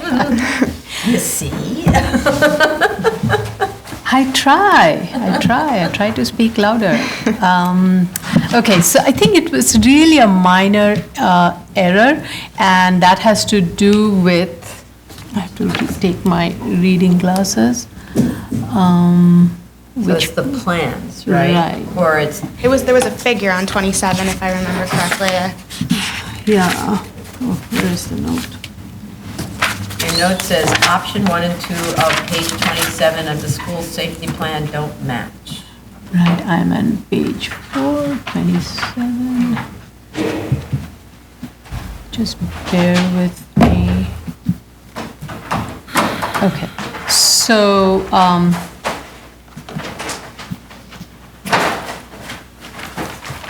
wait a minute, where did it go? There was something mentioned about a notation to the time. Yeah, it was with the notation of the time, and what it was that, there's the 7 PM. So option 2 says no parking school days from 7 AM to 4 PM for 100 foot on the north side and south side, and no standing anytime for yellow bus for 75 feet on the north side of Whitney. And I think this, the notation that's in the, and I can't find the drawings. Okay. So I No don't worries, blame you. I'll check. Okay. It was just, there was something, instead of north, it said south or something like that. It was just a very minor mistake. I'll take a But I look just here want to and make check. sure it's consistent, that's all. Absolutely. You sure it's in the proposed drawings and not in their school operation and access It's in safety plan? it's what's in the plan. In the which? In the proposed plan? The proposed Or their plan. operations safety plan? I use that as the base, so they should be the same. Right. But I'll double I check. think the proposed plan was not corresponding with Okay. the safety plan. The Okay. safety plan is fine, it's a proposed plan. I'll where I'll that take a mistake- closer yeah, look and just make sure I Yeah. figure out. So I don't know if there was any additional questions regarding, sorry. No, we were, the main one is we're waiting for a sign off from environmental. Right. But in the meantime, the way of changing the direction of traffic seemed to be solving all the problems about the buses being parked on the other side of the street. So hopefully the community board Right. will buy into that. Yeah, I mean, we do agree that it is a much better option. I mean, that being said, if it is in the event that it is not voted in favor, I mean, we feel that the movement from what was previously presented to the board, the movement of the bus loading from this frontage to this frontage removes any potential conflict related to commercial operations. But that's when you say potential conflict, the way I'm looking at it is all your data was based on the current occupants of these commercial spaces. And what if, let's just say the supermarket that's really active, that has all those flats on the sidewalk and so on, what if, for example, they decided to expand their operations into the building on the corner and then started expanding their deliveries and all of that? Along the Whitney Yeah, frontage? Right. I mean, there could be a lot of what-ifs here, but to me, I was out here watching the area. I mean, there's a fence that runs up here, and this is all from here to here. It's all surface parking. This is all paid parking. I just don't see all of the truck activity that I saw was I can't really see those drawings. Hold on a second, I want to just go. along, what is that, the northern sidewalk of Whitney, adjacent to both the surface parking lot, adjacent to the surface parking lot associated with this shopping center, there's a fence, and there's a pedestrian access point with stairs, but, along Whitney Avenue here, it's all private, parking for private vehicles. Where the parking lot is, unless somebody were to build something there, which arguably they can't because it's related to Right. these buildings, right? Right. Is that what you're saying? Yeah. So that the only place where you might see activity on the sidewalk is that one section of building. Is that what you're saying? I just don't foresee, I don't foresee anything expanding over here, but I'm saying that the commercial, it's likely that the commercial loading and unloading activity would continue to be concentrated where we saw it on 83rd Street. No, but so just to play it out, supermarket expands into the bottom part of the building. So let's just assume that it expands and it uses frontage in the same way it's using it on the top part of 83rd, right? So that's my concern is, when I look at, to your point about Whitney, it's a blank wall on Whitney and then the parking lot. And it seems to me that when you're dropping flats, you're dropping them because you're going to start loading them into the building. So there's no place to load it into the building on Whitney. The place to load into the building is all on 83rd. But if you were to assume then flats all along 83rd, then as long as your bus stays away from any of the length of that side of 83rd, you should be okay. Right. That's kind of. And we would anticipate that travel pattern regardless, just given the nature of these intersections and the frontage that the school is on, especially since the applicant would be provisioning a sidewalk along the south side of Whitney. And it seems that shopping complex is at a higher elevation than Whitney. It is. So therefore. So therefore, having a curb cut from there to get into it's almost Loading and impossible. unloading and, yeah. Yeah. well, the truck, the loading dock would, well, there's different ways of dealing with that. You know, the loading dock could be high, whatever, but there is no loading dock. No. Right, so. This is an extremely popular eating joint. I mean, there are all kinds of small South Asian eateries, and it's extremely attractive place. So people come from far away to come and eat and park. So I've been there several times, and I would say this is not something that's going to go away quickly. No, but the school ideally, hopefully for the school, will be there forever. So, you know, with the issue of buses, we want to protect who's ever there. Let's say the eatery does so well, they all buy condos in Florida and then move, right? Right, so. There'll be another immigrant community that'll come in and put their restaurants there. Okay. All right, so obviously the reversal is preferred, but if it's not accepted, then I understand what you're getting at with the buses just in that one area on the side. And as of right now, we're awaiting DEP comments for hazmat. The resubmission was made on that, and we're awaiting DEP comments for air quality and noise. The resubmission was made on that in January as well, and then, of course, DOT seeker comments. Okay, I think that's it, because we're just waiting for EAS, right? Chair, I think the only additional comment we would make would be that, given the duration of the review and no fault of any of the relevant agencies, we're now in a little bit of a timing situation with regards to the school and the projected start date at this location. We've been told by the applicant team that in order to go through necessary permitting and work, that they would ideally have a grant on or before May 1st. So while we're confident in the BSA's ability to do this, we have concerns with regards to environmental review.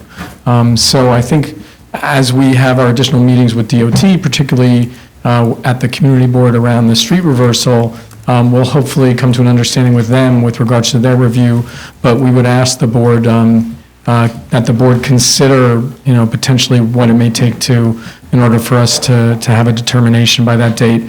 I know that in certain instances, they will push certain environmental and more specifically traffic review to a post-approval period, you know, with regards to DOT's analysis of levels of service. So it's more like something that we're keeping in our head right now, and that we would appreciate any efforts the board can take on our behalf. Sorry, what's your kind of start? The projected start, so the school has a home through June, July 2022, and so would have to move into the site at or around that date. And so projecting backwards from construction as well as permitting, we, you know, essentially would want to start May 2020 as far as the permitting process. Okay. So far, I don't really see that that's a problem. Great. And in terms of the other kind of review, maybe an E-designation is the way that, in case we have problems with any of the air quality, noise, all that stuff, right? We really don't anticipate any issues in terms of air quality and noise, and we anticipate the DEP is likely going to come back in their next letter and tell us to coordinate with them on hazmat without any designation. So the main thing at this point is that we need to come to an agreement with DOT, TEP division on the intersections of analysis for the levels of service. And if we can come to that agreement and get to that point, I think that we can commit, and the applicant is willing to do, you know, whatever needs to be done pursuant to seeker to analyze those intersections and the levels of service post-approval, because it's really not going to become feasible in terms of timing to go through the entire process. Okay. So in terms of hearing back on the DEP issues, what do we think on that?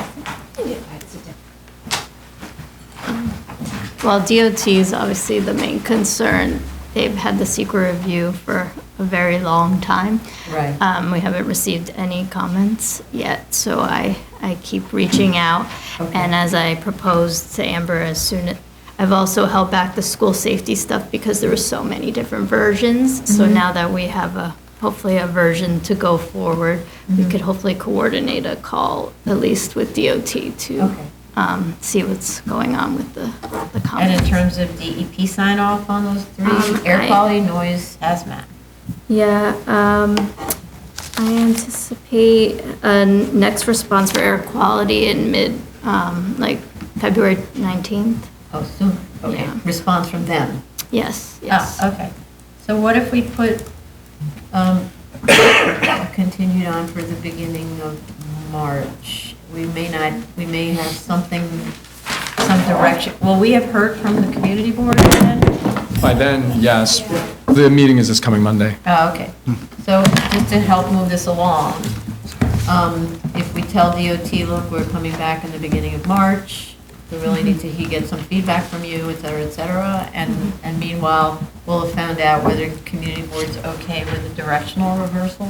Okay. And the applicant can coordinate with me also if there's a need for short adjournment at that time, he could always Yeah. alert me. Okay. Thank you, Chair, Commissioners.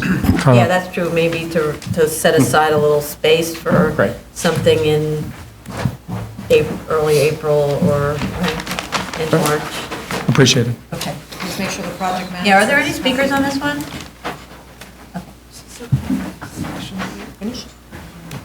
So, well, that's not enough time. So wait a second. So submission really is response, so there aren't really any submissions, right? As far as, Checking in on. Amber, get to the mic. yeah, Sorry. I think that as of right now, the only thing would be to check in on the minor inconsistency right, but that that could be Commissioner done in a Shonda, day, yeah, kind that's of. it. So because we have an official submission date for an early March of February 12th. Okay. So you could certainly make the minor correction, assuming there's a problem with the option 1, 2 thing. And the rest is we're waiting for agency responses and your back and forth with the environmental reviewers, right? And- So and that when- just should be done. And in the event that all sign-offs are obtained, the final EAS will be submitted prior to that date, and we'll alert the board members. Yeah. Okay. Okay, that'd be great. Fantastic. Okay. Thank you. So We appreciate it. submission February 12th for continued hearing March 3rd. Okay, and I just want to add, Richard, if you could call Carlo and try to reserve another time, just as a set aside, so we don't say, sorry, we don't have any more time in March, okay? Thank you, Chair. We'll do that now. If DOT is open to a post-approval continuation, are you open to Yeah. that? Okay. They don't like to do it very often, but this is. Maybe they will in this case. Yeah. This is a okay. very cooperative applicant, Yes. so, yeah. Great, thank you again. So when you say hearing, March 1st? March 3rd. March 3rd. February 12th submission. Thank you.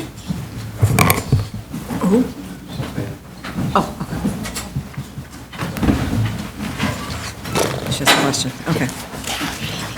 Keep going.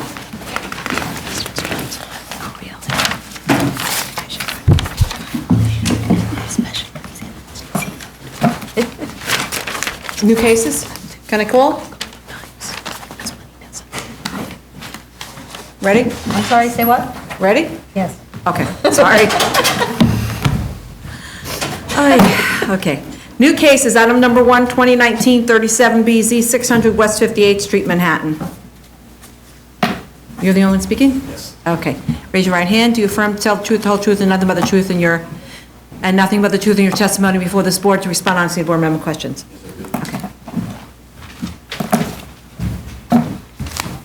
Good afternoon, Madam Chair and the board. I did have a chance to review the notes and the comments from yesterday's session. I think there were just a few items. We did obtain fire department approval late yesterday afternoon. I saw it in an email to the board. There was also a discrepancy on the square footage noted on the plans and versus the zoning analysis form. We can correct that. I didn't have an opportunity to get the architect to do that prior to today from last night. You did not? I did not, no. So that seems to be the only open item. Which is the correct number? 1036. 10,000? No, 1,036 1,036 square feet, which appears where? on the plans. The only 1199 reference was in the zoning chart. On the zoning chart. Right. So here's my question to council. In the interest of not having to come back, could we just, no, can't? Yes, she doesn't like that. You stated that you weren't happy with the notice that was in the window? Oh, no. No, I did say it wasn't the right notice, but, It was a notice of hearing. there was a notice. Yeah. There was a notice of hearing, yeah. There was a notice of hearing, and they did put something in the lobby window. Yes. Are there any speakers on this case? This is 600 West 58th? Okay, I just don't want to prolong this because they did post notice, the fact that, so, going forward, to let your office know, we actually have on our website a sample of the notice that should be posted in the lobby for these PCEs, and it makes clear that you can also write in your comments, Yeah, I as didn't opposed give to it to have to come to a hearing. I think we did have that on notice that was posted. No, so the A form of notice, objection and consent, that, yeah, because then it's a form of objection and consent, so it assumes that you're mailing in the form of objection and consent, as Right. opposed to an email address submitted, right? I'll email it to you from Anthony. For Sure. future I'm sorry. use, but That's I my don't want to fault. hold That was yeah, I you know up to Carol that. just, in my apologize. office, just Yeah. sent the notice that. Yeah, I'm That's sorry. okay. I No, no didn't- worries. No, I went to it might- Carol. That was my mistake. So wait a second, so the zoning chart is the only thing that needs to be corrected? Correct. Is there any way that you could call the architect, it's only 3:45, And have have something, the architect simply change the number on the zoning chart? that's what I tried yesterday. Well, it's Calling. today, it's Yeah. today. No, yeah, absolutely, I haven't received a Right? return. Why don't, I don't know if you, this is a one-man operation or It is, one-person actually, operation? yeah. But we approved the plans, not the zoning. We're not That's on the true. zoning. I'm trying not to have Approved the it confuse council, that's why. Oh, okay. As long as it's right on the plans, that's what we generally. Okay, maybe make a note that you should ignore the zoning chart so as not to be confused. Is that all right? And it's 1036 square. 1,036, right. Okay, so let's try that. Are there, and I asked if there were speakers, so then I'd like to make a motion to close. Chair Promoter? Aye. Vice Chair Chanda? Aye. Commissioner Otley Brown? Aye. Commissioner Sheta? Aye. Commissioner Shabeta? Aye. And just to verify, some people saw the fire department sign off?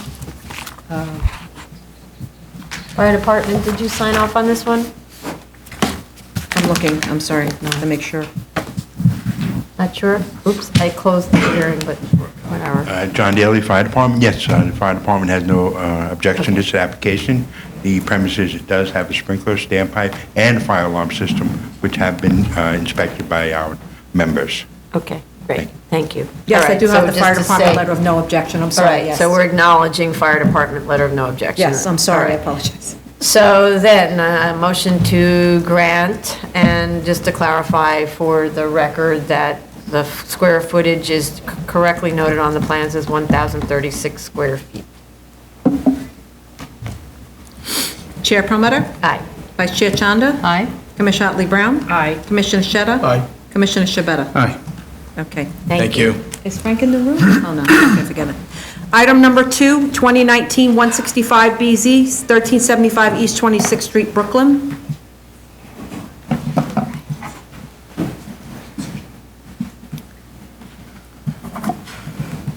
Do you affirm to tell the truth, the whole truth, and nothing but the truth in your testimony before this board and to respond honestly to board member questions?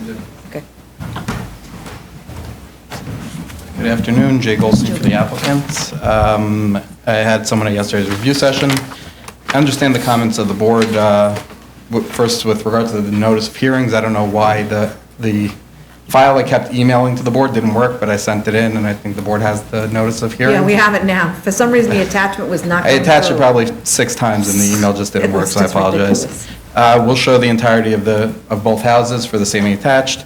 We'll show better demo plan with, I guess, heavier weighted lines to better show the colors, and maybe different colors or stronger colors. Statement of facts with regard to the 20... So just a thing about colors, you know, we give copies of these drawings to DOB, so colors really aren't the right thing. Okay, I right? use the colors only because that's what the board's sample showed. Oh, on it that- shows colors? Yeah, we copied it, the one I have, Okay. so I can ask for a different sample and Yeah. look at that, but that's how I got to that Okay, sample. okay. I understand the comment about the front and the back, and to justify it, either the front or the back, and show a rendering to show the impact. So We will work on the house to either amend it at the front, amend it at the back, and justify it accordingly. Okay. Good. Are there any speakers on this one? No? Okay. All right. I don't think there was anything else. That's it? Okay. So. I need 16.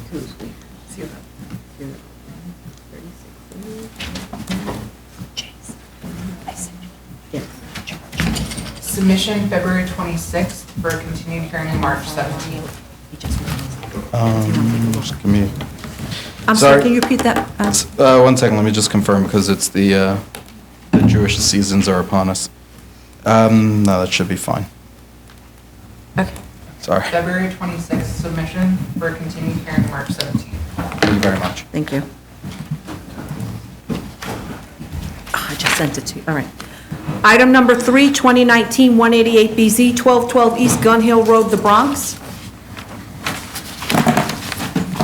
Wait a minute. Yeah, that's it. Yeah. Hey, how are you? Good.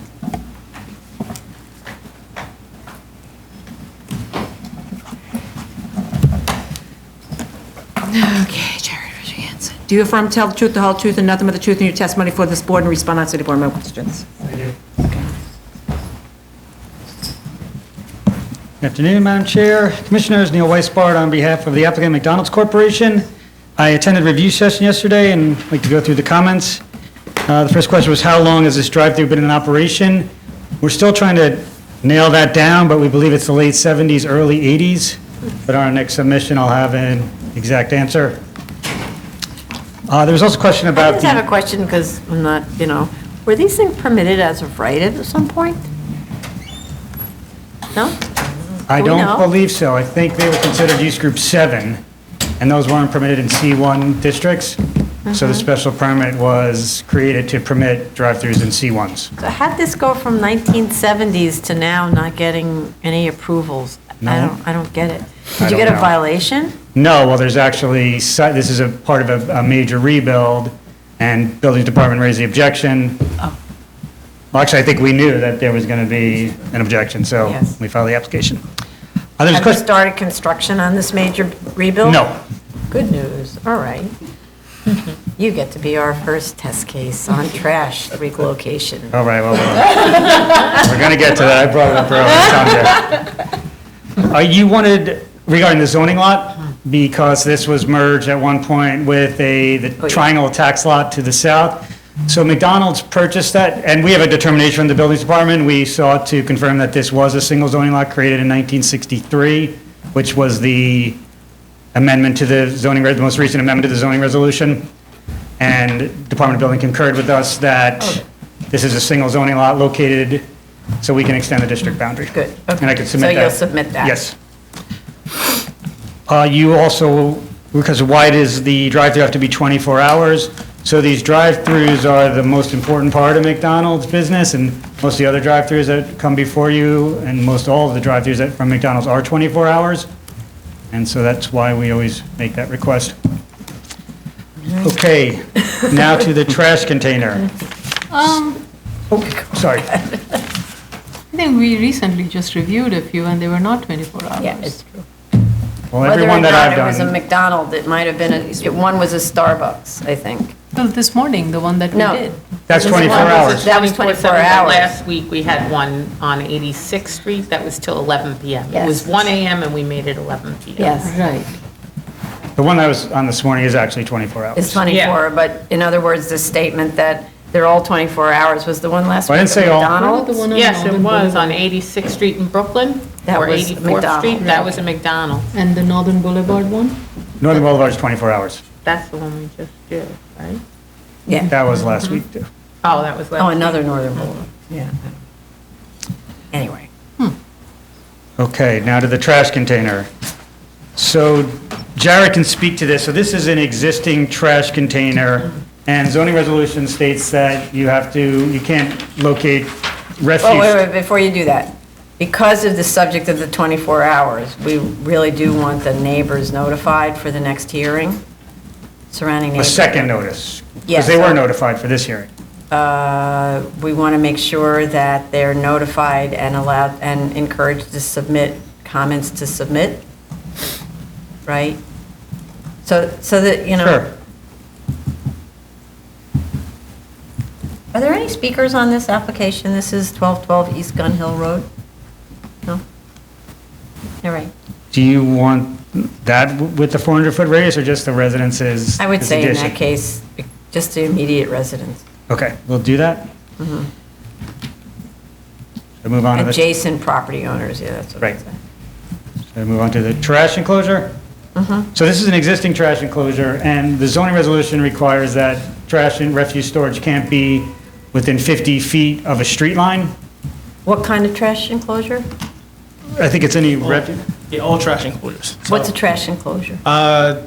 The DOB's definition is like a 6-foot-high masonry structure. That's the point. Correct. Not a 6-foot-high I'm sorry, masonry. can you inside. just state your name for the record? Jared Jones, Bowler. Thank you. Yeah. So that's the whole point. It's about the 6-foot-high wall that doesn't really prevent the trash and the rats and all that stuff from coming onto the street. So somehow or other, whatever regulation that is, thought, well, if we move it far enough back on the lot, the rats won't come running across the sidewalk while you're walking. So we'll push it away onto commercial property, and then somehow or other, that'll make it okay. But what ends up happening is you're pushing it away onto commercial property that's adjacent to residential uses. So the way you get around this is, it's not getting around it, you put the trash enclosure on the interior of the building, so it's not called an enclosure, it's called a trash room. And you, like everyone else who has a building in New York City like this one, you keep your trash on your own property and you manage it yourself. And if you need air conditioning or whatever, you do that and you take care of it. And normally, when it's things like schools, and schools mostly, we say you have to have refrigerated trash storage so that the rotting nastiness doesn't stink. So we came up with the proposal, in this case, it seems to be the only, we can't put it in the McDonald's restaurant. Why? You're building an enlargement. Well, maybe you could, Yes, you can. Of course you can.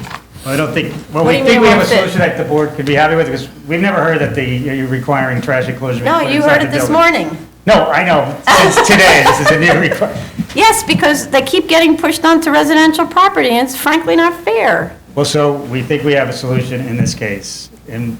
Is and there that's a limit on the amount of floor area on this lot? I think so, yes. What's the limit? Maybe your zoning. Are you anywhere near it? It's a pretty big lot. Double doesn't, well, Well, we would like to propose actually adding a roof to this trash enclosure, fully enclosing it. No. Take it away from the residents. There's no- See, this is the thing. Well, if you look at this lot, there's no other spot. McDonald, I'm looking at a very large building that you're creating. You're enlarging it to whatever it is amount you're enlarging it, right? Include in that enlargement a room into which you can put trash. And by the way, if you got a compactor, the room is tiny, because compactors are amazing things. They do exactly that. They compact the trash. And if it's refrigerated, they compact it and it doesn't smell. So enough of imposing on the community the commercial needs of McDonald's. You're, in this case, unlike the one this morning, you're enlarging the building. Now's your chance to do it the right way. So no to an exterior one, no to putting a roof where the rats then climb around through the front. You know how rats and mice actually function? You know, mice squish down to being little flat things and they go right underneath the door. They do. They're really adorable when they squish. I know, they and have no go backbone. under. They have no spine or something. They don't have a spine. They have no They're just got spine. flexible They're bone vertebrates. structure. Yeah, exactly. I don't know about That's rats, all. whether they can do They have a it. spine. Yeah. vertebrae. They do. They just like very flexible. You can do it and you will. Okay. That was easy. Well, we're gonna have to revisit that, and hopefully we can find a spot inside. I can find a spot if you can. I see plenty of room. Just do There's a it. lot of undesignated space in the basement. Yeah. Okay, Yeah, so, oh, you can even put it in, does this room have a cellar? You can create a cellar, look at that. It has a basement. So you put your trash storage in the cellar, right? we have to talk to the architect. We will have to get back to the board and hopefully it can be done and. Oh, you're not, I thought you were the architect. What are you? I'm the site engineer. Site engineer. Next time, bring the architect. It's the person who needs to hear these instructions. All right? Okay. All right. The next That comment was about more landscaping, so we're proposing to add, which are not on the plans, but arborvitae along the rear of the building, along that entire rear lot line. That's acceptable to the board, it seems to be the only spot where we can put that. There was questions about the lumen spread, and these will be new lights that are installed, and there will have shields put in, but Jared was just explaining to me, I don't think there's any possible way to actually have it zero at the residential lot line, while also keeping a safe parking lot. It's not so much about getting it to zero, it's that you would have to move the lights completely away from that property line, and it would be dark back there, so it would be unsafe conditions in the parking lot. So here we go again. Why should an adjacent residential owner have to worry about whether you can figure out lighting that works on this site? So generally, it's been accepted that anything under the 0.5 foot candles, Generally accepted by whom? everybody, I've never heard of a regulation in the city, in the state, where 0.5 wasn't acceptable. We're talking about BSA, I and understand. we always require 0 at the property line. What if you just lower the lights? You'd have to add more of them to keep from the hot spots. Sounds great. But you would still have the same throw. So if you lower them, the light gets lower, so the throw is closer to the ground, which means it's going to throw more. Don't you have a fence? There is a fence. So you put a light on the level of the fence. The fence is 6 feet high, you mount a light 5 foot 6 inches on the fence. It casts a light that shines onto the car that's parked or driving along there, and you got that covered. You move your pole if you're saying that the shields won't work. You move your pole away from the property line and shield it as needed so that the light is 0 at the property line. Super easy to do this. You're still going to end up with dark spots on the site, absolutely. If That's you been- have an issue with the light propagation, you could use like triple pool light. It's creates- gonna spread that way and that way. But that creates the same issue with the number of lights just being close to the property line. Like, you No, could, it's not about the lights close to the property line, it's the lumens over the well, property line. as the lights are close to the property line, they're still going to, there's going to be some throw onto the adjacent Not if property. they're What if you do put the pole in a place where there won't be zero light on the property line, and you put some floor lights, Or low lights, low knee lights, lights. those knee lights on the fence. On the fence. So here, sir. We did that, something similar The on rule goes like this, I'm your client, and I'm telling you to do it, so do it. And that's why the architect has to be here, or a lighting engineer, or somebody like that, because having this conversation, saying you can't do it, isn't gonna work for us. Everyone else does it. He's the site engineer. Yeah, I am the site engineer. But you're not the lighting engineer. He is. No, the McDonald's has a national lighting vendor. There that you go. does- So that you does it. have a lighting engineer who can figure this out, so you shouldn't speak on behalf of the lighting engineer. Okay. Okay? You're It doing needs to be site done. civil, when you said you're Site the civil, site yes. engineer. Yes, you're- correct. You're not the field engineer, you're the site civil engineer, right? The site what? What's the difference? Site between civil. What's the No. field engineer? No, no, What's the no. difference? I'm the site civil engineer, yes. Okay, if you're the site civil engineer, you're the one who prepared the lighting. So McDonald's has a national Trust. company that does all their lighting plans for them. There you go. Okay. So let's, Well, I'll send it back to them and let them address it. They just but- have to accomplish it, so it's easy. Tell them that it has to be done so that they do it. All right? 0. All right. What else? Okay, you wanted information on the soundboard, and we actually, this menu board is actually pointing at the residents right now. The existing menu board, it's actually going to be moved. There'll be 2 menu boards, but they'll face Keybrook Avenue, and I just wanted to almost submit this as part of the formal submission. And I'm going to just show you some revisions to this because we're proposing to add the acoustic clock fence, which is about 28 decibels once it's installed, so I'll I don't have everything, but actually, when the acoustic block fence will be installed along this rear lot line, and that will drop all sound to zero. At what height? 6 feet high, 6 foot high. What about at 8 feet high? An 8 feet high fence? No, what happens at 8 feet? 8 feet, it's still below 24 decibels. Why? Here's our, are these sounds coming from 8 feet? So we don't have, we don't have a section through the sound. I can add a section. Right? So the issue is, when you put an acoustical fence up and the fence is limited to 6 feet by building code, great, so arguably it's attenuating the sound at that 6-foot level. What's it doing higher than that, where there are windows where potentially people can hear? Yeah, so if you look at the exhibit you have, the blue is basically where it's gonna be 18 decibels, which is way below ambient anyway. Ambient's So 8 typically feet 40 Where the blue line is, that will still be 18. decibels. So it's still gonna be below ambient noise anyway.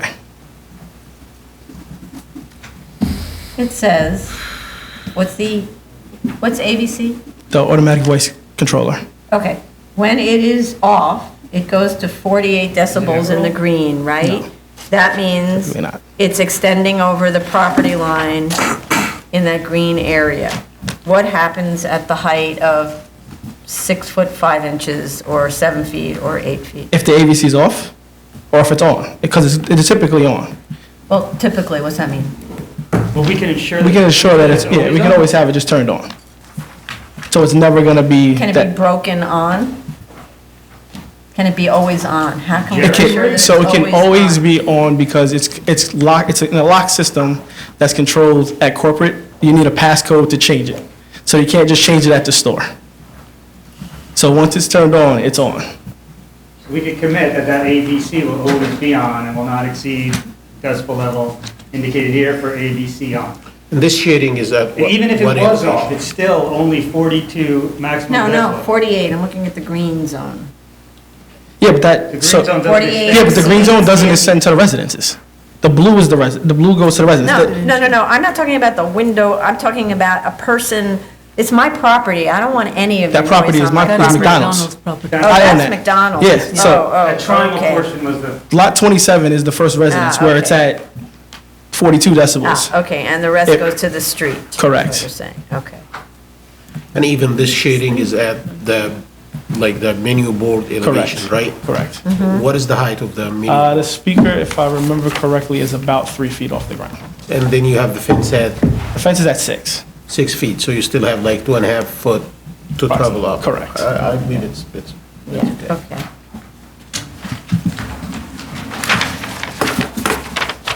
okay, there was also a question, I'm not sure if it's a question, but regarding the left turn onto Gun Hill, and maybe there needs to be a sign that says no left turn.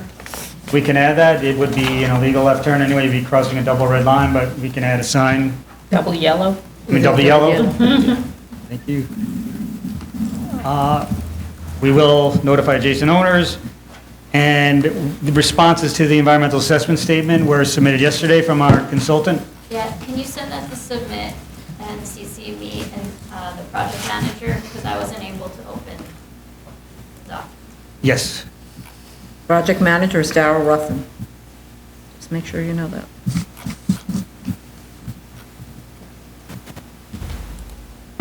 And I believe that were Yeah. all the comments. Okay. Are the, The- sorry, go ahead. Sorry. The shading, the sound thing, this is based on analytical model, right? Correct. Yeah, it comes directly from the sound system supplier. Okay, when we grant this, can we specify a condition on the lighting and the sound saying that provided it's not gonna impose lighting and noise to the adjacent property? And if happens, we can bring him back.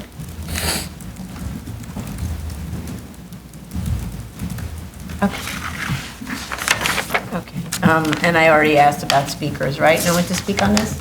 Right, okay. All right, then, need some time.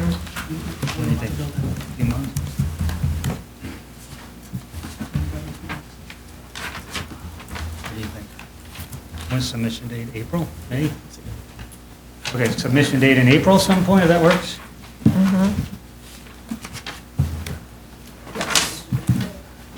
Submission April 8th for a continued hearing April 28th.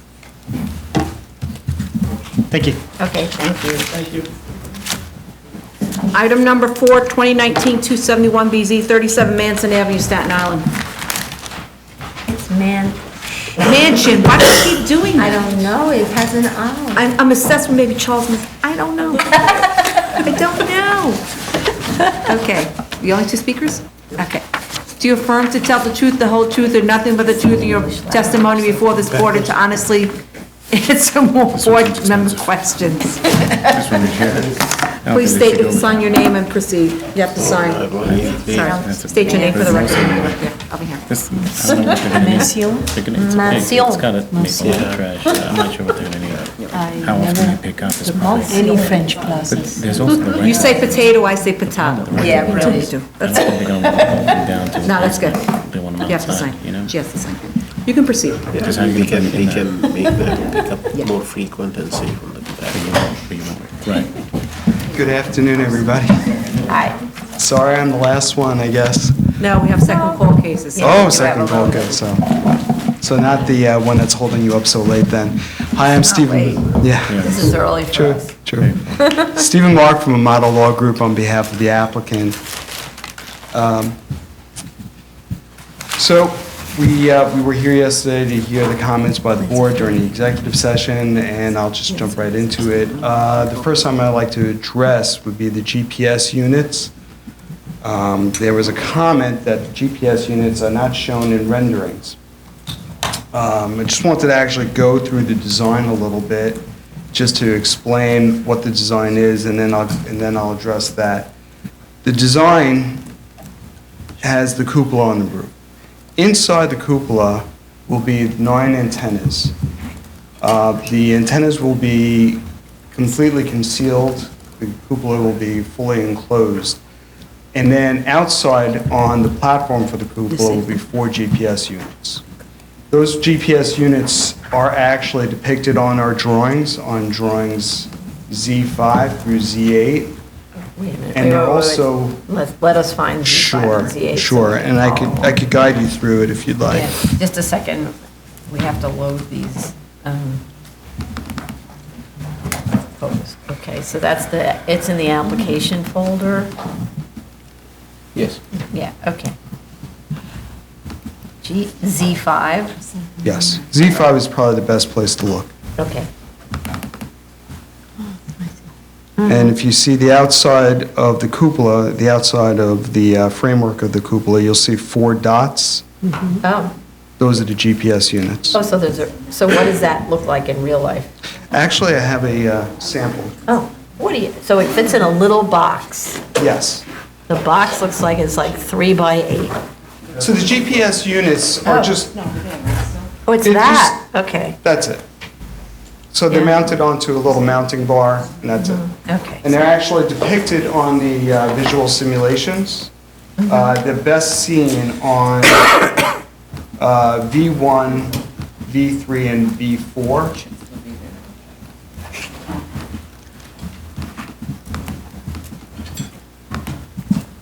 This is the reference set, right?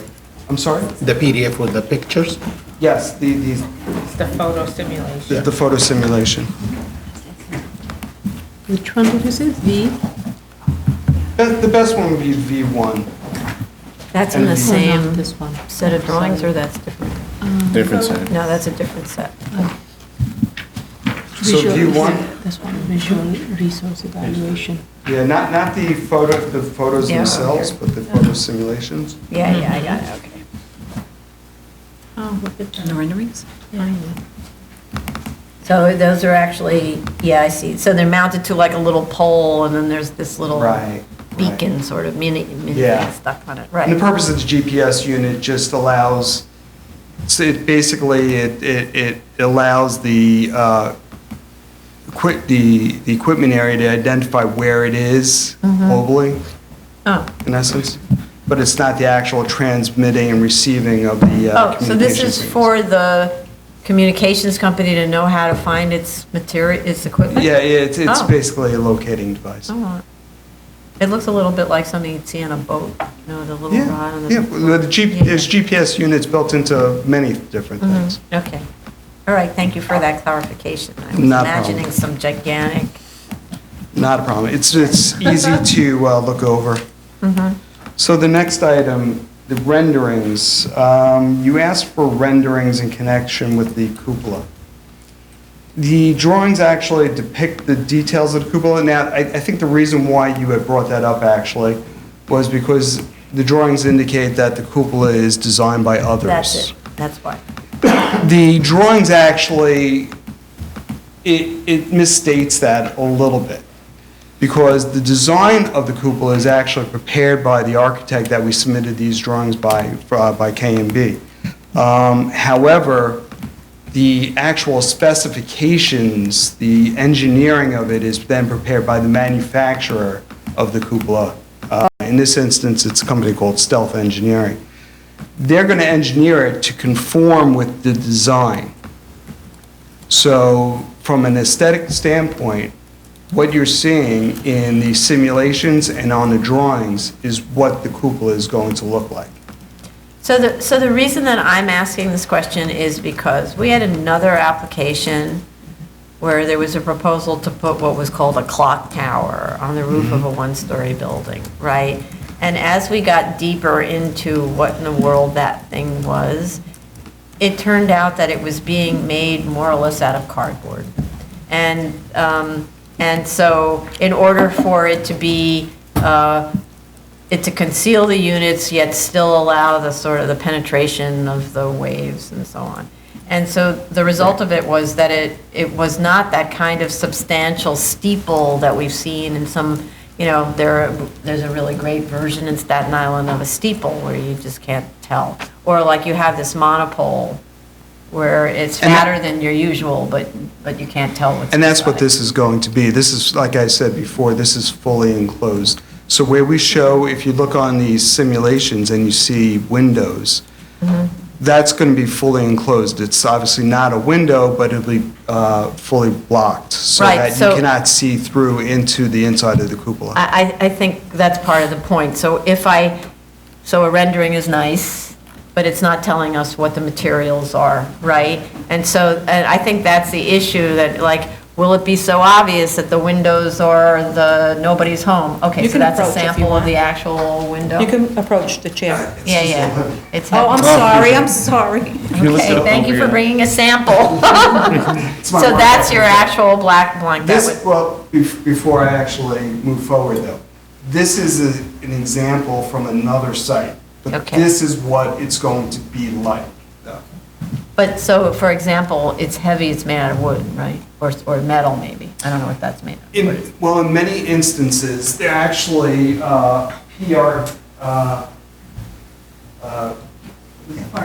FRB, fiber reinforced plastic. Okay. With foam inside. And it is that heavy? Well, this one is, this was for a site in Southampton, so I didn't get the details of why this one is so heavy. It could have been the building code, it could have been the design for that site. In fact, I actually have renderings for that site to show you how this conforms with that.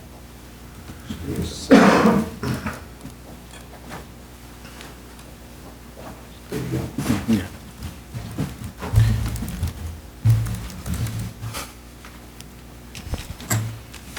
Again, this is for a different site, but it gives you a sense of how that window matches and what circumstances there are a little bit different. Do you know what this site's going to be built out of, or no? I don't have that detail yet. That would be up to the actual manufacturer to figure out based upon the design.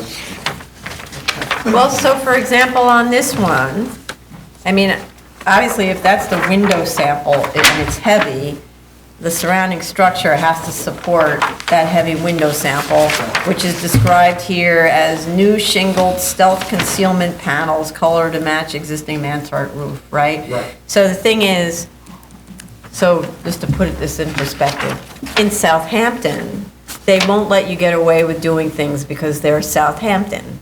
I want the same minimum standard in Staten Island, right? So that's the thing. So the reason that I'm asking for detailed drawings is we want to see that what's being proposed here is made out of the same substantial materials as you give Southampton, as opposed to the cardboard that we saw being given to Queens, and we rejected that application because, for a lot of different reasons. Well, most of them, all of them aesthetic. State your name for the record. Actor Shah, KB Design Group. Speak into the mic, please. So usually Stealth Concealment is the same manufacturer who did this, will be designing this same site. And they are very good with making sure that what is shown, what we have as our preliminary design, will be taken as a concept for this cupola. And they will design all the materials around it to match the visuals that are shown to Do you. they take into factor the New York City Building Code as to the structural of it and how it should be reinforced so that it's substantial and it's not going to be not blown over by the wind or anything like that? Yes, they do consider all applicable building codes while designing. They send us calculations for review. They also send us their design for review, whatever design they have proposed. After that, once we review, we sign off on the calculations and everything, they send us shop drawings for the same design. And we even sign and stamp those shop drawings, and then they fabricate. So this is the whole process. Okay, I understand that process. What I'm trying to get at is specifications for what it is that we will see up there. So this is described as new simulated window and trim, and which is nothing, right? Could be made out of anything. And it's described as new shingled stealth concealment panels, also could be just anything, right? At some point or other, you had a specification on what those two things are that resulted in that window, right? We want here a specification like that, so that that's the minimum quality that we're going to get. If you want to do something even stronger than that and more substantial than that after the fact, that's your business. But here we need to know that it's not going to be some standard material that the town of Southampton would never have approved. Okay? Okay. And that's fine. We'll be able to provide that. The reason why that we don't have it now with us, normally with something like that we would provide at this time, but something like that is a very costly measure for Verizon.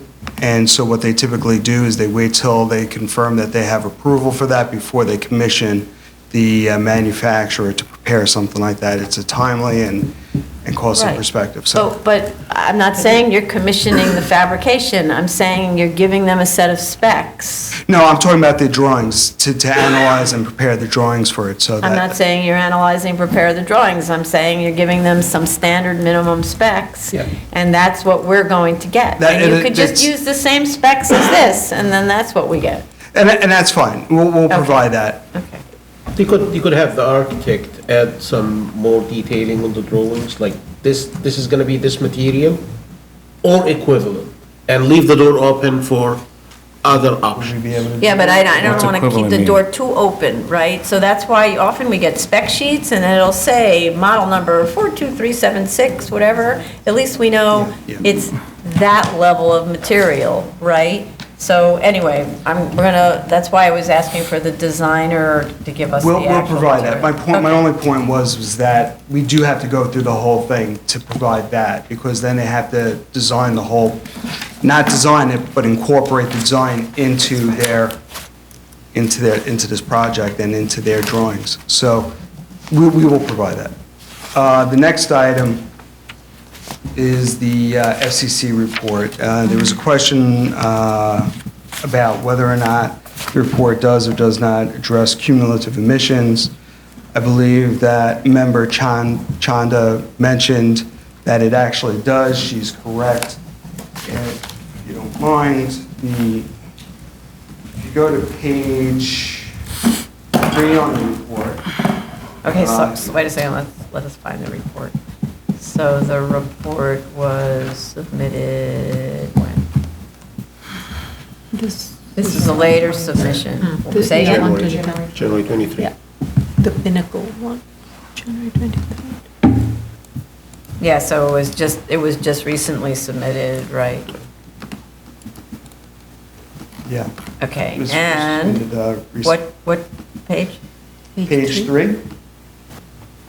So on page 3, in the second paragraph, the report notes that the FCC requires wireless system operators to perform an assessment of potential human exposure to RF fields emanating from all transmitting antennas at a site whenever antenna operations are added or modified, and to ensure compliance with the maximum permissible exposure limit in the FCC regulations. They further go on to indicate that this particular report takes into account T-Mobile's facility. If you go to page 4, the next page, in the first bullet at the top, at the very end, they indicate that in other words, the worst case scenario, RF level is more than 3 times below the limit established to safe continuous human exposure to the RF emissions from the antennas. Can I ask you a question? How are those levels being determined? They use a mathematical, it's described in their report, they use a mathematical analysis. They start the analysis on page 5 and 6. So these are models based on the equipment that's in place? That's right. These are models based upon FCC guidelines. Right, but it's based on the equipment in place. How do you know what the equipment in place is if you're not the same company as the one who has that? Because we know what licenses they operate off of, and what they do is they don't go off of what they have there, they go off of the worst case scenario of what they could have there based upon their license. And then what they do is not just with their facility, but with our facility, if you go to page 9, we talk about how they use a conservative methodology and assumptions. So they create this worst case scenario where the antennas are operating continuously at a maximum power, which they never do. The power attenuation effects of shadowing or other obstructions to light in a sight path is ignored. Usually there's something that's going to block the line of sight path, and so on. So what they do is they take every element and they create the worst case scenario, including what equipment T-Mobile could have at their site, and create the worst case scenario. And under that worst case scenario, it's 3 times below the FCC requirement. Realistically, substantially less than that.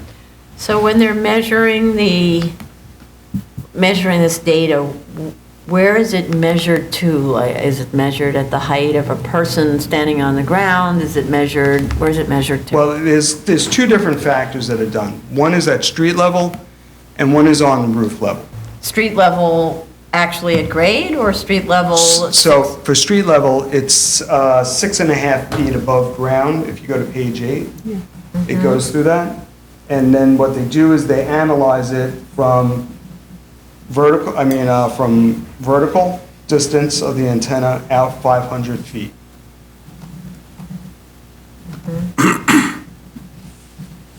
So I guess on another case that we had, and so it's just measuring it from the antenna. So was this measured from the monopole or from the, what's behind that fenced enclosure?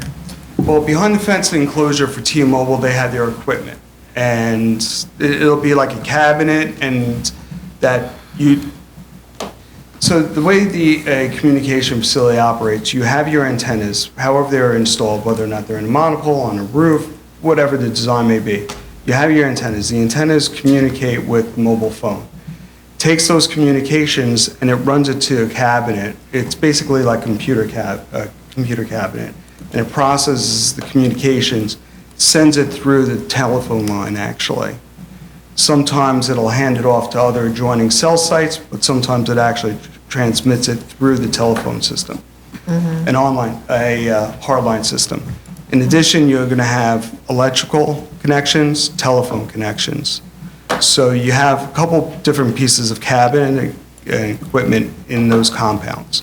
For instance, our equipment is going to be located on the second floor of the building. Their equipment is within that fenced-in compound adjacent to their monopole. So that fenced-in area then doesn't have any equipment that produces No. the RF? No, the RF is only produced, the RF is only produced by the antennas themselves. Oh, okay. And it is allowed by the FCC regulations that you base your analysis on theoretical, Yes. like, production from the antenna by others. Absolutely. That's okay.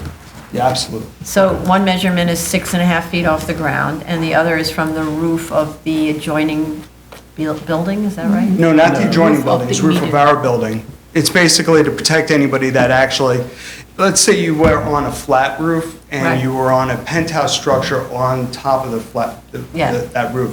You want to make sure that you're within the guidelines for anybody that may be on the roof. Right, but so with the monopole, it's not on the roof, it's standing on the ground. So the monopole is measured to the roof of the clubhouse? Right. Now, in our instance, we actually have a pitched roof, so you wouldn't calculate it for the pitched roof because you wouldn't normally have somebody walking around on top of a pitched roof.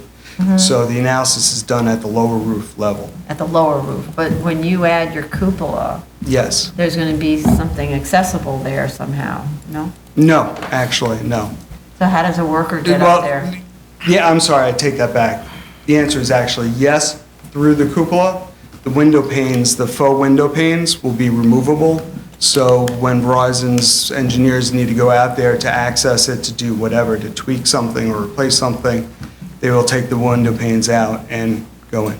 Okay, so if we were to play, because we did have a case a few years ago with a radio antenna that was very, very hot, what if the monopole, just to give you a hypothetical, what if the monopole itself was very hot? And now you have an accessible area where you're going to take those windows out of the cupola, and your antenna are adding additional RF to this whole thing. Shouldn't you be measuring the frequency levels of the monopole relative to We do. the level of the cupola? The calculation does And- do that. And where is that? So for the roof level, that's addressed on page, I believe it's page... 6. Sorry, it's page 12.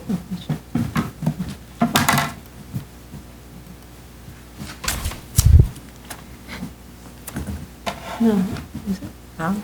Doesn't specifically note that it's taking into account all the equipment. Sorry, what do you mean?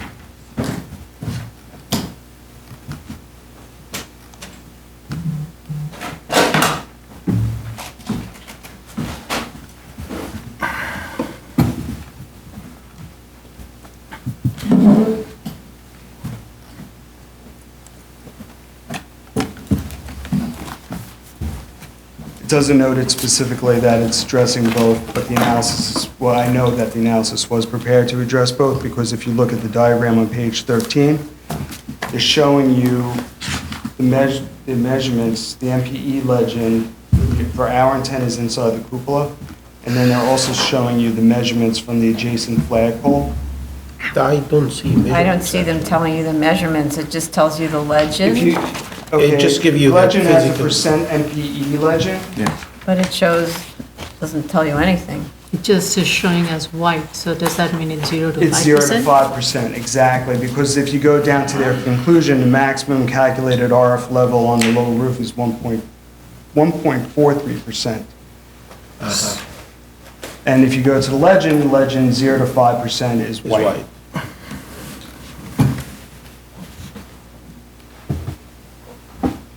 But how do you see that something was modeled on this diagram? Well, they explained the modeling system that they use. For instance, the beginning here, they talk about the rooftop compliance analysis of the lower rooftop is performed using Roof Master Program by Waterford Consultants. And then earlier on, But where's like the backup data that shows that this was actually modeled? Right now, I look at a plan, and it shows a bunch of dots in blue that shows where your antenna are gonna be, and another dot that shows where the flagpole is, and that's all it shows. It doesn't show, you know, emanation of a level or a modeling that they're using manufacturers' standards, Well, or if you- it's showing nothing. If you let me finish, on Okay. page 7 through page 10, and actually onto page 11, they describe their modeling mechanism. Yes. It's a calculation. I'm not an art expert myself, but if you go through this, it explains how they perform their measurements. Okay, so And maybe. there's a calculation that's performed, and they basically base it upon the power levels and some other factors that are. Okay, so this is my problem. I don't do well with like the magic of it all being worked out. I want to see backup. We always see backup from all of our engineering reports for all kinds of complicated things. So it can't be, they magically did it and magically trust us. Instead, I want to see the models and the calculations so that we can know that it's done. And I should say that on that other application where we had a radio tower, which was extremely hot, we had them go and actually do on-site testing. And the models were so far off, it makes your head spin. So when they actually went and did testing, that's how we found out the entire roof exceeded standards that would like, they described it as, would kill a bird in 6 minutes or something like that. So, yeah. So it far exceeded what was allowable for a worker to be on the roof. So that's why we need to see more here, okay? I believe they have the design data on page 5. The backup data? They put the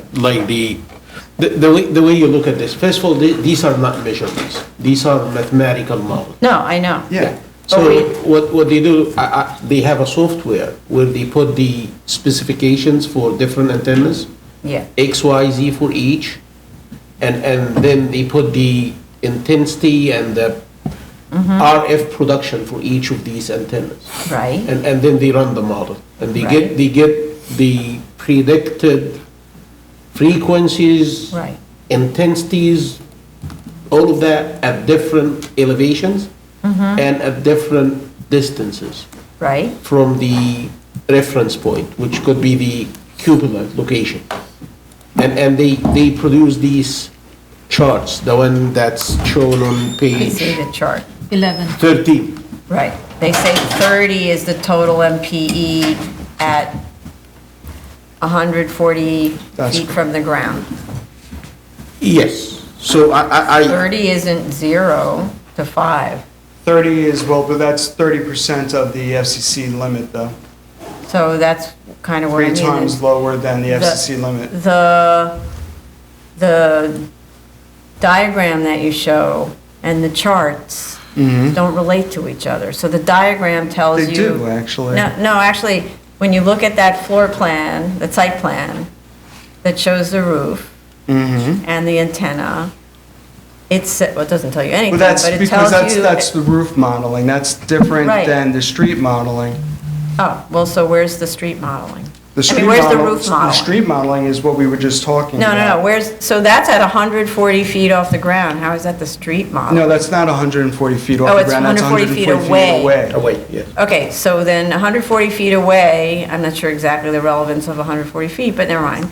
Because that's the one that's highlighted. Well, that's the 30. highest, that's the highest that it That's gets. the highest one, okay. From zero, from the antennas out 500 feet away from the Okay, so building. according to that, there should be a model for the roof.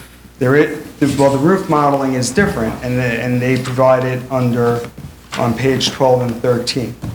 But these data for me, they don't make sense. Right. Because if the antenna is oriented to propagate like that. They would propagate out. Yes, let's say this is the building. Your cupola is here, you have the antennas on. Right. And the wave propagates like that. That's correct. And in the meantime, it goes like this. Well, no, and that's what it's saying, that the levels on the lower roof are 1.43%. So if you actually go to page 11. Bear with me. If you look at the figure on page 12, you're saying that this is the propagation for the street level, right? If you look at it at distance 100 feet or so, you have about 30% of the maximum permissible exposure, right? Right, at about approximately 140 feet away. This is down here. Yeah, But at the 140. top, which is closer to the cupola, you have something much less within That's right, and 5%. It's similar to what's on page 11. So the diagram on page 11, so if you look at 0 feet, 20 feet, 40 feet, it's substantially lower until you get out to about 100 feet, and then 120 feet and 140 feet. That's when it goes up a little bit, but it's substantially lower as you're closer because the way it propagates out. It doesn't propagate down. The antennas are not pointing down. So That's what I'm saying. Yeah. The portion that goes down is much less than the one that goes like Exactly. that. We're saying the same thing. Now, if we're looking at the one that goes like that, on the roof, Yeah. Yes. you're telling me that it's within 5%, it's 1 point something. On the lower roof, not well, No. the roof where the cupola But that's what we're interested Yes. in, the one where the cupola is. On the roof, let's say it's on a roof, it's way higher than 6.5 feet from the street level, correct? Yeah, we know If- it's if like that's 40-something here, feet. And somebody's here, and you're measuring 1%, how come when you go out? You have to factor a couple things. So the upper roof, it's a pitched roof, and then here you have the lower roof sticking out, but the cupola is standing here. Maybe if I go to the elevation drawing, it actually.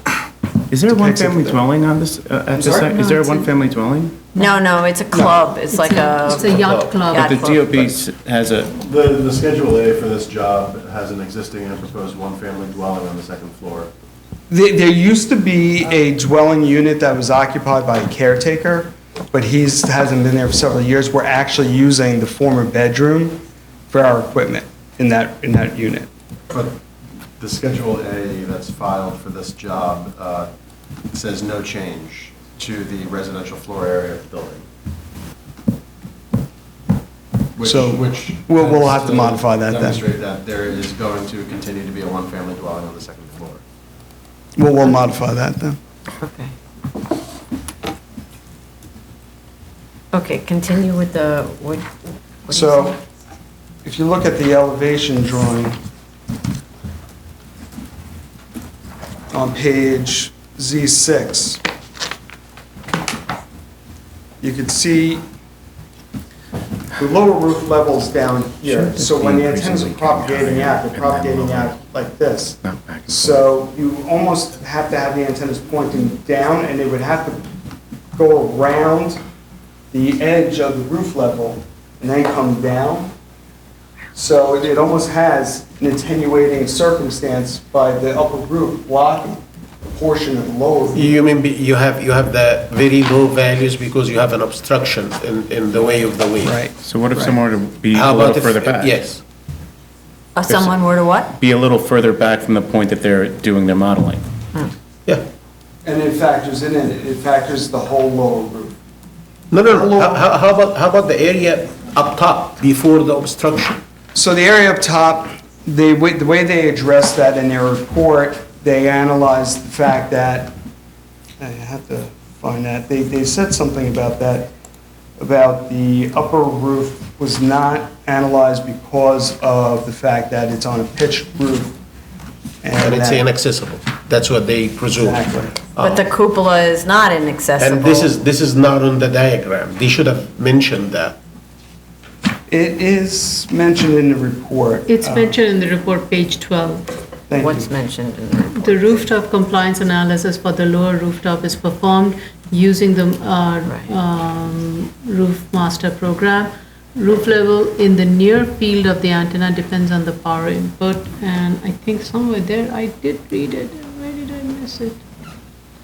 It doesn't mention the It- upper roof. No, there was a place where it did mention Yeah, that. it's, I I did believe read it's it. maybe earlier in the report, Yeah. actually. I thought I read it. I believe we need to get the engineer Yeah. here if.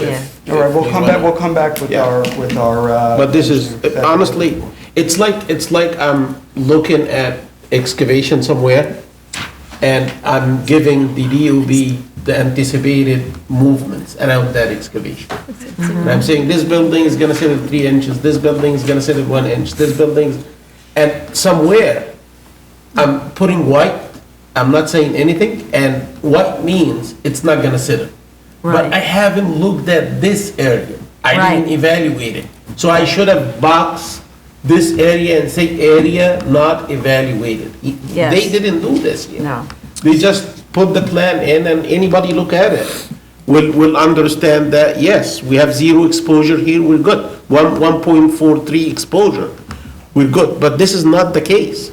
It's not I one disagree with you, but I will bring back my engineer who could then Right. explain it, who actually prepared the report. So the note is on page 4, which says the main roof is pitched and therefore considered not formally accessible. A conservative analysis of the RF level on the lower roof yields a worst-case result of 1.43% of the FCC general population. Right, but we're now talking about the cupola, that you can, that a worker removes the window and then is exposed both to the antennae that they're working on and potentially emissions from the monopole. But under FCC guidelines, and I'm sure that my consultant who prepared this report will explain that when we come back, but if it's generally not accessible, when we talk about accessibility, we're talking about accessibility to the public, that somebody could go up.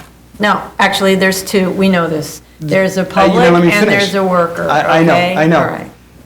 That, you didn't let me Yes. finish. Okay. Generally, though, it's for the accessibility to the public, for one standard, and then the worker standard. Yes, we know. But it's still an accessibility, generally through a bulkhead, a stairwell bulkhead to get up onto a flat roof or something of that nature. Generally, with something like this, it's not analyzed because the only ones that could go there are the people that are working on the antennas themselves. How about this? And they're trained, they're trained. Are you saying they're not trained? No, I'm not saying they're not trained. I'm saying we know this regulation already, Okay. and we know that the worker has a different standard than the worker who's working on the antenna is allowed to be exposed to a different level than the general public, which I find personally terrifying, but nonetheless, that's what the law is. And so, however, we want to make sure that this worker is not exposed to a level that exceeds what is permissible. Not even the worker. How about if they get leak? And the owner of the building call a guy, hey, can you come and take a look at the leak? And he just climb over the roof to take a look, and he knows nothing about this. Yes. And by the way, on that other case, that's exactly the condition. When we learned that the roof is hot, and we said, well, what about the guy who's just coming to fix the roof, not the guy who's coming to fix the antenna? So the guy who's coming to fix the roof, it's not generally accessible, but you have a worker up there, which is why we want to know what are the levels. If the levels are really low, like you say, then we don't have anything to worry about. But if the levels are touching that red zone, we want to know. We will address that. Okay. Okay. Moving on. The whip antenna. There was a question about a whip antenna that's reflected on the construction drawings. We confirmed with the property owner that the whip antenna belongs to the property owner, to the yacht club. They use it for Wi-Fi, to connect Wi-Fi to the docks on the opposite side of Mansion Avenue. Okay, sorry, there was like emergency lighting out It's there. okay. It's scary. Okay. All right, so this is related to Wi-Fi. It's related to the property owner's Wi-Fi system. Wi-Fi, okay, so, okay.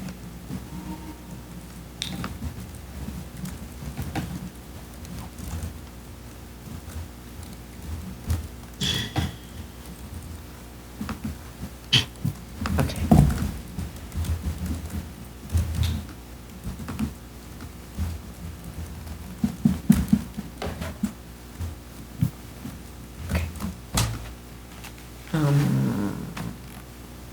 Oh, and then the last one was, we just need to make sure that this height of the cupola complies with the bulk regulations? I have one other one that I wanted to address because I believe That would be me, probably. Member Ali right? Brown addressed this about why we can't co-locate on the T-Mobile pole. Oh, I want to address those items before we got to the height. okay. T-Mobile actually occupies the top 20 feet of that pole, and a stealth monopole is usually not built where the whole pole is utilized. It usually is like for instance, in this case, the pole is 50 feet tall. So from base to 30 feet is just a regular pole. And then from 30 feet to 50 feet, there's canisters that you can insert antennas inside and then put the coverings over that. So they're using from 30 feet to 50 feet, and we would have to go underneath the 30 feet, and then it would be too far below our height objective, and it wouldn't be productive. So, and you know that they've sort of packed up the interior of the Yes, we pole? confirm. Okay, so from 30 to 50 Is they're using, and the using. bottom 20 is empty, but it wouldn't do you any good? the bottom 30, The yeah. bottom, I thought you said it's 50 feet high to the Yeah, top. 30 to From 50. 30 to 50 is antennas, so 0 to 30 Oh, is- 0 to 30, okay, yeah, okay. But 0, even 30, wouldn't, like 20 to 30 doesn't help you? 20 to 30 wouldn't No. help. At 20 to 30, we would be propagating right into the trees and to the buildings, and whatever coverage we would be getting would be Okay. nominal. The FCC compliance report, that was submitted to whatever authority is responsible to approve that. Was it approved formally? I'm not sure what you're referring to, because there is no formal thing to submit the FCC report to for approval. So we're the first to look at this report? Right. Uh-huh. Okay. What? No, we meet our FCC, we have an FCC license. We don't, whenever we build a site, we don't submit, am I? Yeah, Denise, come on up. You're just gonna have to swear in. Yes. Raise your right hand. Do you affirm to tell the truth, the whole truth, and nothing but the truth in your testimony before the board and respond honestly to one of my questions? Please, sir. Hi, Denise Vista with the Model Law Group. Verizon does prepare its own internal report, so this particular report was prepared after the fact, but when they build a site, they do internal EME reports, similar to what this is. Like actual measurements? Yes. No, not actual measurements, because the site isn't built. No, No, once it's after built. the construction, do you do actual measurements to make sure that what exists actually complies with the analytical model? Do you do that? That we would need to confirm. Okay. So this is confusing. Like, we have a buildings department, right, that issues permits for somebody who wants to add an addition to their house, as an example, right? A little garage, or build a fence, in fact. To build a fence, you have to file with the buildings department. The buildings department makes sure that your fence is going to comply with code, right? In this situation, this is self-monitored, that the company is complying with Well, code? because you're operating, the carrier is operating within its license frequency. That's why. Within its license, But no one's testing if that's true. which nobody tests. What does that mean? Well, their antennas are built based upon their license Hence frequency. the rooftop. They don't, because they can't go and operate on somebody else's license frequency, because then they would have a lawsuit against them by, let's say, T-Mobile, AT&T, by City Do It, or whomever it is that has bought a license frequency in those ranges. So there is no federal or state entity that you submit this report to? No. It's like this is like a design build thing. Yeah. They are the consultant, they are the contractor, they are the GC. Yes. They do everything in-house, right? For all intents and purposes, yes, that's the way it is, yes. What if there's an error? Like, what if there's, that obviously at times there's like too much power goes through it and it operates hotter than usual. That's, I can't speak to the circumstance that was before this board about it That's being, just one. obviously. I can't speak about that, because I'm not familiar with the site, I'm not familiar with what carrier was, and I'm not familiar with what documentation may have been submitted with that site. all I can tell you is from the documents and the experts that we work with Verizon Wireless on a daily basis, that they're, like I said before, the analysis is prepared as a worst-case scenario. I understand. So you're talking about a situation where we're several times below or several times above, actually, what we're actually not normally going to be operating as. So in their report, they're saying we're 3 times below 30% of the 100% limit. And that's the worst-case scenario. So in actuality, what they're predicting is that they're going to be more at 20, 15%. And that's based upon reports modeling that's authorized by the FCC for them to be able to utilize, to calculate, and to be able to provide to boards of this nature. And this is a standard practice that This is FCC standard employs for all communication Yes. providers across the United country. States. Yes. Is that whip antenna? Yeah. Which is, I have to say, on record, which is scary to me, actually. How high is that antenna? It's gonna be like 30 feet, 40 feet? Above street level? Our antennas. Yes. They're going to be, I think, 47 41 feet is the center line. Okay, 40, I just wanna scare everybody here. 41, yes, 41 feet up top. And we're talking about just 6.5 feet above street level. Somebody's walking here, 6.5 feet. Actually 6.5 feet doesn't come from vacuum, I believe. It came from like the average. Average height Height of of a person. Yes, I wish, Here. but yeah. And you have 30% of the maximum permissible exposure.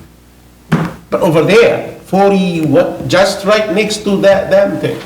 It could be 100%. It could be even more than that. Right. And you know what?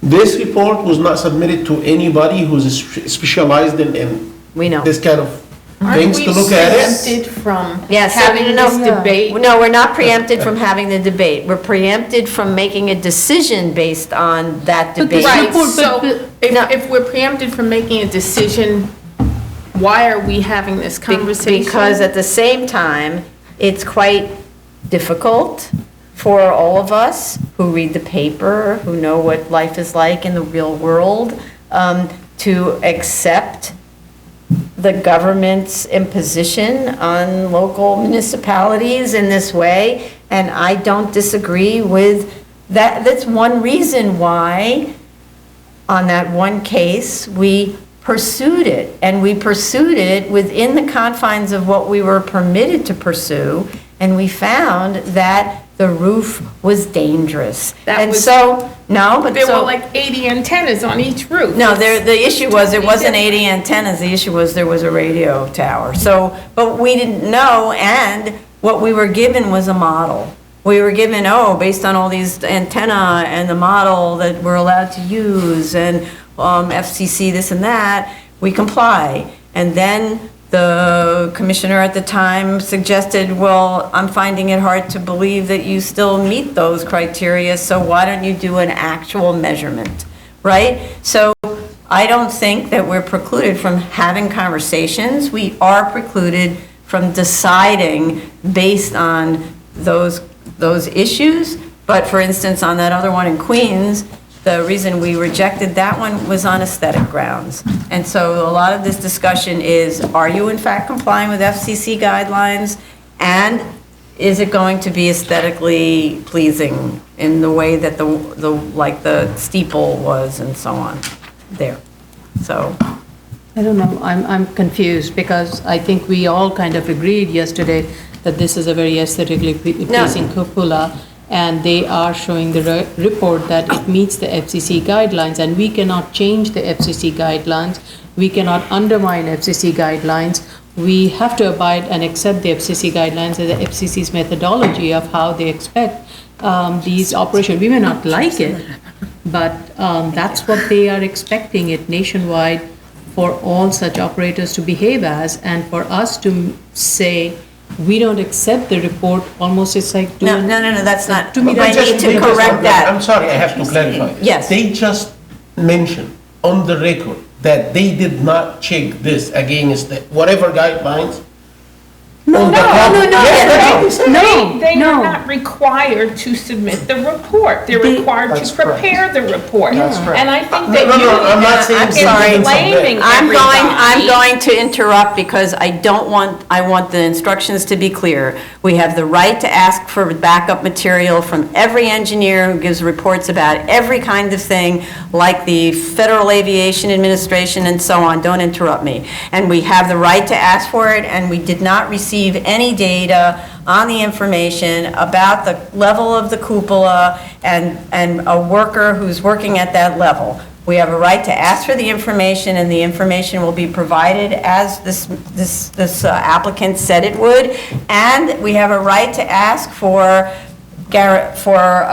design minimum standards for the design of the cupola to make sure that it is made from a material of substance unlike what we saw at that other Agreed, date. but here I have one question. Do we have a right to inflame passions and inflame fears when there's nothing that could be done, as in, oh, I'm very scared of the emissions from here, and that if I'm jumping rope and I'm 10 feet closer, oh my God, I'm going to turn green? No, that's not the same thing as saying, we would like the backup information, which could be accomplished in 3 minutes. Please give us the backup information. Okay, next hearing, you will have the backup information. Not, I shuddered to think because I don't believe that you're telling me the truth. I think that you're gonna skirt regulations, and in reality, the entire neighborhood is going to die from radiation poisoning, which is what I'm hearing here. Well, that's not what And I anyone don't said. think that that's appropriate, because Nobody there's said that. nothing we No one could said do. that. Really? Except That's you. what I'm hearing Okay, for but the I past think half you said hour. that, so I want to stop this now. I think we need to, do we need All to right. move on a little bit Yes, from this? let's end that, I think yes. that you've stated what you wanted from Yes. this gentleman. Right,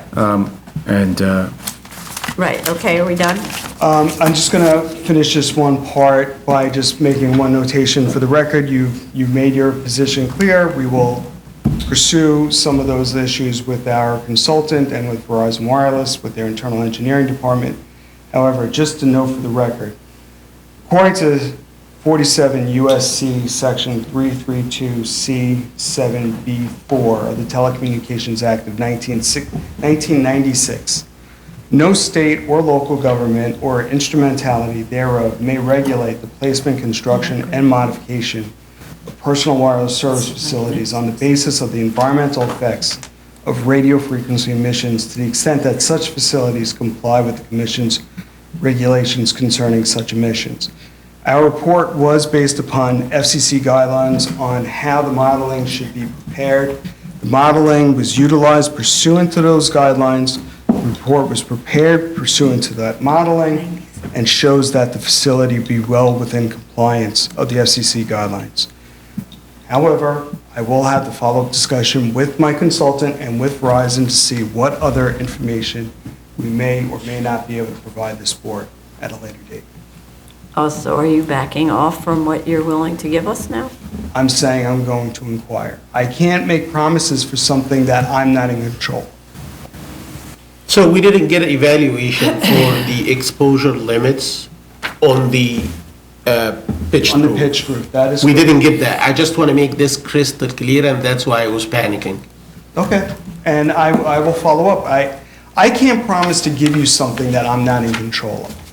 I have to advise Okay, what the... I would recommend, so that we don't have this kind of back and forth, that you bring your engineer so we can I ask those absolutely questions intend to. directly. I absolutely intend And to. to the And I mentioned extent- that earlier. Yeah, okay, so that would just make it a lot clearer, as opposed to saying, maybe I'll give it to you, maybe I won't, right? I'm not saying So, maybe I will, okay. maybe I'm saying Let's I not, will let's inquire. not Okay. have, let's not go there. Let's. Yeah, all right. The chair has asked you to do, has set you instructions. Okay. Let's put a submission Just- date. Let's go. Okay. The are there- issue here, Any the other issue here, issues? just, please, Any more issues? please, Sorry. the issue here is this. It was mentioned that the guidelines of whatever was followed. Right. And satisfied. Yeah, sorry. But the matter of fact is, the guidelines of whatever was not checked, followed, or satisfied within a certain portion of the site. Of the report. And that was not indicated clearly on the plan.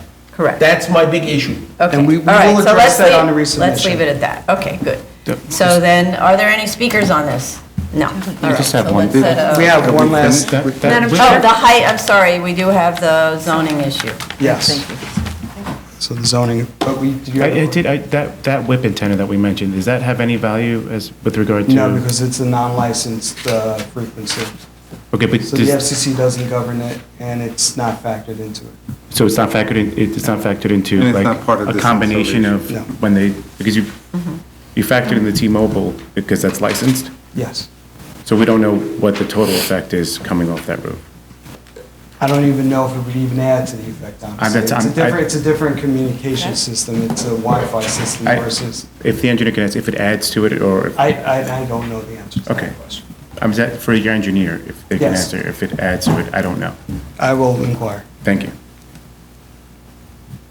So finally, for the last item with regards to the height, that the cupola must comply with bulk, and that cannot be waived.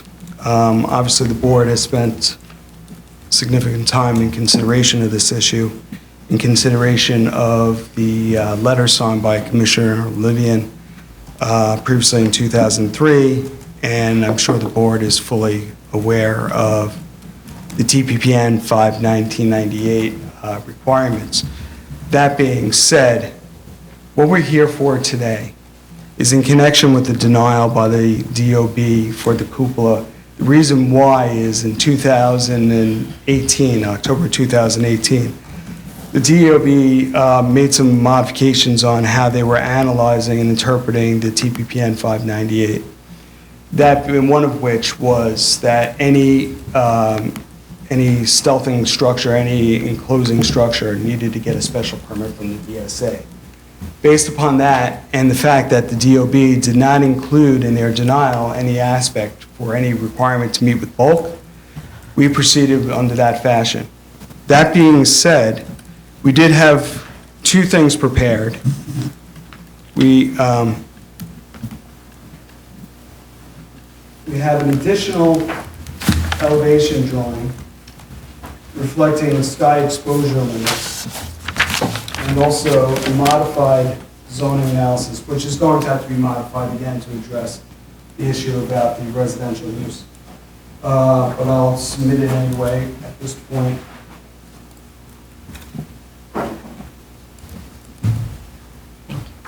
No, it's just the zoning analysis. Yes, the zoning analysis. But you don't have a drawing? I do. Oh, you do, I'm just okay. going to do it separately Okay. because it's in a different folder. Thank you. Thanks, Council. Thank you. This is not a sky exposure plan. Oh, isn't this a community facility? No. Not? The It's a building? commercial The use. building is a community facility. right? Yeah, so, Oh, but it's a these are community. analyzed under residence district regulation.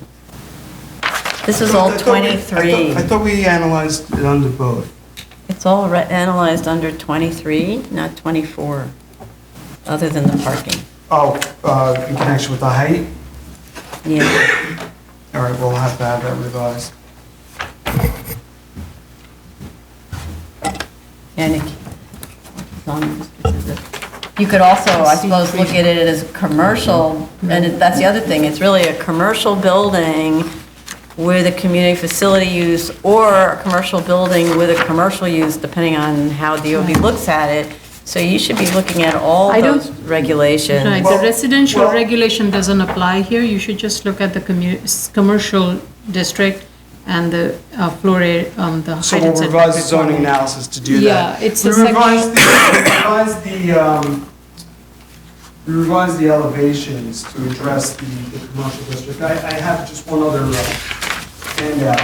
The one I gave you is in connection with the section 33-443. Right, that's the height. and- 43, yes. Yeah. There's another section also, 33-442, 44 and 442. Right. Which provides that. Which is the if there's alternate nothing frontage. It's the alternate, and if nothing is within the Yeah. 10-foot setback, then you work off of that analysis. This is- Under both analysis, Yeah. we would meet the sky exposure plane substantially. Right. That's what I gathered. That's the only But- thing. But you It's a just need to super large revise the site. analysis to reflect that. I'm sorry.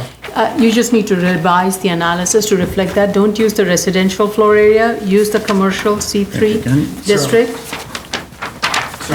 And use the height and setback and the, Right. as you pointed, 33-43.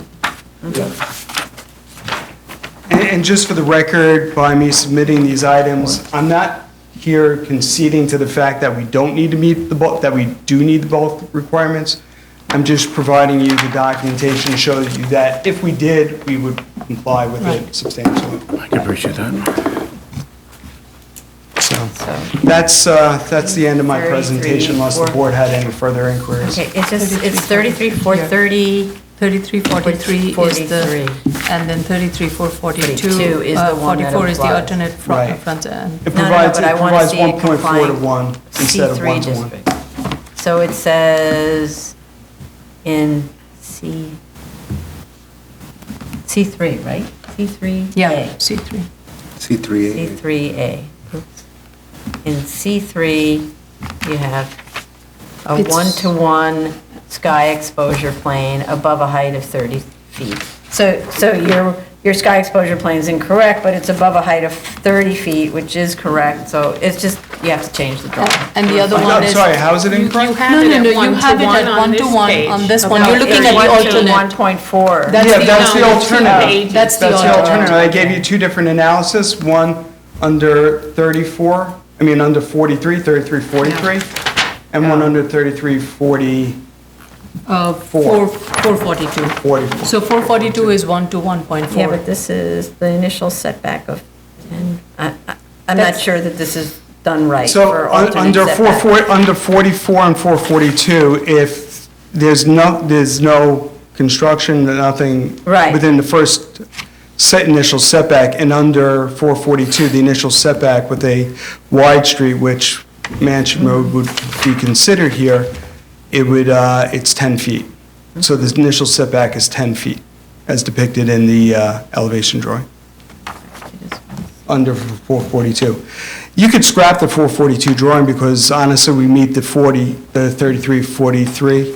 And I don't think in this case the height applies because these are structures. The way the text is written, it says, however, in accordance with the provision of section 32-42, location within buildings, in C1, C2, or C3 districts, no commercial building or portion therefore occupied by users listed in use group 6A, 6B, 6C, 6F shall exceed the height of 30 feet or 2 stories, whichever is less. So this is a structure, not a building. No, it's not a structure. It's a portion of a building, and it needs to be, it's irrelevant. It doesn't exceed the sky exposure plane, but it's a portion of the building, and if it did exceed, it would need to be a permitted obstruction. Cupolas, steeples, all those things are a thing, and a steeple we know is a permitted obstruction, whereas we don't know about a cupola because I don't think it's listed. But So it's irrelevant. it's irrelevant. It obviously falls well behind, so. Okay, good. Thank you for checking into that. All right. We asked for speakers, right? Yeah, we asked about speakers. Okay. How much time to get us that other material? And make sure you have your engineer available. We will.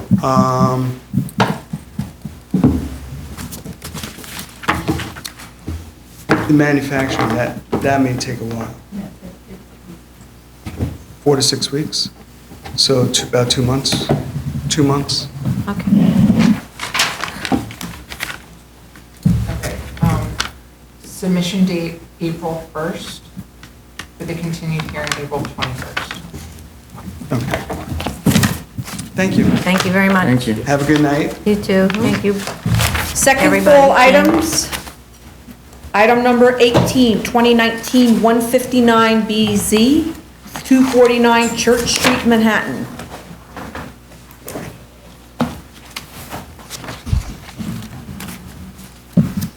Frank St. Jacques, Ackerman LLP again for the applicant. Let me reopen the record. Chair Perlmutter, Aye. Vice Chair Chanda, Aye. Commissioner Otley Brown. Wait a minute. It was We didn't- closed. We closed it, yes, we closed it. Closed. Oh, this is Commissioner Shetta, I didn't vote because you guys had a conversation after you said my name. I apologize, Commissioner. Okay, let's do it again. Chair Perlmutter, Aye. Vice Chair Chanda? Aye. Commissioner Otley Brown? Aye. Commissioner Sheta? Aye. Commissioner Shabeta? Aye. Thank you, Commissioner. Okay, please remember that you're still under oath. We received revised plans. Yeah, so we submitted the revised plan per the discussion, removing, I believe it was note 12, from all pages of the plan set, and understand that the grant of a special permit would be conditioned on the installation of a fire alarm. Okay. I don't remember closing this. I have a vote. Let's see. Yeah, we had closed it, we did close it, but we didn't, we stopped at, All right, so it's to accept the revised drawing, right? Yes. Which we could have done without reopening. I'm not sure why we reopened. Anyway, Okay, never mind. well- Okay. So it's a motion to close Close. again? Close. Chair Promoter? Aye. Vice Chair Chanda? Aye. Commissioner Otley Brown? Aye. Commissioner Sheta? Aye. Commissioner Shabeta? Aye. And a motion to grant on condition of working with the fire department with respect to the scope of the installation of the fire alarm. Chair Promoter? Aye. Vice Chair Chanda? aye. Commissioner Otley Brown? Aye. Commissioner Sheta? Aye. Commissioner Shabeta? Aye. Thank you. Thank you. Thank you for waiting. Item number 2019-170BZ, 385 Broadway. Did we make it? Nothing like an adrenaline rush, like a second call. Yes, I did make it. So I sent it to Tony and Chase. I don't know if you want to see a copy. It's on my. Yes, please. Unless they can confirm that everything came. Great, thanks. Okay, so. And I want a hard zoning- copy, Wait a please. minute, submit. so Yes, please. does this get enlarged like this? No. Oops, yes, it does. It's finger enlargement, okay. Where's the zoning chart? So how do we know that's the PCE? No, you were asking for the floor area. It's on each- it's on- Oh, it's it's on on each piece of each? the floor. Okay, so hold on a second. Page up, page down. Now it doesn't want to listen to me. Oh. Do you have it? Because I have. On the record, I'd like just like to note that the first floor and mezzanine, the mezzanine has the concierge area, so people do have to walk up to the concierge, but that's for the whole building. They do have So that's good, so there's this vestibule. Why is that? Oh, that's the fire stair that way and the fire stair that way, okay. And the one that was above, no, why are you doing that? No, don't go that way, I want to go this way, stop it. Page up. Okay, I want to just make sure that there was the egress route. You took out the egress route drawings? Okay, so now we just have the site plan that shows how we get into the building, or not. Oh, it shows it on the next plan, I hope. Page down, down, down. Ugh. I'm not good with PCs. Okay, all right, so then it shows you how to get into the building, and then the next one, mezzanine. Sorry, now we're on the second floor. Second floor. And the third floor, elevation, good. And the sound attenuation's also Sound keyed onto. attenuation, ideally you They don't keyed have in. things of other things, and that should just be one page, okay? And that's that. And so the only thing is, are they keyed? They are keyed. They're keyed. Yeah, they're keyed.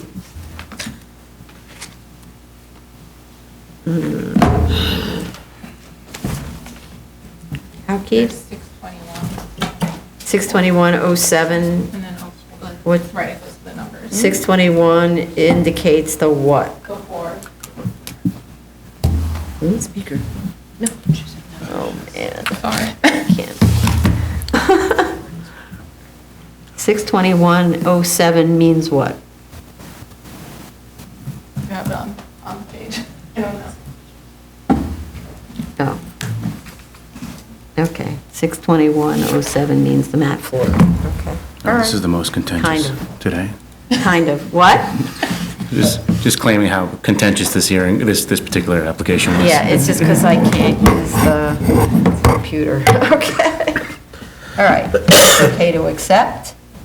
Therefore, motion to close. Chair Promoter. Aye. Vice Chair Chanda. Oh, is it signed and sealed? Yes. Yeah. And let me, I think it is, let me just double check. Do you have it open? Madam. Yeah, they're signed and sealed. Yes. There they are. And there's an Okay. updated date for 2/4. Okay, you can continue with the vote. Yeah. Commissioner Otley Brown? Aye. Commissioner Sheta? Aye. Commissioner Shabeta? Aye. And a motion to grant. Chair Promoter? Aye. Vice Chair Chanda? Aye. Commissioner Otley Brown? Aye. Commissioner Sheta? Aye. Commissioner Shabeta? Aye. Thank you. I think that's it, right? Yeah. This concludes the public hearing for February 4th, 2020. Thank you.